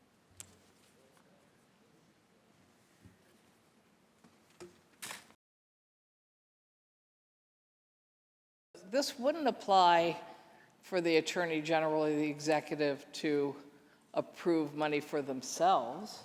And under current public officers law, the state finds itself making that determination and approving money or not approving money in these or variations on these situations all the time. So I'm not exactly sure how this is so different. Would the sponsor yield? Yes. The sponsor yields. Through you, Madam President, well, I would suggest that the difference is that we are using taxpayer dollars to pay for private attorneys for an elected official to defend themselves against charges of crimes that they may have committed having nothing to do with their authority or their position. And I suppose my question, therefore, then is, let's just say hypothetically, because it's the governor and the attorney general, it seems, that would make the initial determination as to whether or not you pass the first test to receive these funds, which is that it was reasonably likely to be politically motivated. Isn't it true that there could be a scenario where either the governor or the attorney general were charged with crimes and they would then be the person to determine whether or not they qualify for this money? Madam President, I think, based on what I already answered, if the Attorney General was the person being accused of this crime, they would not be the ones making the determination. It would be the executive. And if the executive was being accused of this crime, they would not be making the determination. It would be the Attorney General. So I don't think there's an actual problem there. The sponsor yield? Yes. The sponsor yields. So, through you, Madam President, this would allow you to, an elected official, for instance, to receive up to $10 million to pay for their private attorney to defend themselves against investigations by federal agencies. So would that include an investigation by the Federal Bureau of Investigation? Yes. Would the sponsor yield? Yes. The sponsor yields. Would it allow an elected official to use this taxpayer dollars to pay for an attorney to defend themselves against an action by the United States Attorney General?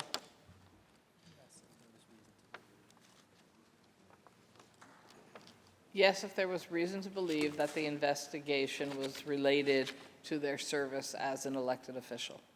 Will the sponsor yield? Yes. The sponsor yields. Through you, Madam President, would this allow an elected official to use taxpayer dollars to pay for a private attorney to defend against investigations by, and I'll just at this point list agencies like the Department of Treasury, the Securities Exchange Commission, Immigration and Customs Enforcement, the Alcohol, Tobacco, and Firearms, all those agencies? Same standards and rules in all of those situations. Yes, Madam Would the President. sponsor yield? Yes. The sponsor yields. Through you, Madam President, and what about the crimes that would be covered? For instance, would a charge of bribery against an elected official allow them to use this money to pay for private attorneys to defend against those charges?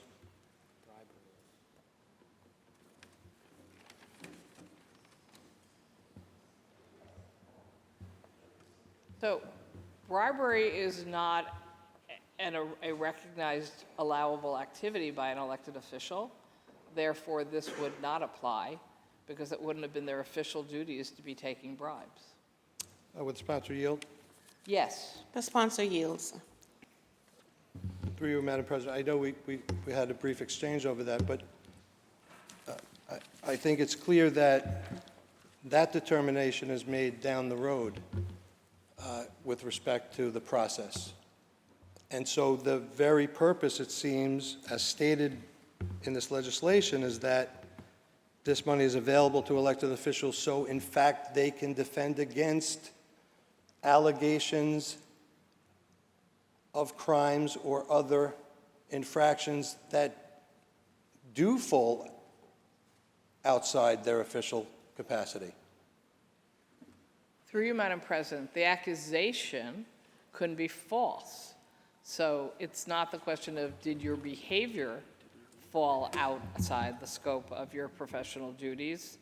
It's whether, in fact, you can show that this was a false accusation and you did not commit a bribery or another crime. Will the sponsor yield? Yes. The sponsor yields. But before that happens, Senator Krueger, isn't it true that if you were to be accused by a federal law enforcement agency of, for example, bribery, that if the other provisions of this legislation were met, for instance, the Attorney General or the Governor decided that it was politically motivated, you would then be able to avail yourself of the $10 million? President, if I was found guilty of bribery after first being determined, oh, sounds like she has a case here and we should help with money. If I'm found guilty, I owe the money back to the state of New York. Would the sponsor yield? Yes. The sponsor yields. And I'm not even comfortable, when I say you, of course, Senator Krueger, I do not mean you. Yeah, I don't even feel comfortable. You is obviously for people outside this chamber. Through you, Madam President, as we discussed, though, that's a maybe, not a definite. That will be determined, whether or not you're found guilty or not, that is going to be determined by the folks mentioned in this legislation, the Governor or the Attorney General.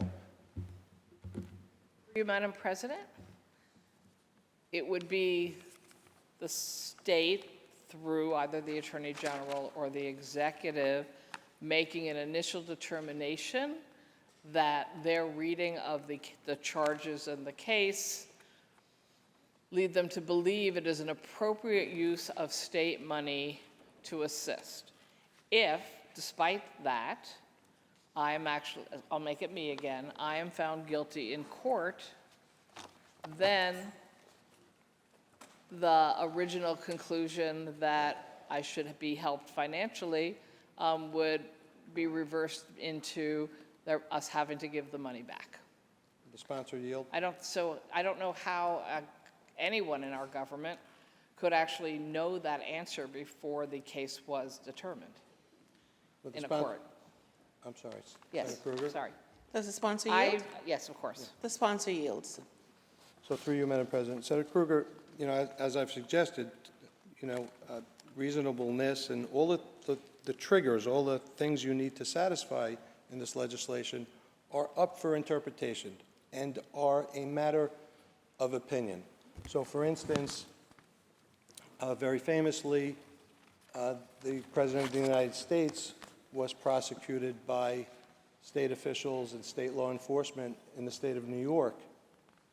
Some people believe that that was politically motivated. Others don't.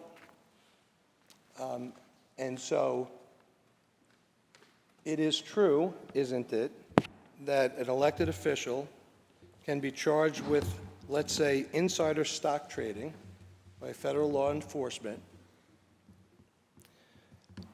The governor or the attorney general can, because it is completely within their jurisdiction, decide that that prosecution is being brought for political reasons or because it is politically motivated.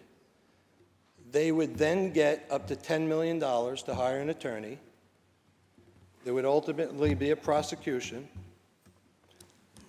That elected official can be found guilty, and still under this legislation, the governor or the attorney general can say, because no one else gets to make this decision, can say, okay, whoever you paid that $10 million,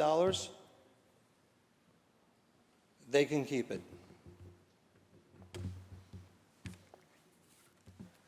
Through you, Madam President, while I don't know that I have the details of the specific example that my colleague used in this scenario, listening, as I understand it, this money is a supplement to existing law in New York for public officers, so that this is to assist with representation during an investigation.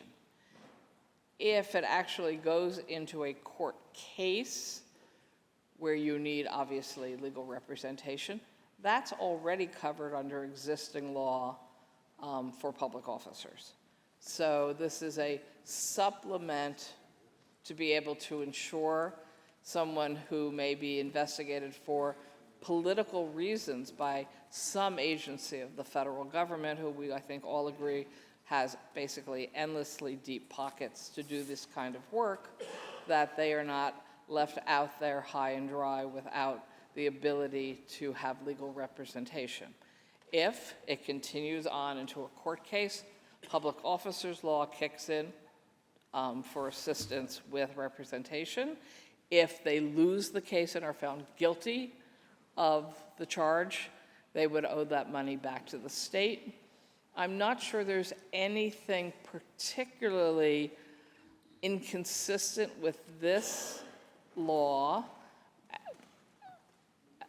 in holding it up next to the existing public officers law. I think perhaps what is new is the concern that the current federal government seems to disproportionately like to go on hunting exhibitions. No, there's not an exhibition. It's a expedition, thank you. A hunting expedition for anyone that they don't seem to like politically.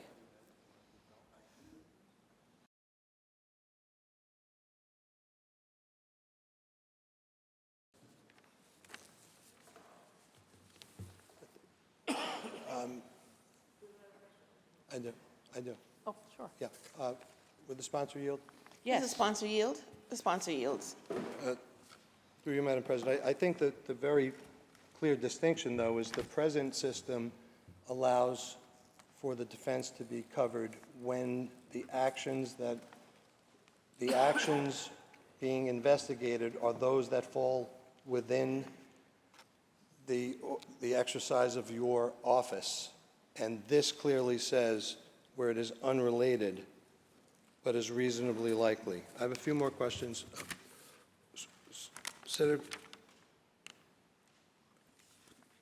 President, I believe that my colleague is correct. This broadens the situations where assistance could be provided beyond what current public officers law covers.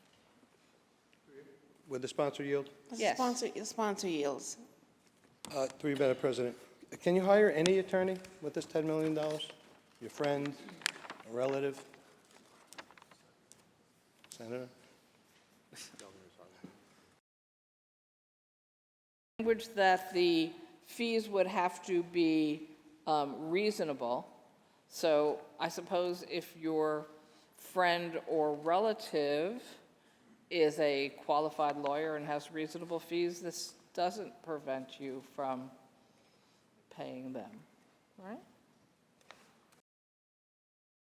Sponsor yield? The sponsor yields. Through you, Madam President. So it says clearly in the legislation, in order to qualify for this, you need to be this person.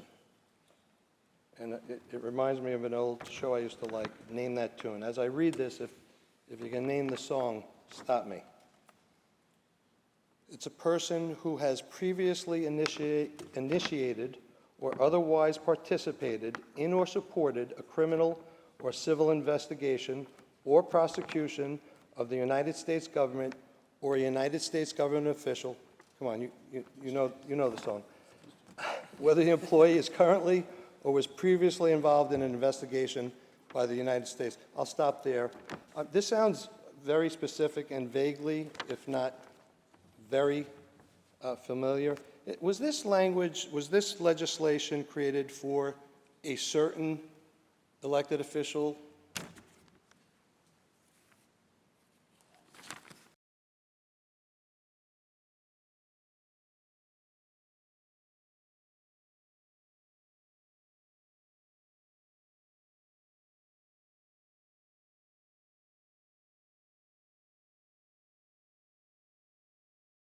President, I sincerely did not write this document. It was submitted by the executive, and I don't want to make assumptions about who anybody had in mind in this situation, so I don't know how to answer that question. Sponsor yield? Yes. The sponsor yields. Senator Krueger, it says that this covers actions or prosecutions that occurred after January 1st, 2025. Do we know why that is so, and why it does not cover the period of time during which President Trump was not the president?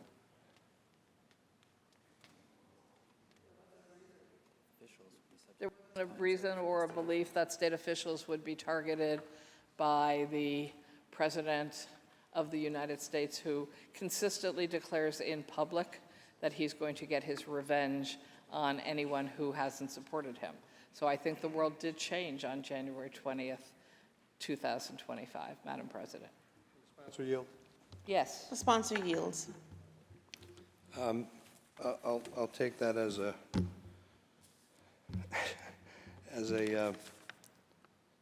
an acknowledgement that it did have something to do with that. Senator Krueger, taxpayers of New Yorkers have more of their hard-earned money taken out of their pockets by government than any other taxpayers in America. Do you believe that New Yorkers believe that a good use of their hard-earned dollars is to pay for criminal defense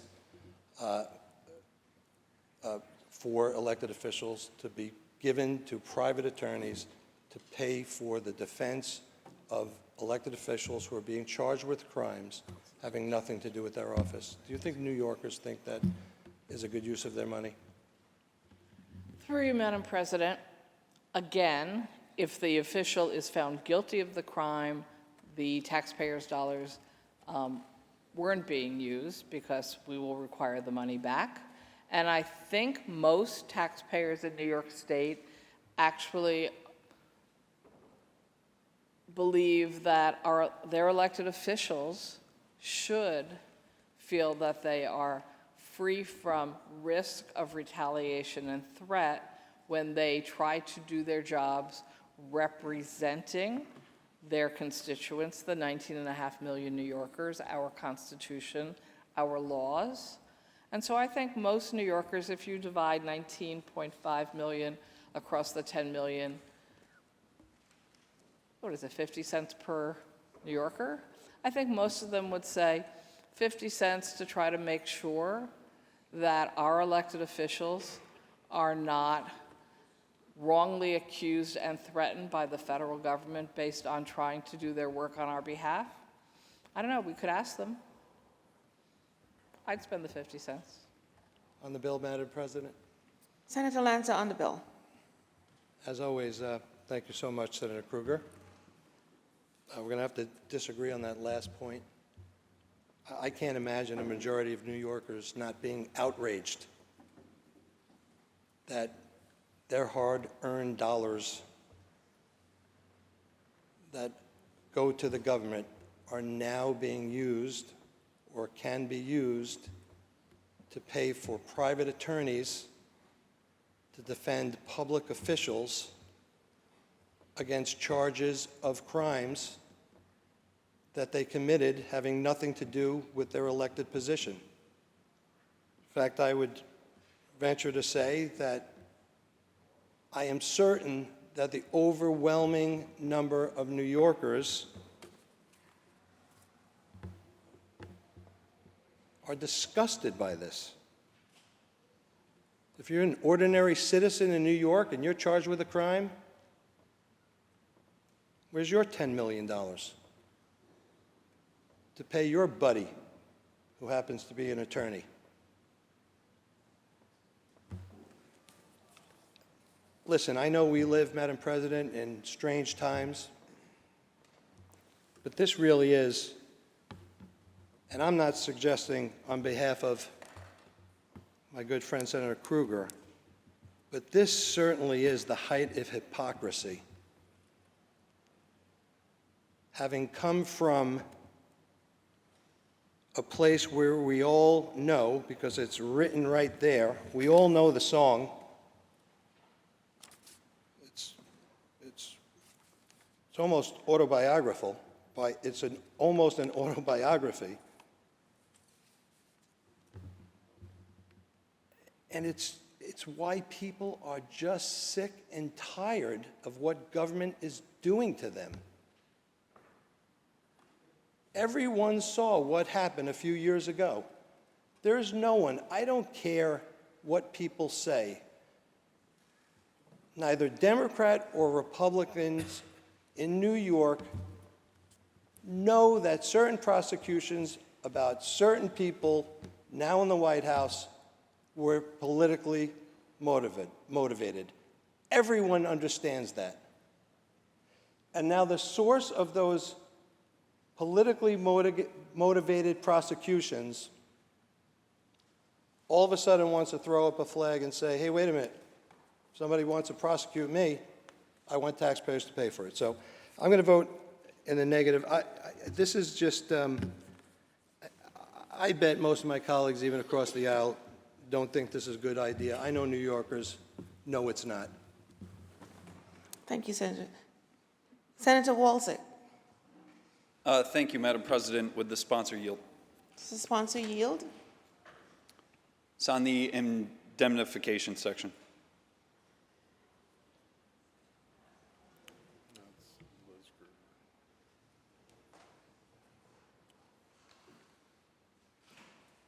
We pause just 1 second while we get the appropriate staff in for the next round of questions. It's the same section. I understand, Senator Wilson. 1 moment, please.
Ready?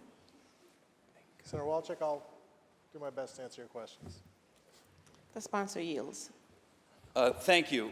So New York State's Constitution was amended in 1797 at the Constitutional Convention to require legislation aged for 3 days before it's voted on, allowing elected members of the Senate, the Assembly, the media, the public, time to review the policy. Has this bill aged for 3 days that's required in the state's Constitution? No, it hasn't. Through you, Madam President, would the sponsor continue to yield? Does the sponsor yield? Yes. The sponsor yields. So the bill that we're talking about right now is a budget bill for state operations, funds things like the Office of Children and Family Services, Council on the Arts, Green Thumb program. These programs and offices were originally funded by a recommendation from the governor when she proposed her budget 108 days ago on January 21st. Did the governor propose changes to sections 17 and 19 of Public Officers Law when she proposed her budget then? If you're asking if it was in her executive budget proposal, no, it was not. Through you, Madam President, would the sponsor continue to yield? Does the sponsor yield? Yes. The sponsor yields. The Senate and the Assembly held 14 budget hearings in response to talk about the governor's budget proposal and our own ideas as a representative democracy for what changes there might be. Were changes suggested at any of those budget hearings, changes to sections 17 and 19 of Public Officers Law? I did not attend all of them, but I take it if you're asking, you know the answer is no. Through you, Madam President, would the sponsor continue to yield? Does the sponsor yield? Yes. The sponsor yields. The answer is no. The governor also proposed amendments to the budget. We call those the 30-day amendments. Did she offer any changes to sections 17 or 19 of Public Officers Law when she issued her 30-day budget amendments? She did not. And through you, Madam President, would the sponsor continue to yield? Does the sponsor yield? Yes. The sponsor yields. Then, following our process, the Senate brought forward a one-house budget resolution, including changes that this House and the majority saw fit. Did the one-house budget resolution offer any changes to Section 17 and 19 of the Public Officers Law? Certainly not. And through you, Madam President, would the sponsor continue to yield? Does the sponsor yield? Yes. The sponsor yields. Now we're talking about a $10 million allocation for attorney's fees and changes to the Public Officers Law. The last speaker said this was submitted by the executive. Who wrote the language that's before us today that amends Section 1719 of the Public Officers Law? How would I know that, Senator Walsh? You asked me which staff member in the executive put the words on the paper? I don't know. And through you, Madam President, would the sponsor continue to yield? Does the sponsor yield? Yes. The sponsor yields. Without naming any specific staff member, do we know if it came out of any agency in the state? The governor obviously runs the executive branch. A number of agencies fall underneath. Would it be from any of her agencies? Well, I understand that Senator Walczyk is not as familiar with what happens in the three-way budget conversations because he's sitting in the minority, but we don't deal directly with agencies. The executive would present at the table language that the executive supports, even if it's suggested by one of the agencies. So I don't know which agency may or may not have presented this to the executive. What I do know is it was proposed by the governor. Through you, Madam President, would the sponsor continue to yield? Does the sponsor yield? The sponsor yields. By my own admission, I'm not in the room where it happens, but I am curious to know at those backroom meetings if the executive brought this language to the table saying this was offered up by X department. Can you say any area of the executive branch that this language was brought forward from? I know that the rooms were in the back, by the way. Could be a front room meeting, middle room meeting. You know, I don't know why you characterize it as a back room, but I don't know the answer to your question. And through you, Madam President, would the sponsor continue to yield? Does the sponsor yield? Yes. The sponsor yields. When did you first learn of this language or first see it? It's a good question because the days have blended into one another. So what's today, Thursday? Sometime within the last week or so. Through you, Madam President, would the sponsor continue to yield? Does Yes. the sponsor yield? The sponsor yields. And when did I talked a little bit earlier about the 3 days necessary to age a bill by normal legislative process. When did we receive a message of necessity for the bill that's before us now? Moments ago. And through you, Madam President, would the sponsor continue You to may recall, yield? Senator Walczyk, we stood at ease while we were awaiting the arrival of the message. Does the sponsor yield? Yes. The sponsor yields. Are you familiar with Section 8 of Article 7 of the New York State Constitution? Through you, Madam President, would the sponsor continue to yield? Yes. The sponsor yields. Let me see if I could jar your memory. Section 8 of Article 7 reads, "The money of the state shall not be given or loaned to or in aid of any private corporation or association or private undertaking, nor shall the credit of the state be given or loaned to or in aid of any individual or public or private corporation or association or private undertaking." Does this appropriation in this budget bill violate that provision of the Constitution? Through you, Madam President, would the sponsor continue to yield? Does the sponsor yield? Yes. The sponsor yields. Are you familiar with Section 74 of the Public Officers Law? That one I am more familiar with, yes. And through you, Madam President, would the sponsor continue to yield? Does the sponsor yield? Yes. The sponsor yields. Good. So Section 74 of Public Officers Law states that no officer or employee or state agency, member of the legislature or legislative employee should use or attempt to use his or her official position to secure unwarranted privileges or exemptions for himself or herself or others, including but not limited to the misappropriation to himself, herself, or others of the property, services, or other resources of the state for private businesses or other compensated non-governmental purposes. This bill appropriates $10 million for private attorney fees. Could this $10 million be considered a misappropriation of funds? Through you, Madam President, would the sponsor continue to yield? Does the sponsor yield? Yes. The sponsor yields. So Sections 17 and 19 of Public Officers Law define an employee and include former employees. Could someone who is removed from office, impeached, fired, or unelected access these $10 million for attorney's fees? Don't know. Through you, Madam President. Are you asking the sponsor to yield? Would the sponsor yield? The sponsor yield? Yes. I'm sorry? Sponsor yields. Yeah, I didn't catch your last. Oh, yes, I yield. No, I didn't catch your last Oh, I response. said I don't know. And through you, Madam President, would the sponsor continue to yield? The sponsor yield? Yes. The sponsor yields.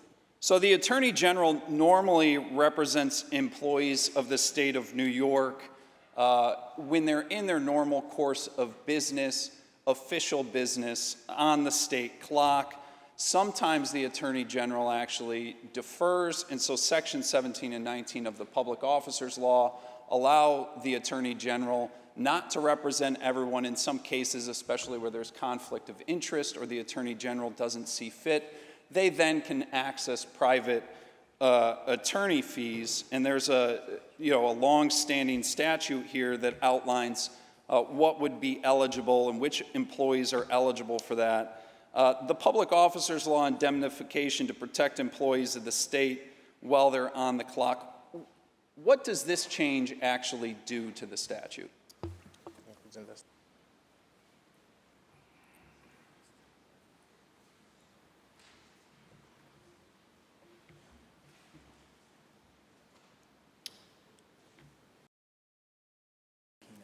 Yeah, I think you're asking what the change is from current law that this would enact. We're not technically amending the law because it's an appropriation bill, but to answer your question, what I think you're getting at, it adds, in addition to officials who are being sued or facing actual criminal action, it adds the investigations that might be associated with potential action. So if someone receives a subpoena or is subject to investigation, they would receive the same ability to access attorneys as people who are being actually party to a proceeding. And through you, Madam President, would the sponsor continue to yield? Yes. The sponsor yields. And just for clarification, that would be for time that employees are not on the clock, not doing official business, nothing related to their state employment. I mean, that's an interesting question, and I have delved into this a fair amount because of another former official who is currently accessing significant public funds for his defense. And from what I gather, the court interpretations of the existing law say that the line is not so clear. It's not like when you're an official, you work 9 to 5, and if you do something at 5:30, you're all of a sudden not on the clock, as you call it.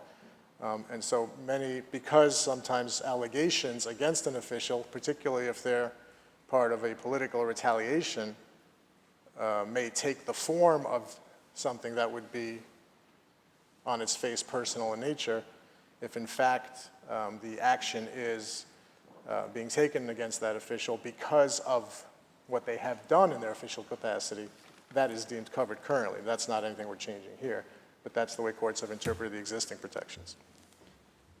Through you, new Madam President, would the sponsor continue to yield? You continue, yield? Yes, Senator Yield.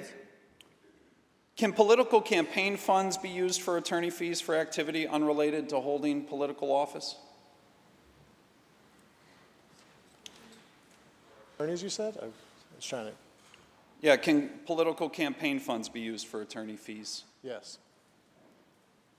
For activity unrelated to holding the office? Well, again, it's kind of the same answer I just gave you, which is that definition is the answer to that question of what constitutes your official capacity is vague and has been defined very liberally by the courts. And through you, Madam President, would the sponsor continue to yield? You continue to yield? Yes. Senator Yield. But this legislature did recently prohibit public officials from using campaign money to pay for legal fees on sexual harassment litigation. Now we're going to pass a bill that uses taxpayer money for legal fees for investigations of actions unrelated. I think we did that. Much as I might think we should, I don't think we did that. And through you, Madam President, would the sponsor continue to yield? You continue to yield? Yes. Senator Yield. Why is this law needed? Senator Walczyk, this law is needed because we are currently in an environment politically where the legal system, the prosecutorial system, investigative bodies of government are being used to target political enemies. And I know you're eager to jump in, let me finish. I think that when someone is subject to investigations for that reason, because of things they have done officially that are now subject of retaliation, that we believe that should be covered. And through you, Madam President, would the sponsor continue to yield? You continue to yield? Yes. Senator Yield.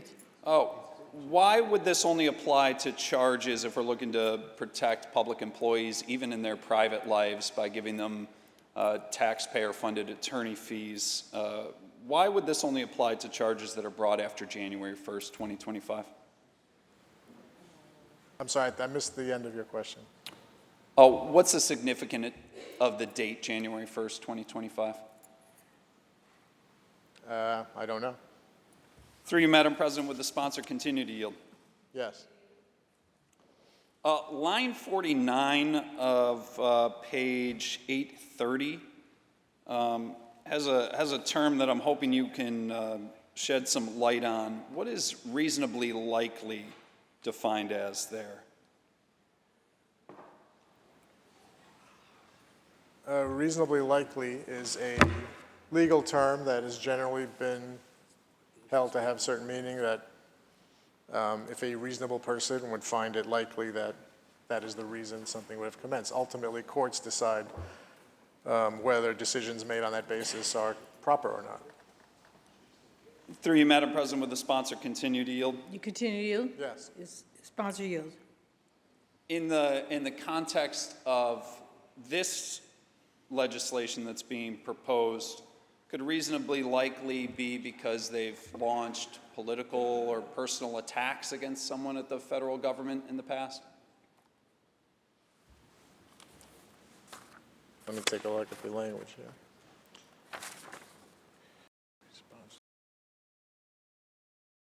I don't believe simply lobbying attacks would count, because it requires it to be in response to the employee's state employment or exercise of their duties. Through you, Madam President, would the sponsor continue to yield? Yes. What about somebody's party registration? Would reasonably likely be just because they have a different party registration? I know the former sponsor of this bill, when answering questions, mentioned those types of things. In other words, if someone was being targeted because of their party? I don't believe so, because again, it requires it to be in response to the employee's state employment or exercise of their duties. I don't think simply being registered in a party. And through you, Madam President, would the sponsor continue to yield? Yield? Yes, I'll yield. Sponsor yields. Who ultimately determines what reasonably likely is in this new statute? It would be the Attorney General, unless it's the Attorney General who is availing herself of the protections of this, and then it would be the Governor. And again, if there's a question about whether that decision is made improperly, ultimately it would be the courts that would decide if the decision was correct. And through you, Madam President, would the sponsor continue to yield? You continue to yield? Yes. Senator Yield. So if an employee commits a crime that is outside of their job or position and they're prosecuted by a U.S. attorney convicted of that crime, they would be still entitled to $10 million in attorney fees unless the governor or the AG say that they're not? Am I reading that correctly? My understanding is if they are convicted or found to have committed wrongdoing, then the money would have to be returned. President, if the sponsor would continue to yield? You continue to yield? Yes. Senator Yield. I didn't catch that last part. I said my understanding is that the money would have to be returned if ultimately they are found to have engaged in wrongdoing or convicted of a crime. Through you, Madam President, would the sponsor continue to yield? You continue to yield? Yes. The sponsor yields. So I'm reading about reimbursement for reasonable attorney fees and expenses paid pursuant to this appropriation. There's a 90-day determination by the Attorney General's office, and in the case of an employee of the Attorney General, that determination would be made by the governor at the Attorney General's by the governor that the Attorney General's determination was reasonable, and then it lists the reasons that the governor or the Attorney General, as the case may be, may not reimburse those attorney fees. But a conviction by my read doesn't preclude that whatsoever. Lines are you referring to? I just want to follow along. Page 833.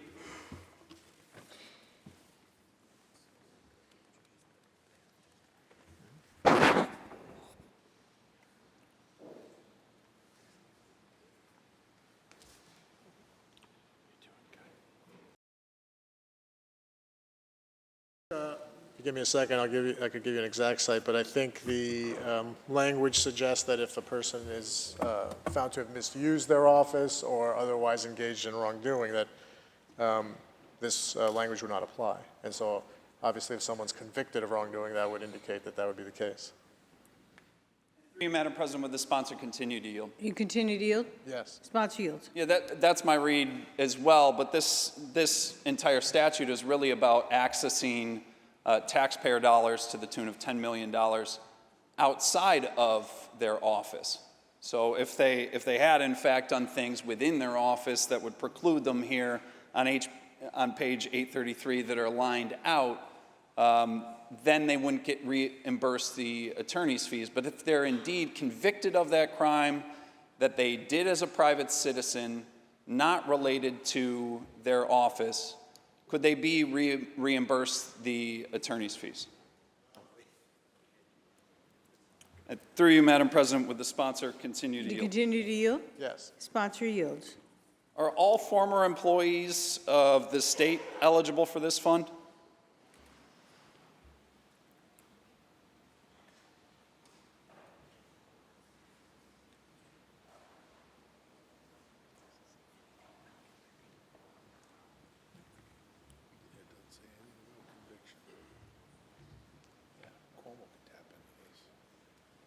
believe they are, but staff is checking to confirm it.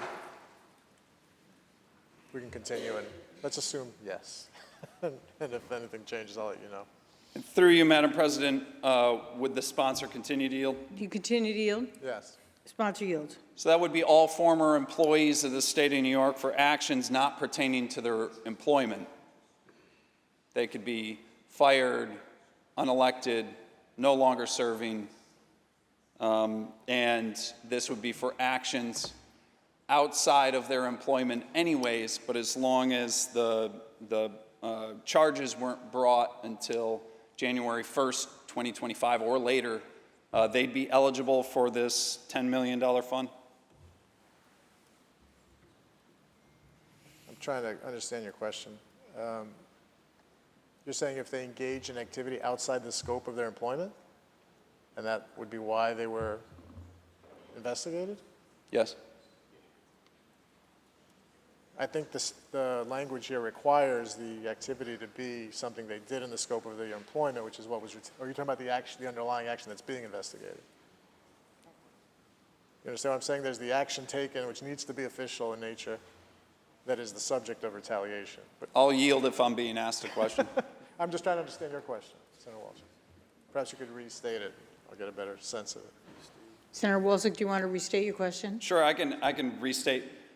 Yep, my understanding of the change here is that this totally addresses actions that are outside of their role in employment. They're already protected by Section 17 and 19 of the Public Officers Law if they're an employee of the state of New York or a former employee of the state of New York for actions that they did on the job. The change here and the $10 million taxpayer fund to the change here is for actions outside of their employment. So my question is about former employees and whether they will be eligible to tap into privately funded attorneys to the tune of $10 million from the taxpayer, simply because they at one point worked for the state of New York. Two things about that. Number one, the language covers investigations, not just charges being brought, even in the context of existing employees in the scope of their official duty. So that's one change that we're making. As it relates to the second part of your question, yes, I think former employees who are being investigated for something they are alleged to have done, if there's a finding by either the Attorney General or the Governor that that action is being taken in response to something they did in their official capacity, then yes, this would apply. And if it is subsequently found that they engaged in wrongdoing, then that reimbursement would not be valid. And through you, Madam President, would the sponsor continue to yield? You continue to yield? Yes. Sponsor yield. But this would be for alleged crimes that they did as private citizens, correct? If the investigation is because of, or deemed to be because of actions they took in their official capacity. And through you, Madam President, would the sponsor continue to yield? Continue to yield? Yes. Senator yield. And is it true, is my reading right here that the governor or the attorney general first, but if the attorney general not, then the governor would be the ones who get to decide which employees can be eligible or former employees can be eligible to tap into the $10 million for crimes that they allegedly committed outside of the office and not within their scope of work? Well, yes, but it's not like they would choose based on who their favorite former employees were. There's standards that would require a finding that the action was being taken in retaliation for something they did in their official capacity. And through you, Madam President, would the sponsor continue to yield? You continue to yield? Yes. Sponsor yield. That's why reasonably likely is an important term to define in the context of this legislation. But would you say that it is the Attorney General or the Governor that gets to determine what reasonably likely means in the context of this and getting access to the $10 million Yes, for private attorneys? You've asked that question before. The answer is yes, subject to court oversight. And through you, Madam President, would the sponsor continue to yield? You continue to yield? Yes. Senator yield. What court order oversight? I suppose if somebody wanted to bring, I don't know whether it would be an Article 78 proceeding or what have you, to say that the decision was made in error, a court would decide whether the Attorney General or the Governor's determination was proper. Through you, Madam President, would the sponsor continue to yield? You continue to yield? Yes. Senator Yield. But as far as accessing these attorney fees, where does the court insert itself into this process? Well, let's say you are affronted and you somehow have standing that someone is accessing these funds, and you have standing to go to court to challenge that. You could run to court, seek an injunction against the funds being released, say this is an improper decision by the Attorney General or by the Governor, and then the court system would make a decision about whether you are right or wrong. Through you, Madam President, would the sponsor continue to yield? You continue to yield? Yes. Senator Yield. The former speaker said that, made a claim that this is only related to if it's related to their position as an elected official. But if you look at page 831, starting on line 5, there's a key word. This says it may consider the totality of the circumstances, including but not limited to such factors as whether the employee has previously initiated or otherwise participated in or supported a criminal or civil investigation or prosecution of the United States government or United States government official, whether the employee is currently or was previously involved in an investigation by the United States government or a United States government official, whether the employee previously had, and it continues on. I was left with the impression from the last section of debate that had to be considered, but my read says this may be considered. What may be considered? Whether they were acting in their scope of their employment? Is that? I could, through you, Madam President, Clarified? I would not want to read that section again. I see it, but I'm trying to, because just before the section you read, the section you didn't read, says that the investigation must have been commenced because of or in response to the employee's state employment or exercise of their duties. That's a pretty firm standard. Then it goes on to say, in making that determination, you can consider, among other things, the items listed. Through you, Madam President, would the sponsor continue to yield? Yes. To yield. Actually, Madam President, I'll go on the bill. Senator Wolzek on the bill. Nobody is above the law. Public employees are entitled to legal protection. That's what 17 and 19, those sections of public officers law do. Official acts on the clock time, it makes sense that we've had that protection for elected officials and for public employees of the state of New York. The normal course of business is that the Attorney General represents public employees. If that's not the case, then private attorney fees can be afforded to make sure that people are represented and not bankrupt for something that they do in their official duty. But there is a totally new precedent being set here today if this bill passes, saying that outside of the course of their official duties and outside of their governmental work, we're setting aside $10 million to pay for private attorneys for something that someone did as a citizen. That could be a former employee of the state of New York, fired by the state of New York, unelected by the residents of the state of New York, impeached by the Senate, this chamber in the state of New York, and they would still have access to $10 million of taxpayer money for private attorney fees as long as the Attorney General or the governor says so for crimes committed off the clock. It's not about public service or upholding the principles. It's bad, and I'll be voting no. Thank you, Senator Wolzek. Senator Martins, why do you rise? Madam President, on the bill. Senator Martins on the bill. Madam President, I want to start by thanking Senator Krueger and thanking Senator Gianaris for answering questions that were posed to them on this issue. I know this is something that perhaps I'm going to guess, Madam President, there's nobody in this chamber that feels really comfortable about what we're being asked to do here if we were all to just look at each other and answer that question honestly. I'm taken aback, and I can only imagine how it was received when it was brought back to the majority conference room a little more than a week ago and presented for everyone to take a look at and say, hey, you're going to have to include this as part of the budget. But I will say this, I know that it has been a real concern of this body and everyone in this body, including the majority, that we not use campaign funds to pay for legal defense, that we not use public monies to reimburse criminal defense. I think it was even alluded to just a few minutes ago by Senator Gianaris with regard to certain monies that have been requested and have been reimbursed. But those are after the fact. What we're being asked to do here is actually write somebody a blank check for up to $10 million. And I would just ask everybody to just sit back and consider that for a moment and what that means.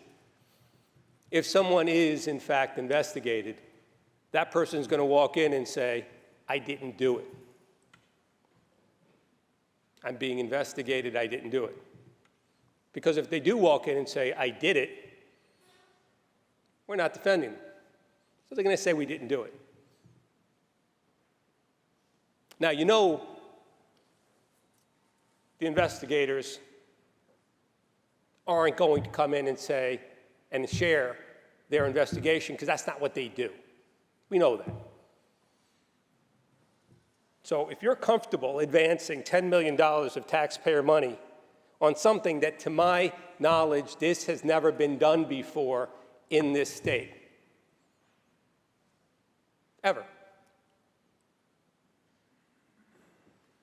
Now, sure, if somebody is prosecuted, investigated for official acts as an employee or an officer of this state, we have an absolute responsibility to make sure that we protect them for official acts. If they were in the course of their duties, yes. I don't think you'd get a single person in this room that would say no. But for outside acts,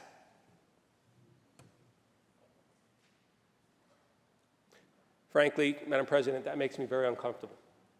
And I'm surprised that it doesn't make every one of my colleagues in this chamber very uncomfortable to be associated with that and to say, well, don't worry about it. Don't worry about it. We'll be able to get it back. We'll go back and get the $10 million from them if they're actually found guilty. That's not how this works. That's not how this works. The precedent we are creating by proposing this legislation demeans this state and this chamber and the efforts here. And if it wasn't, you wouldn't have gotten it within the last week. We wouldn't have had it presented to us this way. And everyone in this room wouldn't be fidgeting right now with the responsibility of actually having to vote on something as absurd as what they put before us right now.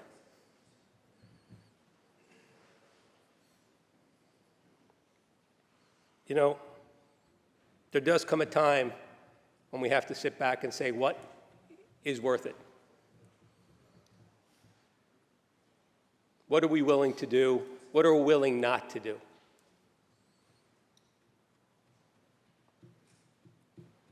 Because if we are going to put taxpayer money and validate criminal action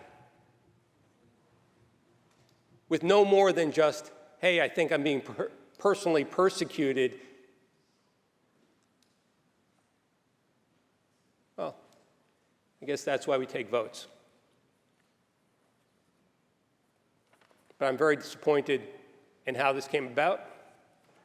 Very disappointed to hear that it was the governor who presented it within the last week. Hell, today is March 69th.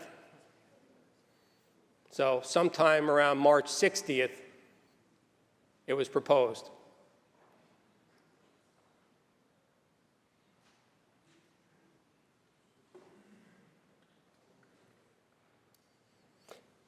If you don't believe that campaign funds should be used for criminal defense, if you don't believe the taxpayer funds should be used to pay for former government officials in their legal defense, and you know who you are here in this chamber, who have bills that have been proposed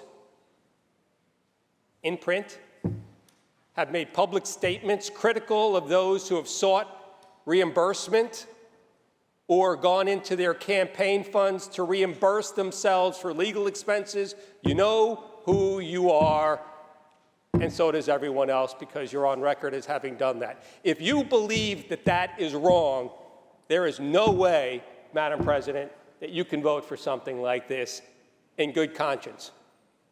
Be guided accordingly. I'll be voting no.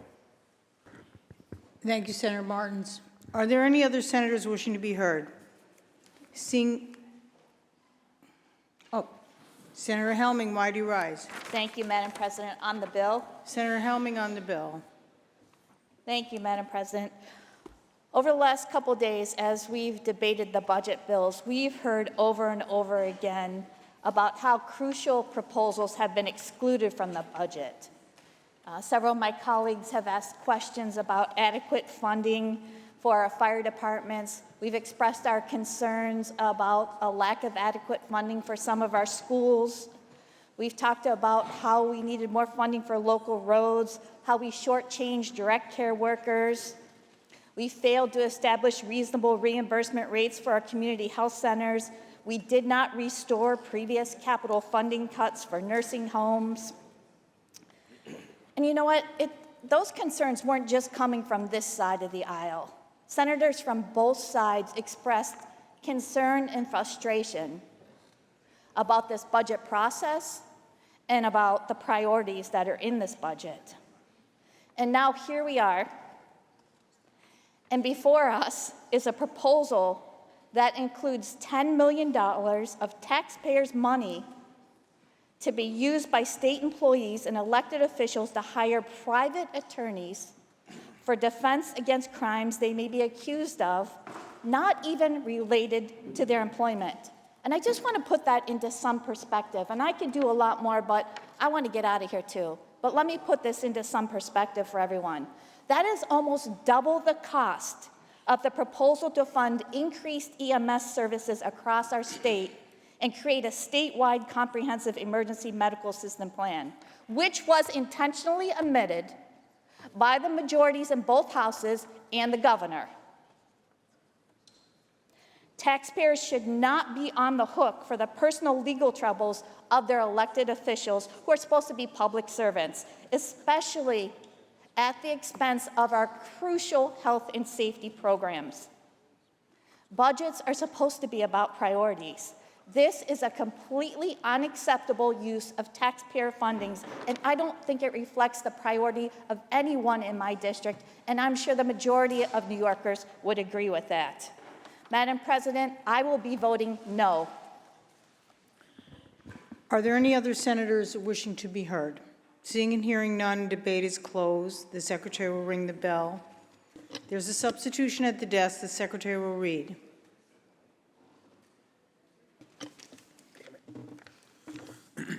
Senator Krueger moves to discharge from the Committee on Finance Assembly Bill number 3000D, is substituted for the identical Senate Bill 3000D, third reading, count 969. Substitution so ordered. The secretary will read. Calendar number 969, Assembly number 3000D, Budget Bill and Act making appropriations for the support of government. Read the last section. Section 2, this action will take effect immediately. Call the roll. Dabo, Giannaris Krueger, Ort, Sue Cousins White. Senator Myrie to explain his vote. Thank you, Madam President. I will be voting in the affirmative for this bill. A lot of important resources for our state to continue to function, but I just want to voice my serious concerns with the appropriation language that has been discussed for many of the reasons that have been discussed. Thank you. Senator Myrie to be recorded in the affirmative.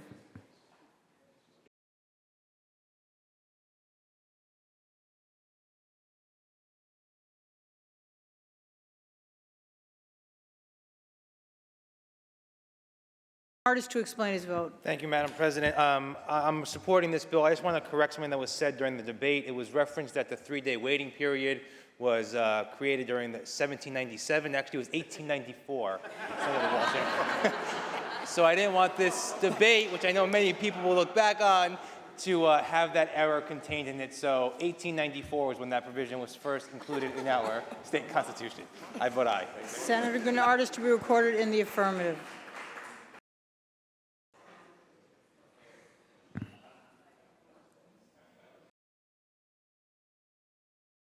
Announce results. In relation to calendar 969, voted in the negative are Senators Ashby, Borrello, Kazan Fitzpatrick, Chan, Gallivan, Griffo, Helming, Lanza, Martins, Patera, Murray, Obrecht, O'Mara, Orr, Palumbo, Rhodes, Rawson, Steck, Tedisco, Walzak, Weber, and White. Ayes 40, nays 22. The bill is passed. Senator Gennardis, that completes the reading of the controversial calendar. And that completes the budget process for this fiscal year.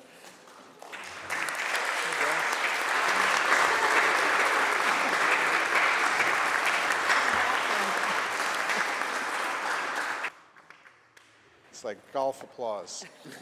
At this time, please recognize Minority Leader Ort for concluding remarks. Minority Leader Ort for concluding remarks. Thank you, Madam President. I've never felt done so early and yet done so late at the same time, right? 9:30, great.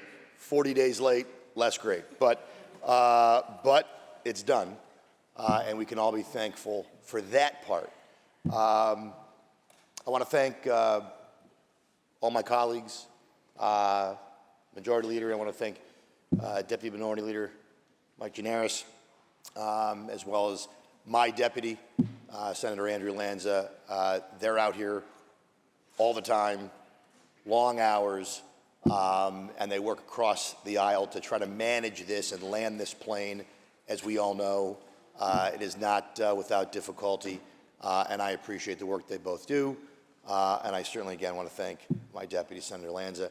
I want to thank our finance ranker, Senator Tom O'Mara, who sits through, this was a real long one, they sit through all the hearings in February, and then they, deal with March, which is supposed to be sort of the bad month, but that kind of bled into April. That was a bad month, and now May is kind of a tough month. But they do a lot of questions, and of course, his dance partner, Senator Liz Krueger, the chair of the Finance Committee, who does, I think, a very good job trying to answer all the questions we have to the best of her ability, no doubt. And even if we're not always satisfied or thrilled with the answers, I believe she does the absolute best job she can to provide the answers to the fullest extent that she knows. So again, I want to thank the staff on all sides, my staff, who gets the bills and has to dig through the bills. I want to thank the other side. We got the bills this year in really a great way, where we were able to go over them, brief them, and we were able to sort of move this along. I thought that was a really excellent in compared to maybe some years past. And I know sometimes it's out of our control, but I appreciate it. I certainly want to thank the staff on the other side. I know from 4 years in the majority, the staff does a lot of the work. They are up all hours of the night. They're up on the weekends, and they get very little sleep. And so to all the staff who've been involved in the negotiations, in drafting up the bills on majority and minority side, thank you for what you do. And to my members, I want to thank all of you for your participation, for your engagement, and for representing your constituents and doing the job that you were sent here to do. There's a role in the minority, and our role is to ask questions and highlight things, whether the governor, anybody in the majority, or anybody at all wants those things asked. And these are bills that are produced. I've been on both sides of the aisle, majority, minority. These are bills that are very often put together, sometimes last minute, and they don't go through the aging process, and we do the best job we can to try to dig through and highlight them for not only our constituents, but for all the people here in the state of New York. I want to touch on, obviously, there was a lot of themes that the governor laid out, and I think everyone laid out when session started, affordability, right? That's a big topic. It's certainly a good buzzword. Everybody uses it. That's how you know it's good, because everybody uses it. Democrats, Republicans, socialists, you know, whoever it is, they all use affordability. And yet, when I look at this budget, it is hard for me to come to the conclusion that we have made things more affordable for New Yorkers. I've said it a lot, and I'll say it again. If spending more money made things more affordable, we would be one of the most, if not the most, affordable state in the country. Now, I do believe, some of my colleagues in the majority really believe that the more we spend, the more good we can do. But whether you believe that or not, most people in New York, they don't believe that. And you want to know why? Because they're leaving New York. See, if they believed it, they'd stay here. If they believed that what was happening in the ever-increasing taxes and the spending was working, they would make their own investment in New York. They'd invest in a new company, more jobs, a new house. But they're not doing that. And despite everything I've heard, all the data backs me up. We are hemorrhaging people. Those people pay taxes. Those people foot the bill for the ever-increasing tab that we call state government. We have increased this budget by $10 billion over last year's budget. $10 billion. And we watered down the checks, right, the big rebate checks that were going to help people, I don't know, get ice cream or maybe buy a bag of groceries, whatever it might be. Those got watered down even further after the budget negotiations. So we spent $10 billion, but we couldn't, those checks, those pesky checks going back to the taxpayer, they were a little too lucrative. We'd have trimmed those back a little bit. And when I say this budget doesn't do a lot for affordability, don't just take my word for it. Even some people on the majority agree with me. This budget doesn't address the main issue of affordability, even though it was the word on the tips of everybody's lips. Now, public safety. The governor, yet again, said she was going to make major improvements to public safety. She was going to deal with discovery, and she was going to deal with masks. Now, we had a mask law in this state for 100 years or more, and no one had an issue with it because we don't walk around wearing a mask unless you're up to no good or it's Halloween. We don't wear it. No one had an issue with it because it wasn't an issue unless you were a bad guy. And once upon a time, we didn't care about helping out bad guys. We sure do today. So the governor made the effort to restore that law, and instead we have whatever this is, which I think some of my colleagues have said is really nothing. Now, I'm not a lawyer, which is good news for a lot of people probably out there, but I'm not a lawyer. I don't pretend to be one.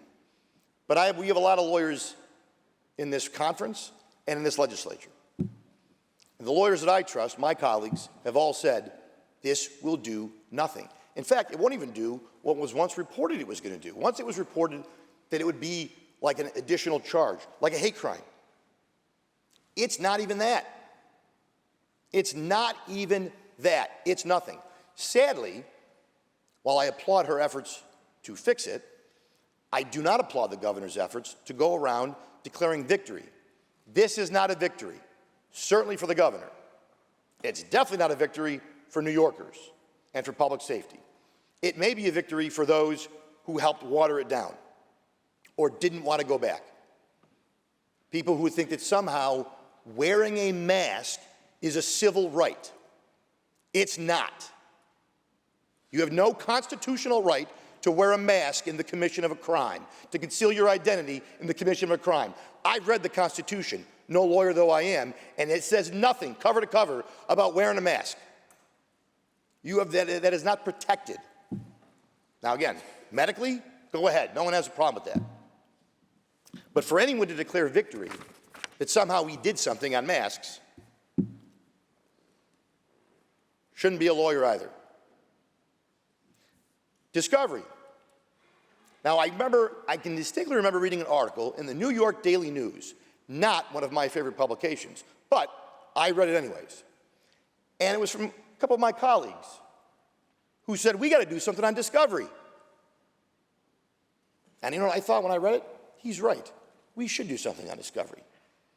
Because the number of felony cases that are dismissed simply because prosecutors can't meet unrealistic deadlines is a shame and an affront to public safety and justice.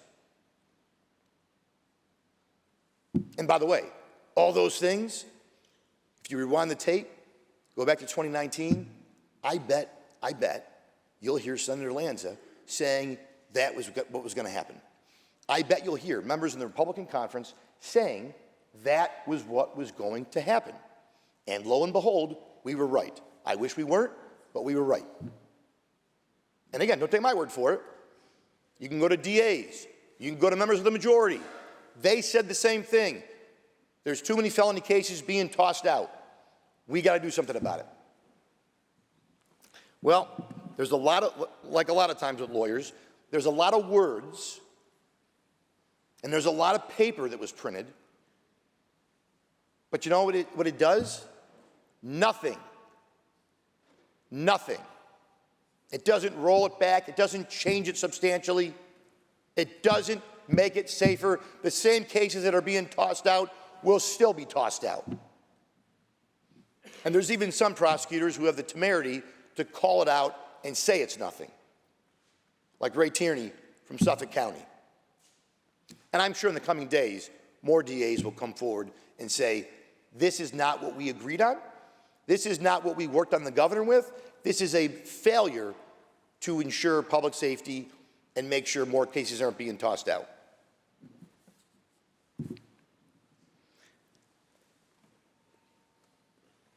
I mean, we could talk about the ridiculous energy policy that continue in this state, that this budget does nothing for or continues.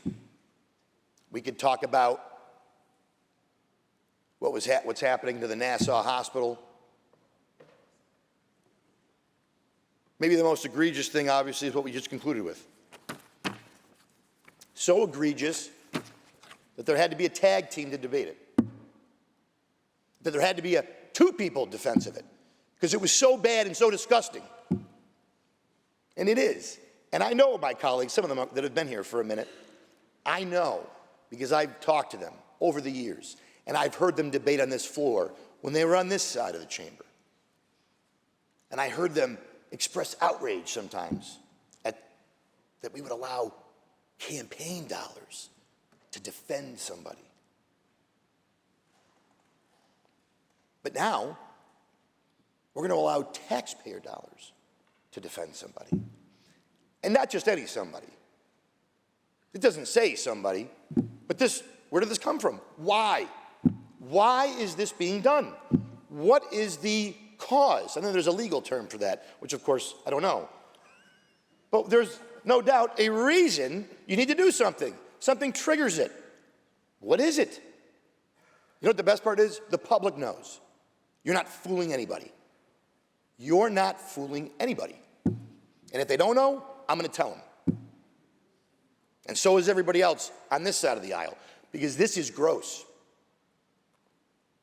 I mean, there's $255 billion, a lot of gross things in here. This is gross. That we would say $10 billion of taxpayer dollars goes to defend somebody privately. A crime not committed with any relation to their job. And I know something about that, Madam President. I know something about that. Because I was prosecuted. And you know what my feeling of that was? It was a political prosecution. And you know what? I was right, because I'm here to tell you about it. And the person who prosecuted me, he's not. So I know about political prosecution, and I've seen them up close. And I still see them happening ever more across our landscape. The lawfare is real. The tit for tat is real. And this is disgusting. Imagine if the U.S. House of Representatives had set aside $100 million for former President Trump at the time to defend himself against the multiple indictments. What would have been said over here? I can only imagine what it would have been like. So you're darn right we're going to call this out for what it is. You are darn right, and you're going to vote for it. And I've been there. I know how that feels when you got to hit that yes button. You got to put your hands got to be down because you're in the majority and you got to vote for that budget no matter what's in there. Now, maybe there'll be some brave souls and they'll raise their hand. Well, I guess it's too late now. It's already been voted on. Not enough brave souls. And it's really a shame that a budget, we can sit here and debate the dollars and the programs and where money's going and where money's not going. We could talk about whether we're really helping the people who need to be helped in this state, the people who are on the fringes, the people who are wondering if they have a future here. We could talk about that all day long. Talk about whether we're going to provide affordable energy, reliable energy, whether we can help provide affordable grocery prices in the state, whether we can help provide jobs to people who darn well need them. We could talk about that. But instead of that, you know what everyone's going to be talking about tomorrow? Is this. So whether you think you did the best thing for New Yorkers or we think you did the worst thing on the budget, that this found its way in there is offensive to me as an American and as a New Yorker and especially as a taxpayer. And I am proud of the comments that were made on this floor in relation to that part of the budget as well as the budget as a whole. So, Madam President, I'm glad we are done. I look forward to seeing everybody next week when no doubt we start 25 and 30 and 50 and 100 bill active lists. But New Yorkers are not going to forget this or the other litany of things in this budget that do nothing to help them, that do nothing to make things more affordable, that do nothing to make things safer, and in fact, do things that make the opposite. They're going to drive up costs, make things more expensive, continue to make things unsafe, less safe, except if you're a person of power or influence. They still get what they need, they still get what they want, no matter what anybody says. And so for that reason, Madam President, I'm proud to vote no on every single bill in this budget. Thank you for your indulgence of my remarks. I wish everyone a nice long weekend, and I will see you next week.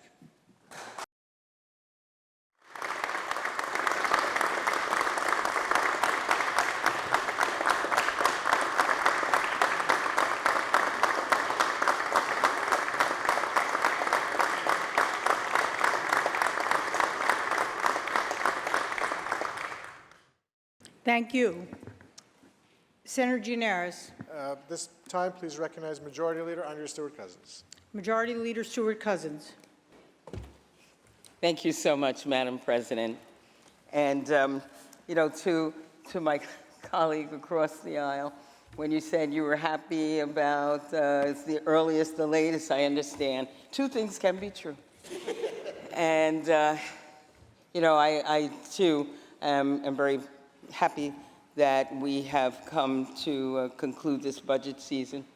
Of course, I too want to acknowledge all of the great work that has gone on to make this happen. I will start certainly with my Deputy Majority Leader, Senator Gianaris. Thank you so much, as usual, for making sure that all the trains ran the way they were supposed to, and that you know, the debate happened in ways that enlightened us, as well as got the work done. And of course, I want to say the same for Senator Lanza. Thank you for your coordinated efforts. I also want to make sure to thank my conference chair, Senator Serrano, who has, you know, really guided us through so many of the things that happened over the past few weeks. Also, obviously, I talked about what your statement was, Mr. Leader, but it's always good to work with you, even during these times. And I also want to commend Senator O'Mara for holding it down and making sure that Senator Krueger has some partnership. But I really, really, really want to thank you, Senator Krueger, because we watch you, all of us, in awe. The way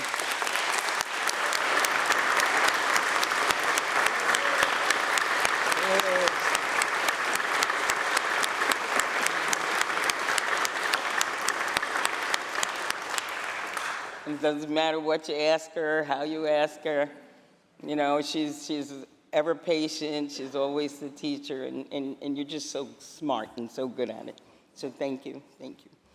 Of course, I want to thank Governor Hochul and Speaker Hasty for their partnership in this process. We spent weeks, as I usually say, rowing in the same direction in order to get results. I also want to thank, and again, as was said, all of the staff do incredible work during these very, very difficult and stressful times. I do want to shout out my senior staff, and I'm really happy to hear that you were happy the way things were rolling out. So I want to really thank my senior staff, Jonathan Lang, Dorothy Powell, Dave Friedfeld, Mike Murphy, Leah Goldman. I'm sure all of you are everywhere. Thank you. To the Secretary of the Senate, Alejandra Paulino, and I will tell you that she's got something for all of you when we're done. And to my staff that, again, makes my life so much easier right here, led by Jonathan Alvarenga. And again, thank you for all of you for keeping us going. Also, obviously, to my colleagues on this side of the world, tireless efforts on every area, every subject, every part of this budget. I really thank you for all of your work, your cooperation, your input, your insights. It is, again, you know, every budget season is different, and this one, you know, I think it really took a lot. So again, I thank each and every one of you for what you've done, and of course, my colleagues on the other side of the aisle as well. Your input, we hear you, and we appreciate that. You know, we're trying to do what we need to do together, and everyone's efforts matter. I want to talk about the budget. And in talking about it, I know that we could talk about process, we could talk about lateness, but in this moment, I want to talk about contrast. Because while here in New York, we've spent the last month fighting for working families, in Washington, under the current leadership, it seems to be doing the opposite.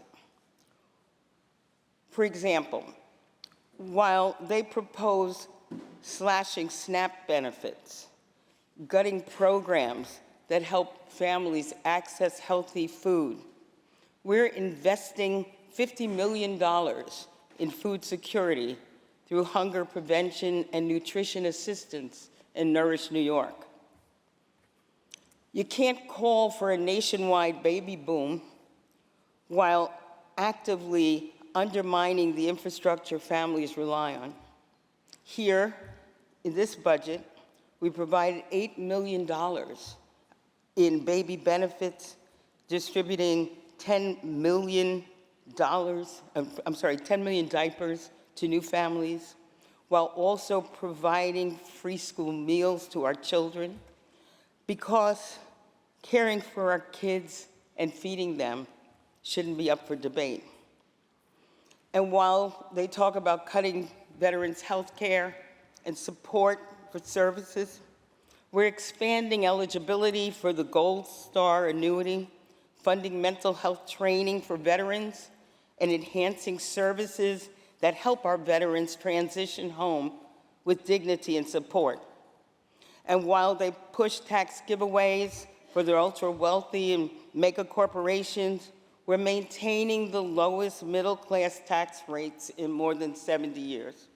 We're issuing inflation checks to put real dollars back into the pockets of working families. We've expanded the child tax credit because New York's families come first. And while they try to gut environmental protections, walk away from climate science, defund clean energy, we're making the largest environmental protection fund investment in state history. We're directing $1 billion towards climate resiliency and clean energy infrastructure, including $450 million for building decarbonization, $250 million for zero-emission transportation, and $200 million for renewable energy. We also secured $500 million in clean water grants because we understand the health of our economy is linked to the health of our planet.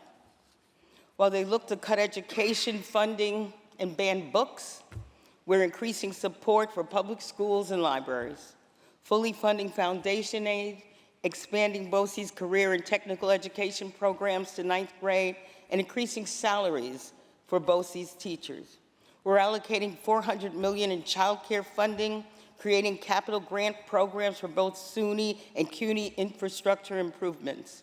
We're launching the New York Opportunity Promise Scholarship to open pathways for adult learners, boosting community college support across the board. While Washington seems to be more interested sometimes in laying roadblocks to state infrastructure improvements, we're moving forward, committing $3 billion to modernize the MTA and improve transit infrastructure across the state. We've also increased CHIPS funding to repair our roads and extended work zone speed enforcement programs to protect workers and drivers alike. While they ignore the mental health crisis, criminalize people in crisis, we're expanding access to inpatient psychiatric beds, launching Daniel's Law pilot programs, and enhancing crisis response systems. We're improving discharge planning, expanding assisted outpatient treatment, and creating new standards to ensure care is accessible, respectful, and effective.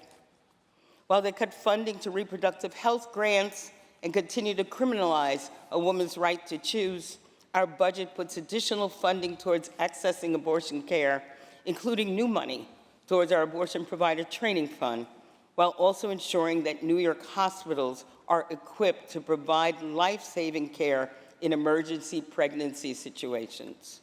While they so fear and neglect public safety needs, we're supporting victims and communities, funding youth development and community violence intervention programs, increasing discovery reform resources, and establishing a new Office of Gun Violence Prevention to coordinate smart, data-driven safety strategies. And while they threaten to gut affordable housing programs, we're continuing historic investments in housing, from $1 billion to support new housing development in New York City, including NYCHA, to expanded programs across the state for renters, homeowners, Mitchell-Lama, and land banks. We're piloting statewide housing access voucher programs, boosting home ownership and supportive housing opportunities, and tackling vacant units with targeted repair funds. We didn't stop there.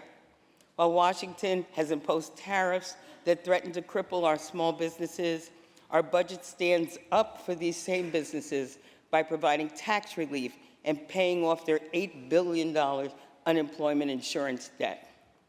While they target our middle-class workers, our budget increases weekly unemployment benefits expands apprenticeship programs, supports farm workers in food production, restores funding for the arts and cultural institutions, strengthens protection against wage theft and deceptive business practices, and waives civil service exam fees to open doors for more public service careers.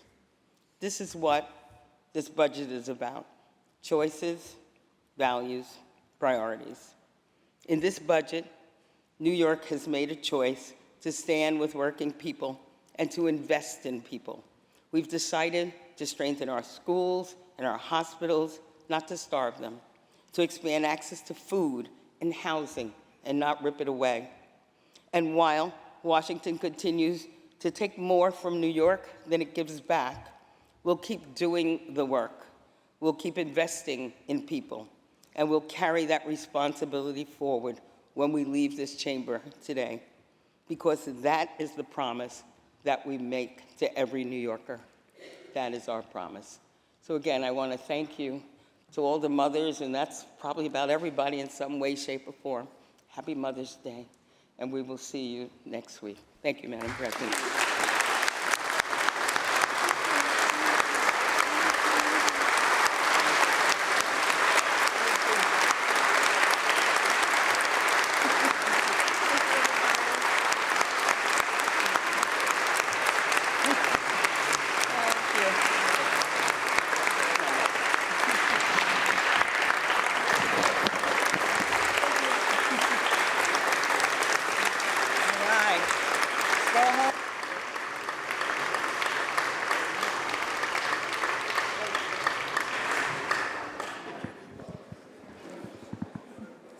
Senator Gianaris. Further business at the desk. There is no further business at the desk. I move to adjourn until Monday, March 12th at 3 p.m. with intervening days being legislative days. On motion, the Senate stands adjourned until Monday, March 12th at 3 p.m., intervening days being legislative days.